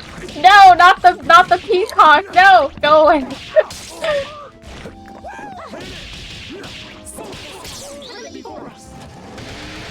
Oh man.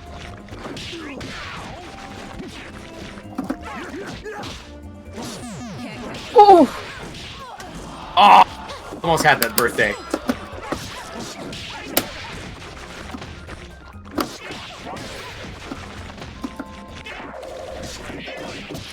What is her? Let's see.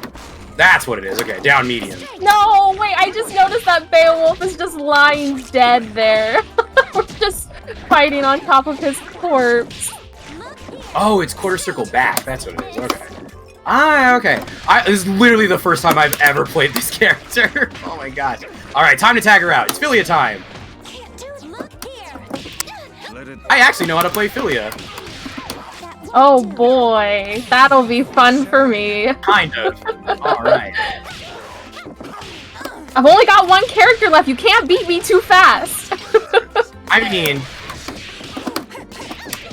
you say that.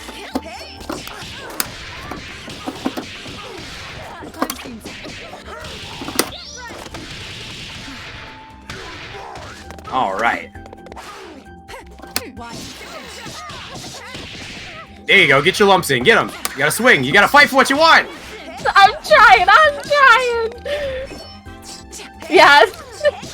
Maguma, you're just speed running the match. Come on, chat, give her your energy. I think I need a little bit more than just energy. I think I think it's gonna take a little bit more. Yeah, I just gotta press some buttons. You start slapping buttons. Honestly, Yeah. sometimes it's the best answer. It's the best answer. Sometimes you just gotta start slapping buttons. But that's what makes it fun. I just gotta be less bad. I'm sorry, above replacement Sama. I know. I just gotta be less bad. To be fair, I've been playing Skullgirls pretty much every day of my life since the day it came out. So. Yeah, this is a regular viewer who who likes to flame me, so I'm used to it. We got Hear some... that, above replacement? You don't phase me anymore. I see what's going on. I got troll in the chat. Okay. All right, time for some JoJo's. Let's get the Jotaro big band out here. This is like all of my commentary. Cute, cute, cute, cute. Woo, woo. Actually, you know what? I'm gonna do a team that I normally run. Let's do Mr. Beowulf again. Yeah, Esvigens, I'm just acting like I can't play now, and then last round I'm gonna pull it out. Yay. Woo, got it in. All right. Oh, was that like a Samus colorway? It's Mega Man. Oh, my flux is on. I can't tell the colors very well. All right, it's time for some big bands. Ladies and gentlemen, it's showtime. Now, I thought Big Band was like a really cool character concept when I first played Skullgirls, especially because of like the very like jazzy soundtrack and like the art style and stuff. I thought it was really, really cool. He's so super like neat. props to the character development team. He's for such just a being, really like, so unique. interesting character. I love him so much.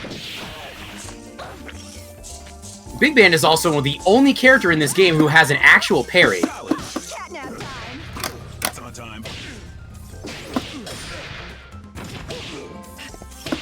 I feel like I can't get back in soon enough. Once I start my combo, I feel like I lose steam. It's honestly one of the bigger things when it comes to, you know, doing your combos. It's a little bit of practice, right? Mm-hmm. You kind of have to just get used to it. You got to practice it a bunch of times in the lab. And then eventually you just kind of do it without thinking. And then eventually you become Maguma. Yeah! What could be better than that? Alright, time for some Beowulf. Alright. Thank you, come on. Oh, I'm sorry, I'm getting pinged! Oh no, you're being pinged! Uh-oh, Discord's popping off. The term is muscle memory. Indeed it do.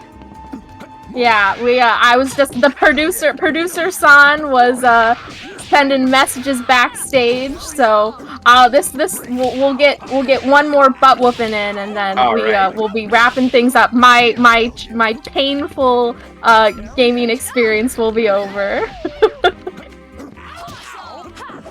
I'm gonna come out of this bruised and broken. I'm gonna be missing some fingers. Oh no, I whiffed. Oh god. Oh, dang good. It. There we go.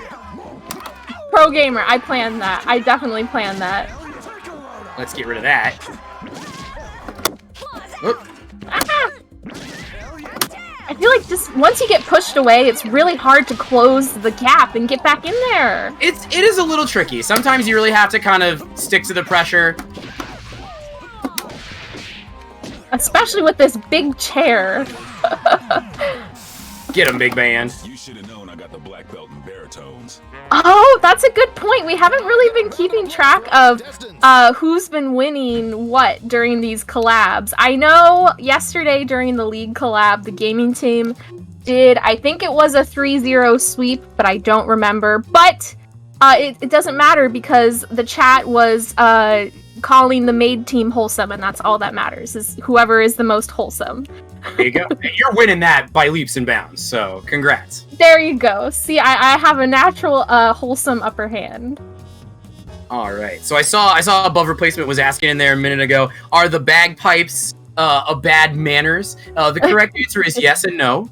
So one of the other cool things about Skullgirls, right, is in fighting games, you gotta taunt your opponents. You gotta let them know you mean business.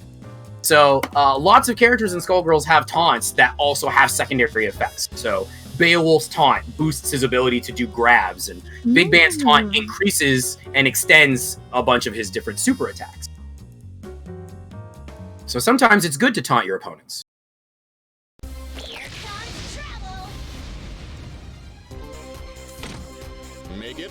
I'm gonna grab you. Oh no! There it is.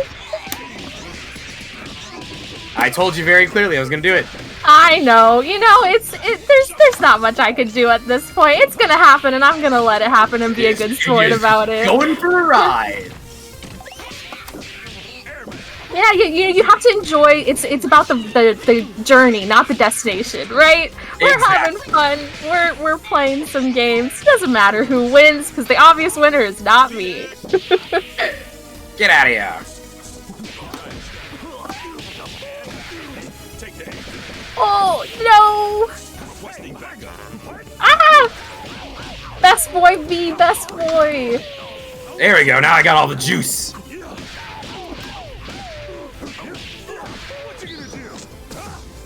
And Beowulf in his beat 'em up grab mode. I don't even care. I don't even care.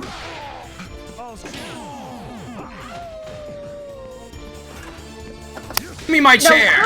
How do you do the throw with Peacock? So, throws are universal. If you press both your light punch and your light kick, you will do a throw. Oh, light punch and light kick. Oh man. So it should be X and A. X and A. Okay. Oh. There you go. And then if you try to throw someone at the same time they throw you, you get a throw tag. Oh, and you block the throw. Oh god! Just beating up a child. You're like, Beowulf, how could you? But you're also like, yes, Beowulf, go. I'll be your punching bag, Beowulf. Come here. Ooh. The wombo combo. Oh my god! 3 wolf moonsault. That was so good. Now you're playing with power.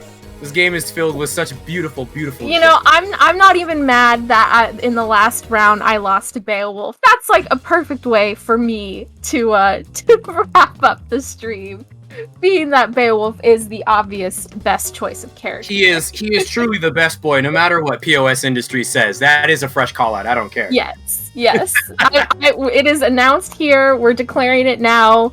At the end of this stream, closing final thoughts, Beowulf is best boy, and I need a lot of practice. How on a scale of 1 to 10, Maguma, how would you rate my play? Be brutally honest. I can take it. To be brutally honest, I would give you a 2. I'll be very fair. I'm not giving you a 1.